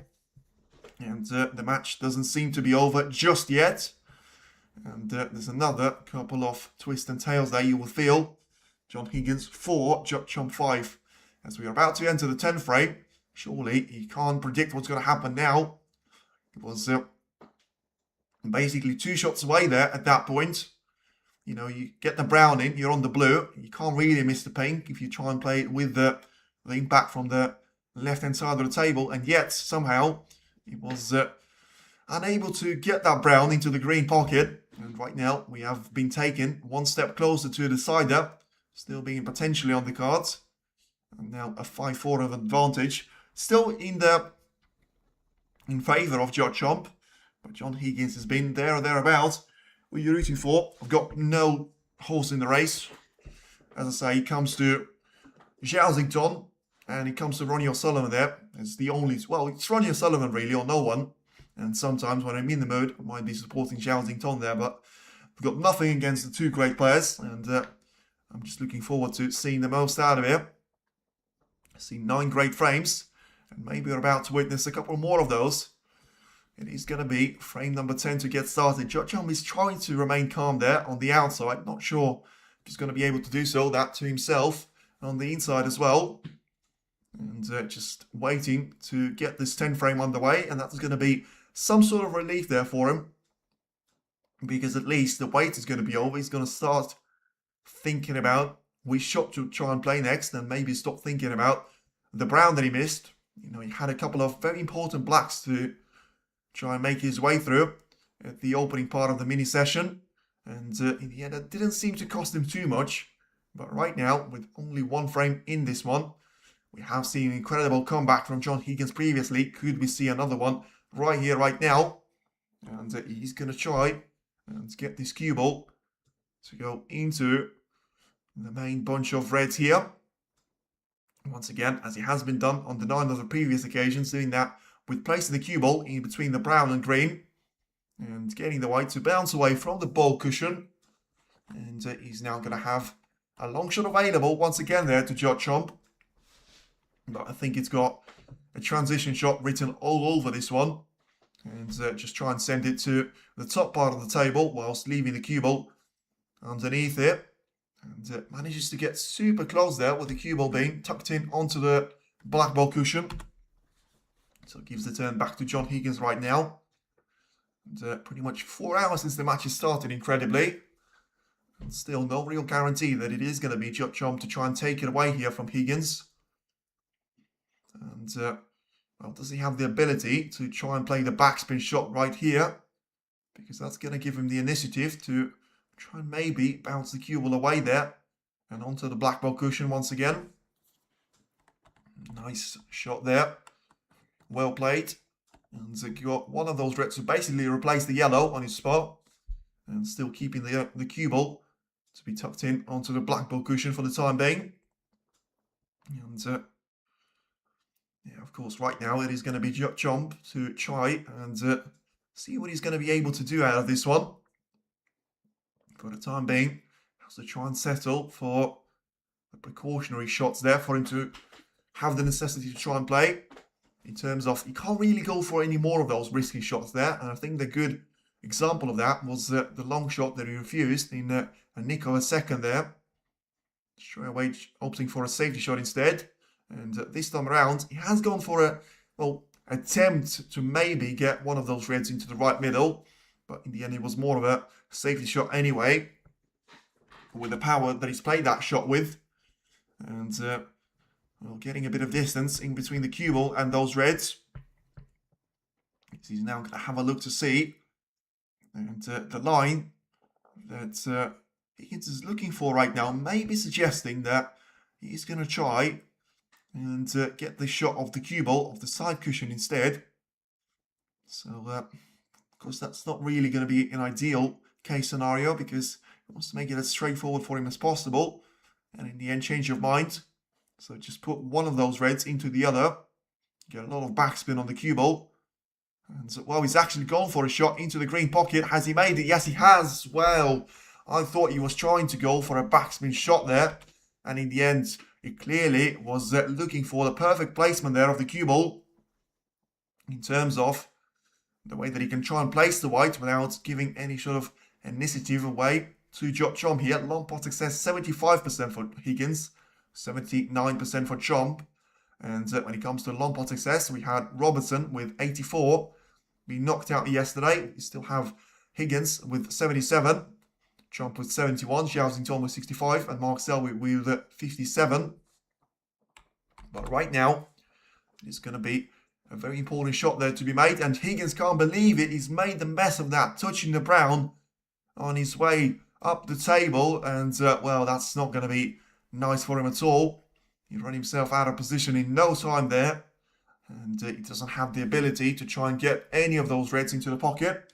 Higgins won. Well, he did win. He did win, I should say, that previous frame. He doesn't manage to do so right now. With him having to play a safety shot, he would seem. And having the need to try and get those reds away from the cue ball. So just trying to place the white onto the ball cushion here. And, well, maybe he's going to have the ability to try and get one of those reds in. And he does. Brilliant shot there for him. And, well, what a shot that was on the red into the left middle. And he was always going to be trying to hold the cue ball back for the brown. And he's managed to do so right now. So it still has got the ability to try and maintain this break going for the time being. As he rolls the brown in with no pace at all. So taking 3 of the top reds on the upper part of the table for the time being. Because the problem with those ones is going to have to be the fact of him not scoring maximum number of points. But still, at least he's going to be in there with a chance. And pot success in the opening 4 frames was 74%, so 29 out of 39. In the frames 5 and onwards, so 5 till 10, it was 95%, so only 6 of those pot attempts were missed, but of course one of them has cost him the frame. It was frame number 6, where he was going for 3 frames each. In the end, Trump was able to produce a wonderful break there and get himself into a 4-2 lead. Once again, another great shot being made into the middle, and the cue ball is going to be close enough for the blue to be taken into the middle right now as well. He probably has to try and go into the bunch right now, Higgins. He knows he's not going to get a better angle than this. Yes, he's got 2 reds that he can try and make his way through. But he needs to be taking those type of risks. He's taking the pink out. And he got the blue in the pocket. And as long as the pink is not going to be in the way of those reds, he could still have a great chance of having a couple of those reds to be potted there. He's got the clear path for this red to be potted into the left part of the table. And once again, just taking that risky approach seems to be working out for him perfectly indeed. Pack split success so far, 100% for John Higgins. Certainly going to be a stat for him to try and hold on to if there is to be a decider, which many people in the chat have been saying they're going to be rooting for. I'm certainly looking forward to it. If that's the case, as I say, if Trump is to win it 6-4, then so be it.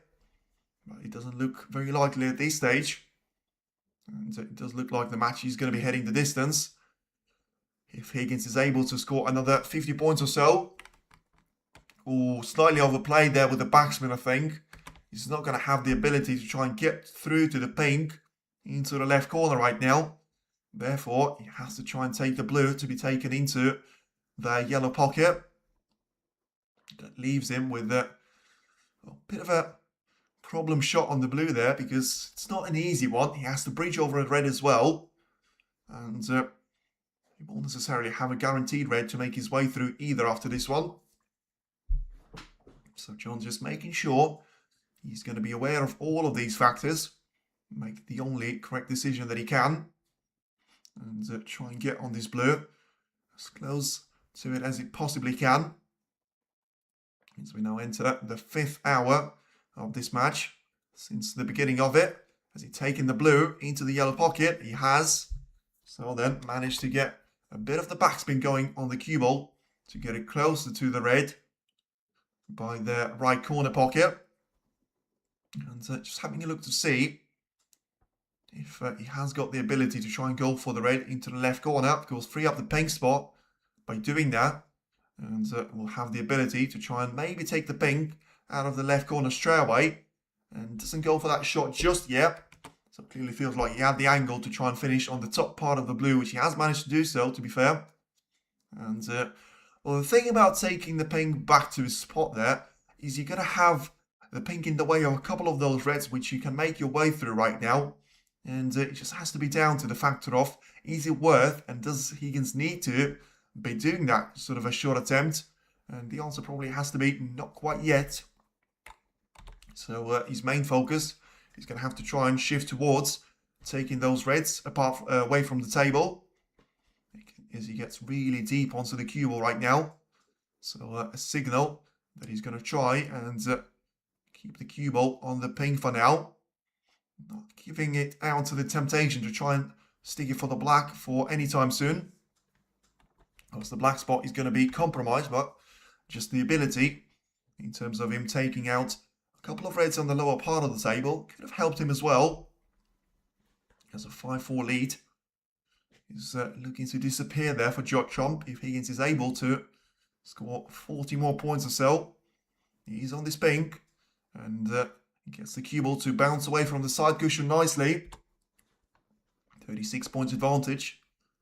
Should be able to take this red into the right corner as well. And he has got a couple of options to his name if he doesn't fancy that particular red to the right part of the table.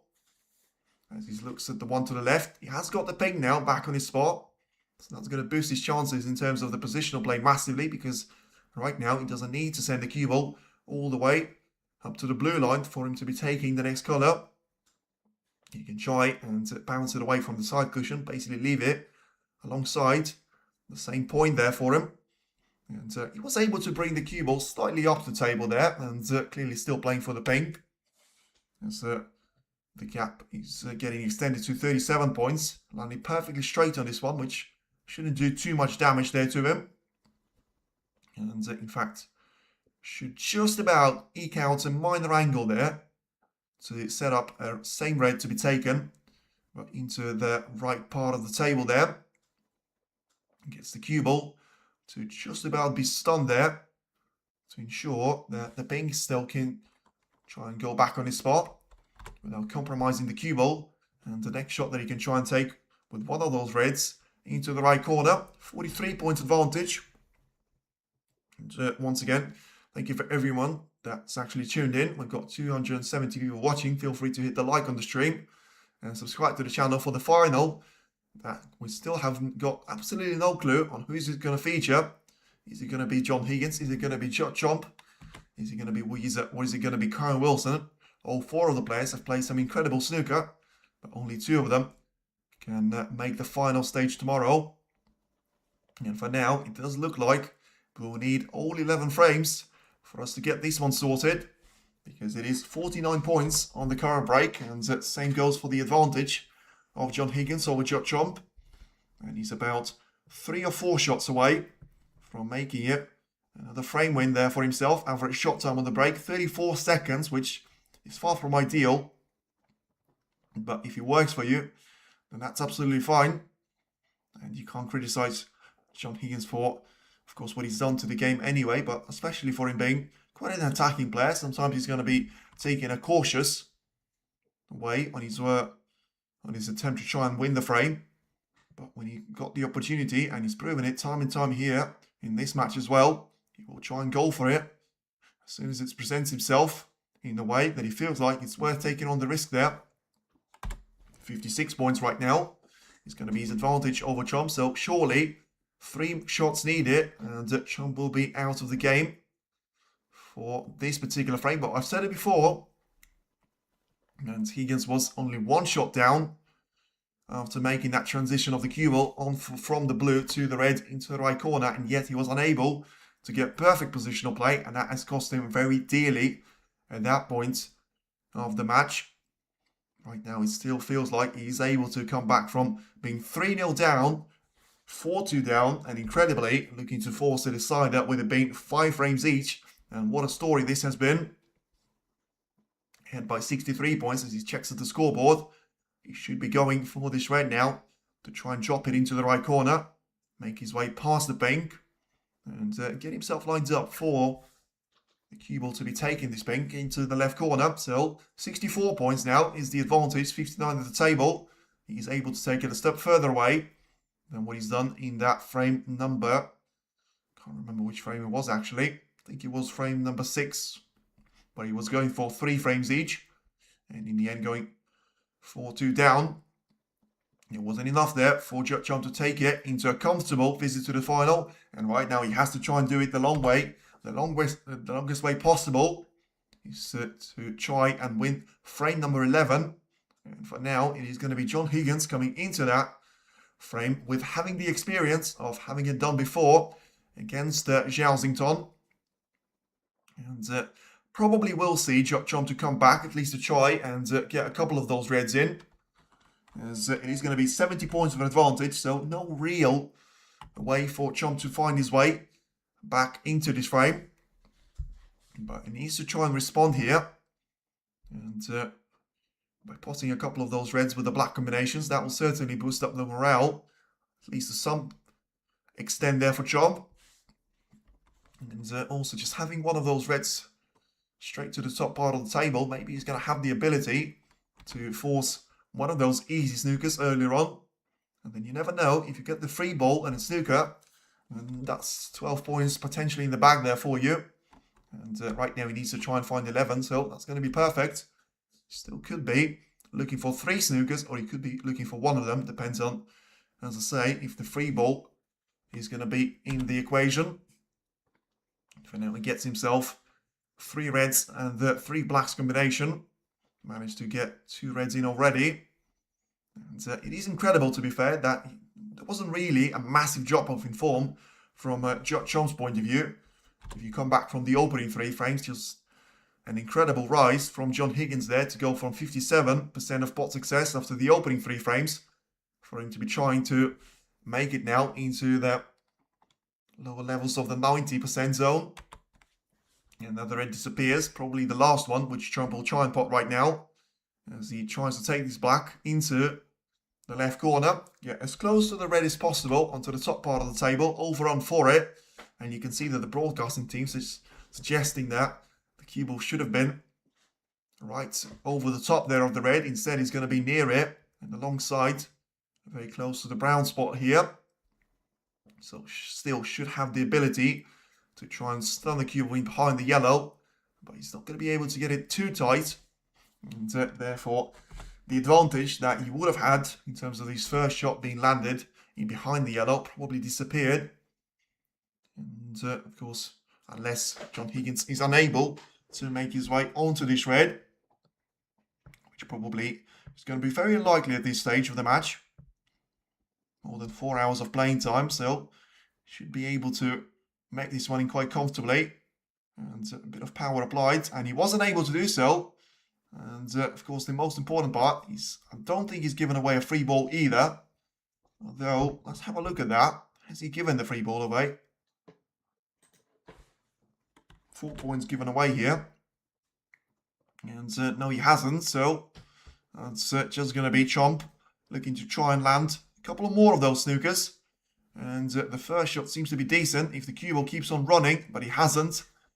Just about low on the tank there in terms of the fuel. And back to Higgins it goes. So this time around, he can't really afford to be doing the same thing there, because when it's one snooker zone, and you already conceded 2 of those, you can just make a bit of an effect there on your game mentally. As now has got the ability to try and maybe cause a bit of chaos on the table. That's what he's done. But he still wasn't able to put any sort of real distance in between the red and the cue ball, getting the brown and the yellow to go away from their spots. Giving the turn back to Judd here. And Chomp will have the ability to try and play this red down the table and still land the cue ball in behind the yellow. It's a decent effort, and I think it's a good shot there. I think he's managed to cover up the black ball cushion as an escape route for John Higgins. And that's why John has to try and do it off the left side cushion.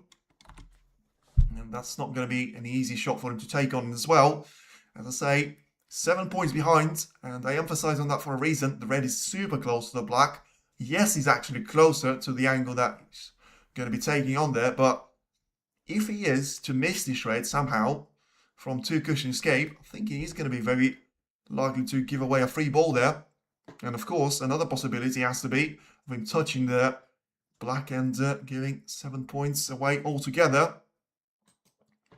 Now then, he's unable to find it, and is it going to be a free ball? I'm waiting for it, and it is a free ball. Just waiting for the confirmation there from the referee, but this could be the biggest steal of the century there, because of the way that he's gone in such a decisive frame. It's once again, it's 4 points given away to Chomp, and yeah, he just needs yellow to be taken as the red value, and then the brown, and he should be fine in terms of points for him to try and win the 10th frame here. It looked incredible. It looked like it was going to be an almighty task for him to even come back to the table for one more shot. Well, it doesn't look like it now. He's got the brown to be within touching distance in terms of still having the ability to try and get back within the points on the table there. 35 points on the table as it stands, but as I say, Judd has just played the free ball off the yellow and gets himself on the brown as well to be taken into the right middle. It's just the thing that is making him to hesitate is that he's thinking about going for the green here, but I don't think that's going to get him the points that he needs. Well, he just about will, to be fair, because that's going to be 4 points that he scores. And just having that chance to maybe get the contact on the cue ball, and he hasn't managed to land on that red at all. Disappointment in his eyes that you can see, so he clearly committed to taking the green for the reason of making the contact to the red and the black, so that he would try and land on the red into the right corner. That wasn't the case. And now once again, we'll have to try and get the cue ball in behind the black. Has he managed to do so? I don't think he has. Judging from the body language, I think there is going to be just about enough distance in between the cue and the black for this red to be possible to be taken on to the top part of the table. And I say, you know, the frame time is 20 minutes. It feels like it's been way more than that.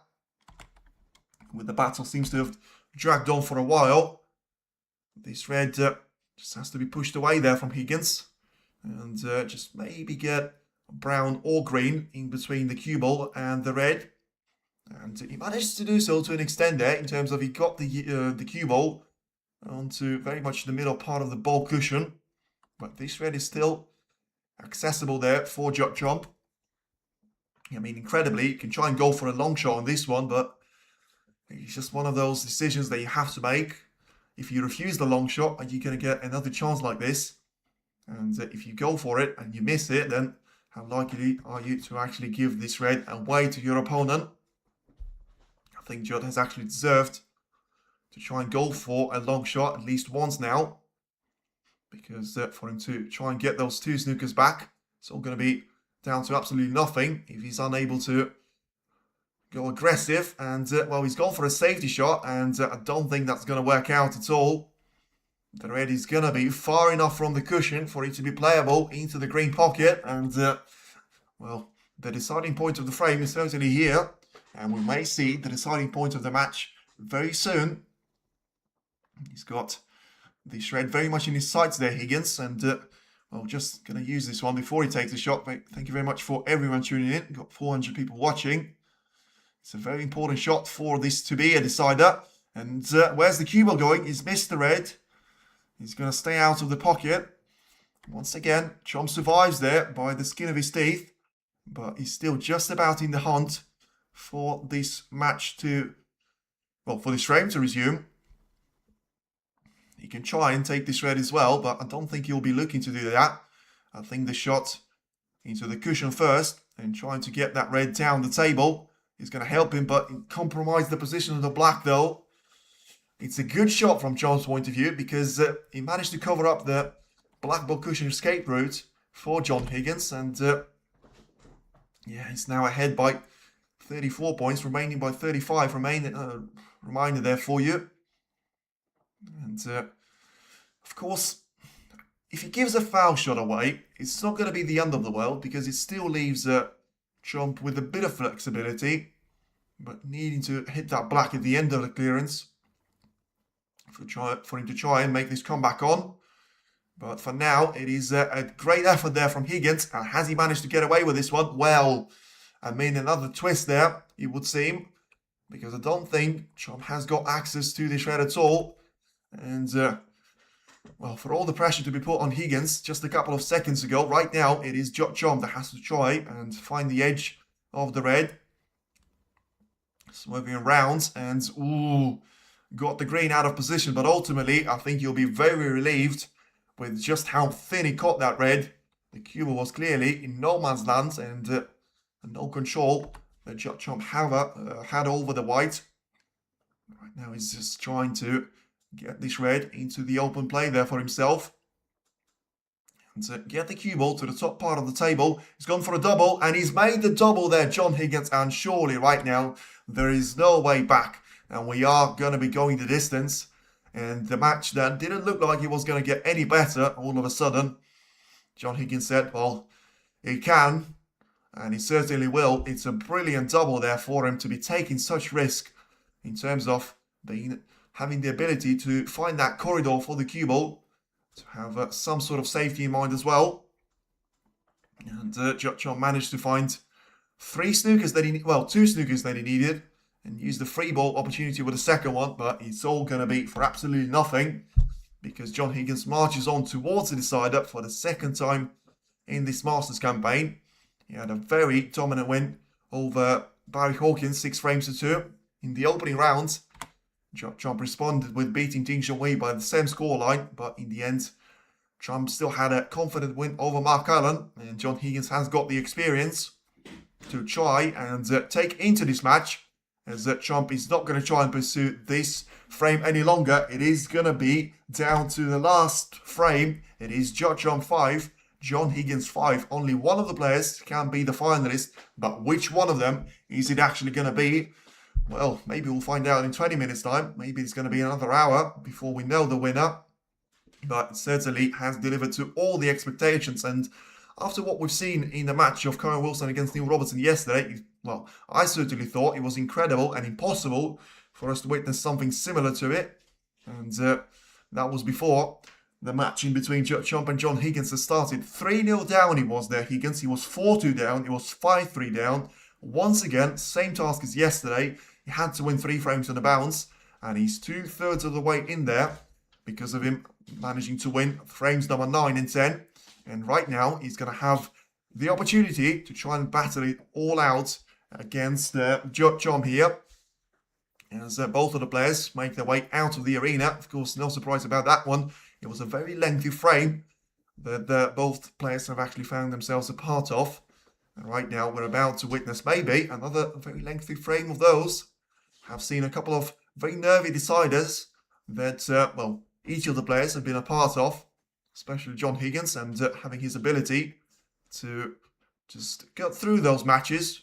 And in the end, always was a positive outcome, it would seem. I think, as I say, certainly last season, he had the best record when he came to decider matches of anyone on the tour. I think he's not going to be too far away from this record on this season so far, but I think that Mark Allen might just edge it out against him because of that performance at the English Open, incredibly beating the likes of Jack Jones, Watchalong, and, well, plenty of other names, which I won't be able to remember right now. Stuart Bingham, Ding Zhuhui, I think were in there as well. And so all of them were pretty much dispatched with the deciders. But John Higgins has to be in the equation. And, well, right now, as we wait for the players to come back, the reds are ready. The pink is going to go on above them. It is now 15 reds, 15 colours. And, well, the cue ball and 2 players to try and battle it out for 1 spot in the final. Certainly looking forward to this one. And just final moments until we're gonna get this 11th frame started as the referee makes his way out of the arena as well. So just a couple of more moments for us to witness. And, well, for the favourite, I mean, you've got 2 very much different points here to be made. You've got a point to be made about John Higgins being, for me, by far the best player when it comes to be able to win those deciders. And you also have Judd, the world number 1, that has got such brilliant head-to-head percentage against John Higgins recently. And you can see that Higgins certainly enjoying the crowd acknowledgement because he has given them certainly great entertainment for the money that they've paid for. And Judd, as he makes his way back onto the arena, I think he's going to be given similar sort of support there as well. As it is 2 players, but only one of them can try and challenge for the title. And it is worthy of a final script, but it's only to make it into the last 2. And now you can see the handshake in between the 2 players, loads of respect in between them. And it is now Judd to get us underway for one last time on this frame number 11. And, well, let's see what we're about to witness.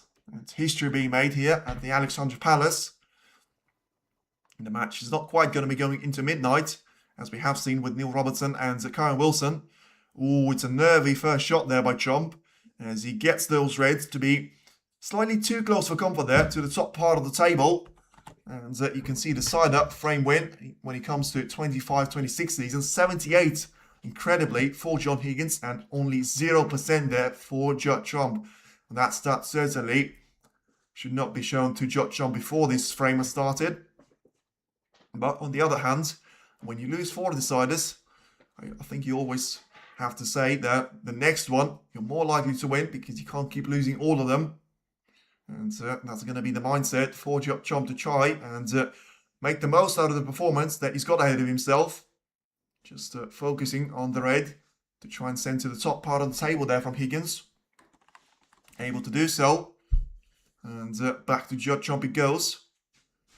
And of course Higgins had to be very careful in terms of the red that Judd Chomp has sent onto the top part of the table previously, after his break-off shot. He still had to make sure that he wasn't able to get those reds, get the cue ball to see that red, because he would have given a chance away to Judd Chomp to try and get his first blood of the frame. And, well, he gets this red really in a nice position there for the cue ball. And, yeah, manages to put a bit of distance there with Judd. Puts a bit of angle as well on the way that he has to take the thinker of some of those reds to try and put them into the main bunch. The cue ball has to go to the top part of the table and closer to the yellow spot once again. Maybe even closer to the yellow pocket. Just needs to try and create as much of an angle as possible in between that red and the cue ball. And instead he was trying to aim it towards the green spot now. And catching the brown on the way up. Come on, Judd. Well, Letitia, you got what you wanted now. You've got the decider. And let's see if it is going to be Judd Trump to find that first decider win of the 2025-26 season. I think he had the decider against Matthew Stevens. He had the decider against Elias Lesser. Of course, both of them have lost. He's lost two. I mean, both of them managed to win against Judd Trump. That was at the English Open. And at the Wuhan Open, he had a decider against Jack Lisowski. Wasn't able to win that one. So that's the three which I can think about right now. And there probably have been a couple more for me to mention. Now then, it's another great shot there by Judd, though, to respond. And, well, the Reds, the way the Reds have actually set themselves up there, it just has the feeling of this decider dragging on for half an hour or more. Because the black is covered up, the pink is out of the game, the brown is now out of the game. And the Reds just seems to be getting in the way of each other. It's not going to be too many of those loose Reds, which makes the safety more difficult as well. But the camera angle just suggesting that maybe it is going to be an attempt from Higgins to try and take one of those Reds closer to the right corner. And if there was an attempt of that, certainly was a mile away from it. And there's going to be put a bit of distance there in between the cue ball and those Reds. So once again, it's a very important shot on each of those occasions there. Players will be aware of that. So I think the average shot time has to go through the roof when it comes, whether it comes to the safety play or the average time shot on the break. And it pushes just one of those Reds to go into one another. And once again, just finding that perfect line for the cue ball to travel back to the ball cushion and have my decider, but I still want Judd to win. This is what I mean, like, I could not have done that. When I've got the party involved, I just want to win them by 6 frames to nil, and I wouldn't be able to hope for it to be a decider, then just say, well, still, you know, the man that I'm going to be supporting is going to win. Fair play. And the safety success of the tournament, Trump leading the pack, 82.4%, I should say. Wakelin on 82.2, which is incredible for him to be able to win only 2 of those frames at the opening round against Neil Robertson. Higgins is third with 78.5. No surprise with Selby and Wilson still sharing that number of 76.3% as they joined 4th on this list. So no sign of Weezer being in that equation, which probably is understandable because he doesn't like to play too many of those safety shots, but he's still in the tournament and he's going to be up against Kyle Wilson in only 90 minutes or so. So that's certainly going to put a cat amongst the pigeons for one of them to be watching this final. Well, the semi-final, the final frame of this semi-final, I should say. And it's a long shot that Trump seems to be eyeing up right now. And he's gone for it, and he's made it. Wow, that is incredible. He is going to be on the blue to the green pocket that he can try and aim for. And the previous shot, it looked like John Higgins managed to do all that he could. But it still wasn't enough to keep Judd Trump quiet. And he's going to be able to go certainly 6 points clear as he takes a wonderful blue into the green pocket. So now, once again, just the replay of the long shot that he's taken. Ooh, wonderful out there. And he should have the ability to try and play this red into the left corner. So once again, he can try and hold the cue ball for the pink on a couple of those occasions, but he wasn't able to get the red in. He wasn't playing for the red, remember, as well. Now then, has he given a chance away to Higgins? I don't think he has here, because he was trying to hold the cue ball for the pink. And the red that he missed has gone alongside the side cushion and slightly too far from the middle. No more chance for Higgins. Well, there is a chance now. I'm not sure if he's going to be able to get through to any of those reds. Unforced errors, 12 in the match, 7 for Trump, 5 for Higgins. So another stat that it's very difficult to separate the two players. Of course, Trump already had one of those chances to start the decider off. And it's just a matter of time until we see one of those chances being taken or missed by John Higgins as well. It does seem like he can get through to the red to be taken into the left corner, but the cue ball is going to have to go in the middle of nowhere, and that's exactly what happens. And I actually think John Higgins has put himself under more pressure right now because of having to find the perfect place for the cue ball to try and land. Despite being so close to the black, he's going to have to make a very good safety shot right now to try and ensure that Judd Trump is not going to have an ability to try and play one of those reds into the corner. Or you can try and just roll the cue ball closer to the black here. And in the end, just not bother about safety at all. So clearly it just doesn't feel like Trump is going to be able to bridge over the black to take that red, which I was talking about previously, into the left corner. And Trump having a look to see if he's going to be able to go for those red combinations. It doesn't seem to be the case right now. And just, well, having one more look to see. As I say, I think I was a bit surprised with Higgins having such confidence to leave that red out. But, you know, Trump is clearly just trying to use it as a safety shot there for himself. And he was always going to leave the same red along the side, along the cushion there for Higgins to try and take. But I don't think that's going to be something for him to be too concerned about, because there's not going to be a realistic way for Higgins to try and make the way of the cue ball up the table, and therefore finish himself nicely onto, well, one of those reds to be taken at all. But also when it comes to the colour position, you've got blue, pink and black all compromised to a different degree, to be fair. I think blue is going to be playable into both left and right middle. It's just that if you're going to play the shot into the left middle from underneath the blue, then you're going to have one of those reds in the way. The situation is going to be a lot worse when it comes to the pink and the black, with I think certainly the black, but also the pink being covered up into all four major pockets. And well, I think that's what Trump was trying to do there with his shot. Of course, being so proactive sometimes in his safety battles and still getting the perfect outcome in terms of getting the black slightly away there from the captivity of those reds, and yet doesn't sacrifice anything on the position of the cue ball. Gets it lovely and very close to the ball cushion. Once again here, he's got 5 points in between himself and his opponent, which, as I say, of course, at this stage is going to mean absolutely nothing. And just waiting to see first opportunity there for the players. Of course, Trump had one of those. Was only able to score 6 points at that time. And Higgins has gone for a risky shot into the left corner straight after that one. And was only able to score 1 point. That's another safety shot. Comes and goes there for Higgins. And I think he has just about done enough there to ensure he hasn't left an open door for one of those reds to be taken into the right corner. With still the corridor to be freed up with the cue ball, to be travelling to the left part of the table and back to the very top of it.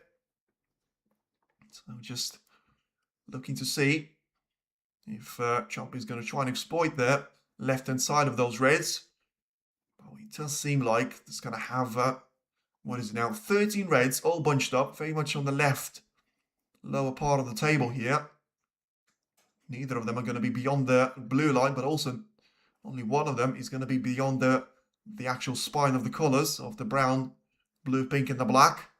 And that's what I was talking about. There was a possibility for Trump to go for the long shot, but it does not look like it's worked out for him at all. He catches the blue on the way back up the table, and I think it is going to give a chance away to Higgins to try and take one of those reds into the left corner.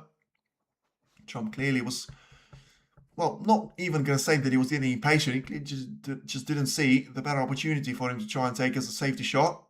And, well said, if I can't see a good safety shot, I may as well just go for a decent attack shot in the end.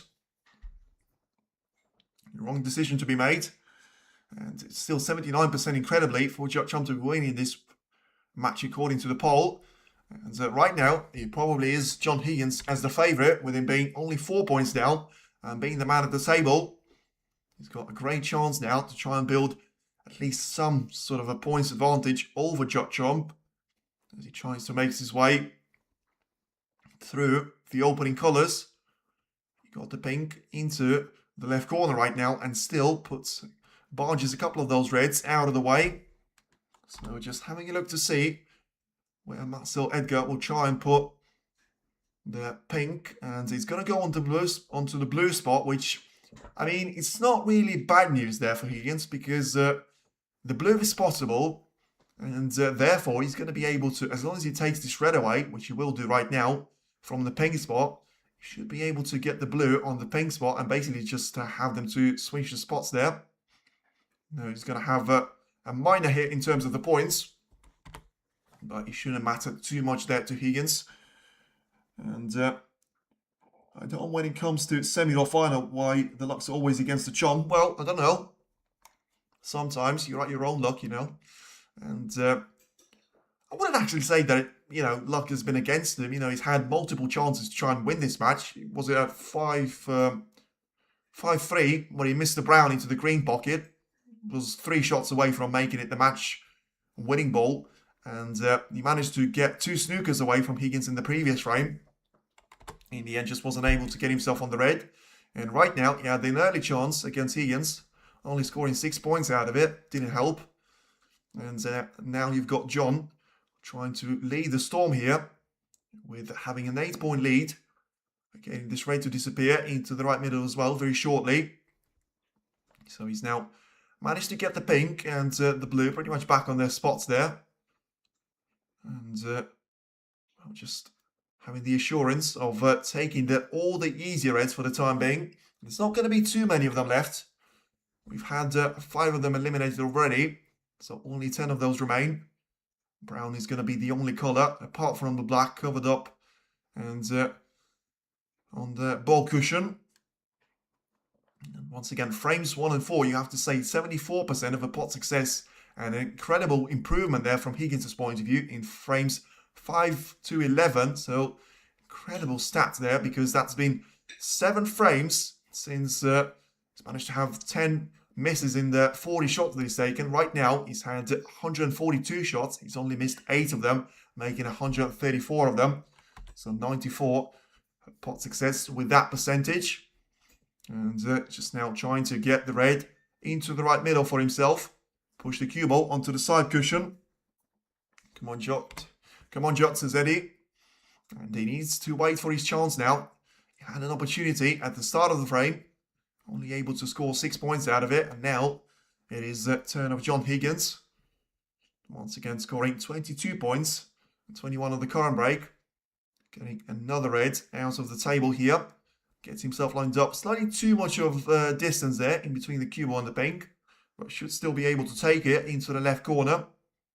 Whilst having the backspin shot on the cue ball to be applied. And to be played naturally right now. For him to try and get close to a couple of those reds. Being right next to each other. And occupying the right corner pocket right now. I think if he takes the first one away, the second one should be the next to follow. And all that is going to try and build up there for Higgins, because he's got 22 points advantage. He's got 3 more easy reds to try and make his way through. And all of a sudden, at that point, certainly all of those points are going to start to mount on him. And Higgins will win now. He should go now. In terms of pure momentum and the decider stats so far in the season, as I say, the ones that I can think, I've seen Judd jump to lose 3 deciders so far. At different stages of the tournament. I've seen one at last 16. Well, 2 at last 16 really. Against Stevens and Slessor. And I've seen one in the final against Lisowski. I can't really think of any more, but I'm pretty sure there would have been a couple for you to think about. For now, it's more than a minute. Take an unleashed red shot. That looks so simple. And yet clearly has got Higgins a bit worried in terms of their position on the pink. To be taken into the left middle. Wobble. Yeah, he's just... I think you've had your wish come true too much there, Letitia, because Higgins just seems to be on the roll there. All that momentum. Sometimes players are not able to carry that onto a decider. And when it comes to having that ability to sustain the pressure, John Higgins is certainly going to be the player to go for. And a horrible player to be up against, of course. Another semi-difficult shot on the pink taken. Higgins never leaves a chance. He's good in safety after Selby. Yes, he is. But I actually think that he was able to take the safety game to a decent level today. But his pot success barring the opening 4 frames, has been absolutely ridiculous. And he's just confirming that right now. Taking the red into the right corner, getting himself lined up for the black to be taken. Only wish indeed. He said 3 easy reds. Yes, so 3 easy reds. That was the case there for him. And he's pretty much run out of them. And as he's got the black to be taken into the left corner. So 30 points to separate the two of them. And so he's just about able there to squeeze the gap of the cue ball. So the black has to go on the brown spot, which is going to compromise him slightly. He's winning, guys. So for now, it is Higgins dominating the play. On the break of 42 points, still 83 at the table. So he needs a significant amount of those reds to try and make his way through. Managed to get one of the semi-difficult ones out of the way previously. Lands another one. Slightly underrun for the pink, though. I think that's going to get the cue ball to go higher up the table, which wasn't going to be the plan for John. And, well, he's about to make it a 49 points of a break. And you can see that's where it started from. A bit of a, well, almost a miscue there from John because he was trying to get too much onto the cue ball. And scoring just 6 points at the opening opportunity. He always felt like there was going to be another one coming. And Higgins was only able to score 1 point after that mistake. And unable to land himself on the collar. But ever since, there was, well, John getting close to the long shot, but in the end not close enough. And Higgins was able to capitalise on that mistake.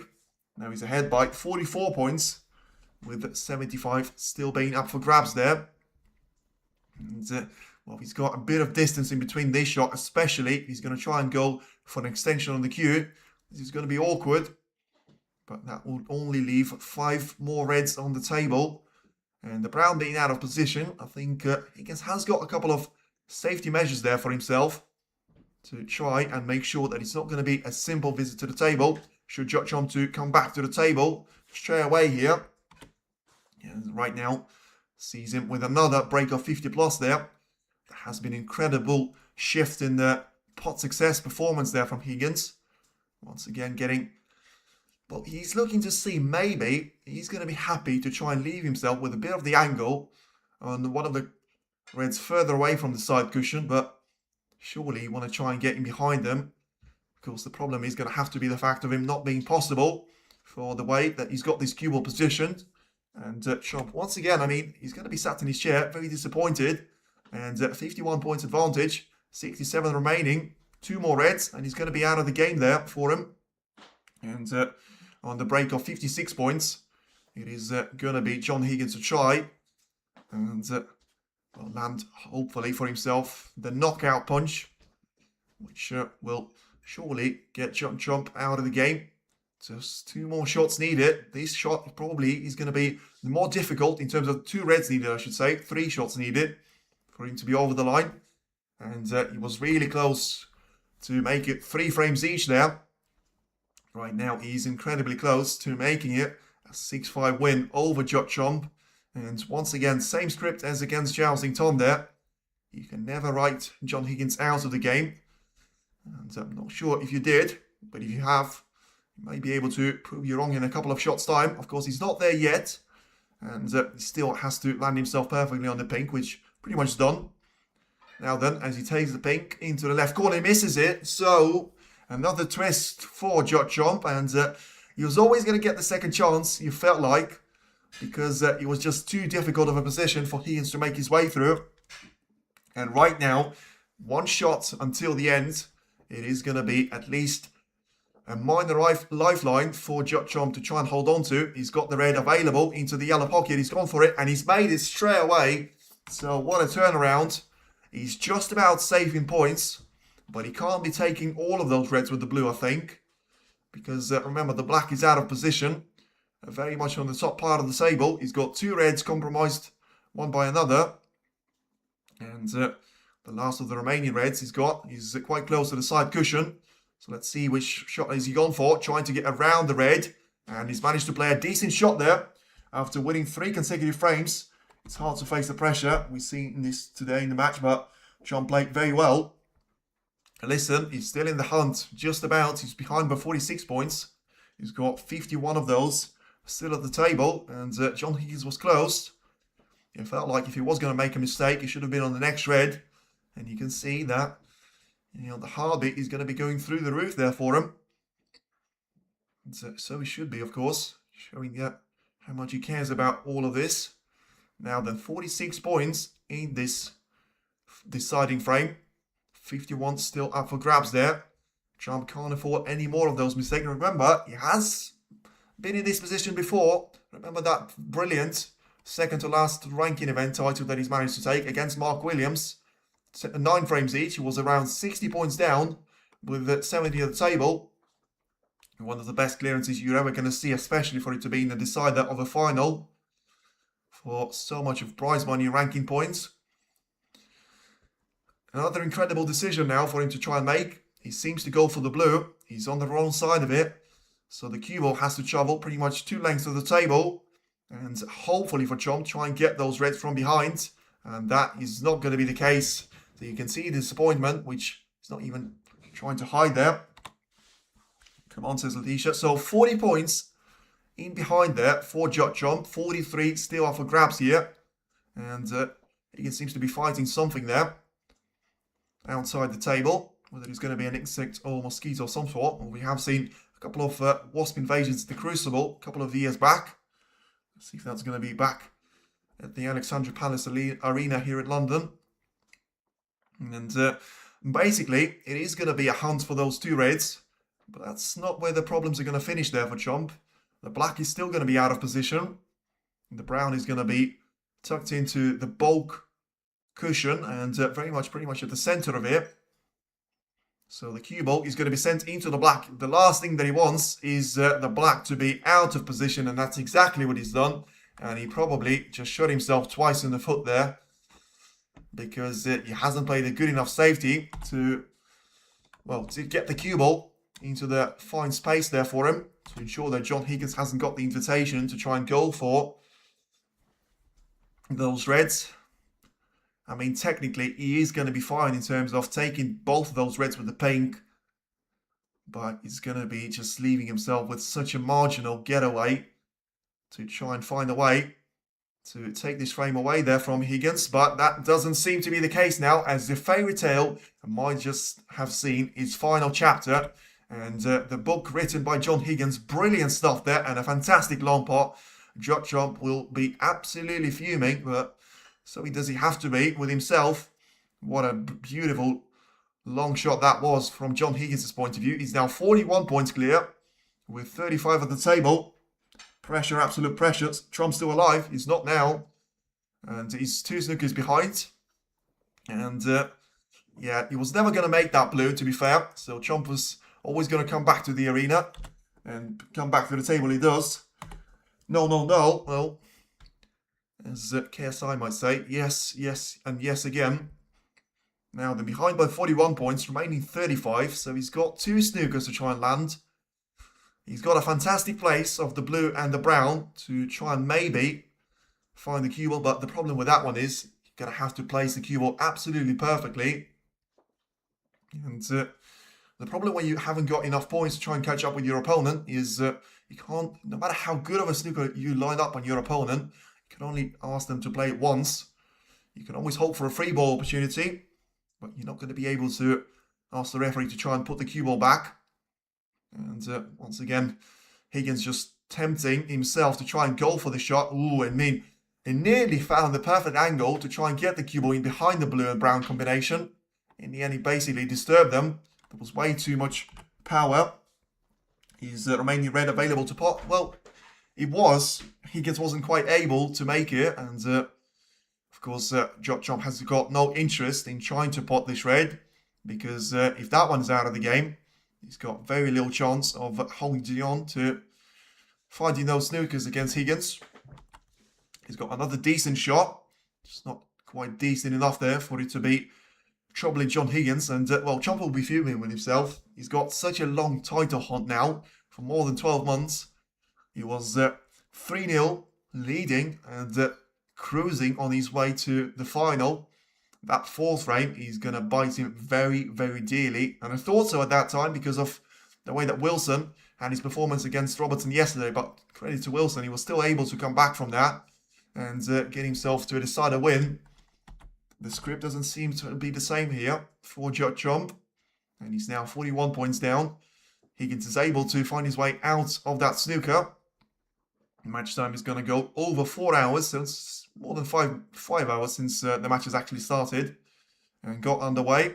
And less than an hour, funnily enough, until we are going to have the second semi-final to begin in between Weezer and Karen Wilson. And the first one might be about to come to its end. So I'm just going to use it to say, if you're new to the channel, feel free to subscribe it, because I don't think you're going to have to stay for a lot longer. Hit the like on the stream.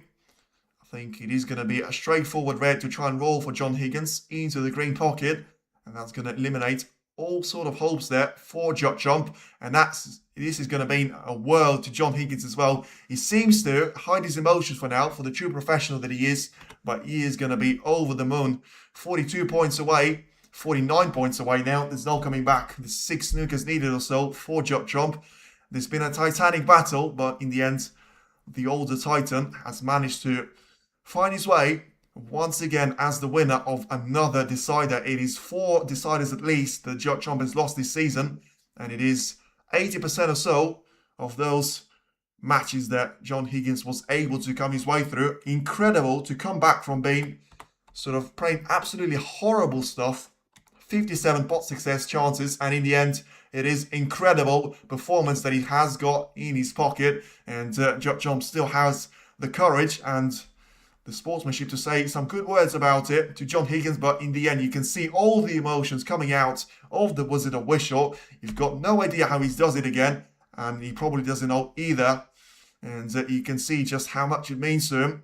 Smiling around, the crowd acknowledging both of the players as Judd Trump makes his way out of the arena. And it is going to be, well, certainly it is, but what a match. I said Karen Wilson and Neil Robertson was going to be very difficult to sort of go over in terms of the match of 2026. Well, I'm not sure, but we might have seen the better version of it for the simple reason of the comeback being completed from 3-0 down, 4-2 down, 5-3. John Higgins has only done it again, and he's going to be through to the final to face either Weezer or Karen Wilson. More of the action tomorrow, but this action is certainly going to be able to satisfy a lot of fans for the foreseeable future. For now, though, well, you're going to have to hand it over to Weezer and Karen Wilson for one of them to try and challenge this man for the Masters crown. Is it going to be number 3 for John Higgins, or is it going to be the first one for Weezer or Karen Wilson? We'll have to wait till the final tomorrow. Many thanks as always. Yes, commiserations, Letitia. You wanted a decider and you wanted Trump to win. In the end, 50% of that has completed. For all the people that have been watching, thank you very much for tuning in, and we'll speak to you tomorrow on the final. Stay tuned in. Session 1 and Session 2 coming up, featuring John Higgins. But who's going to join him in that final? We'll have to wait and see. Speak to you soon, and thanks again. Thanks for watching.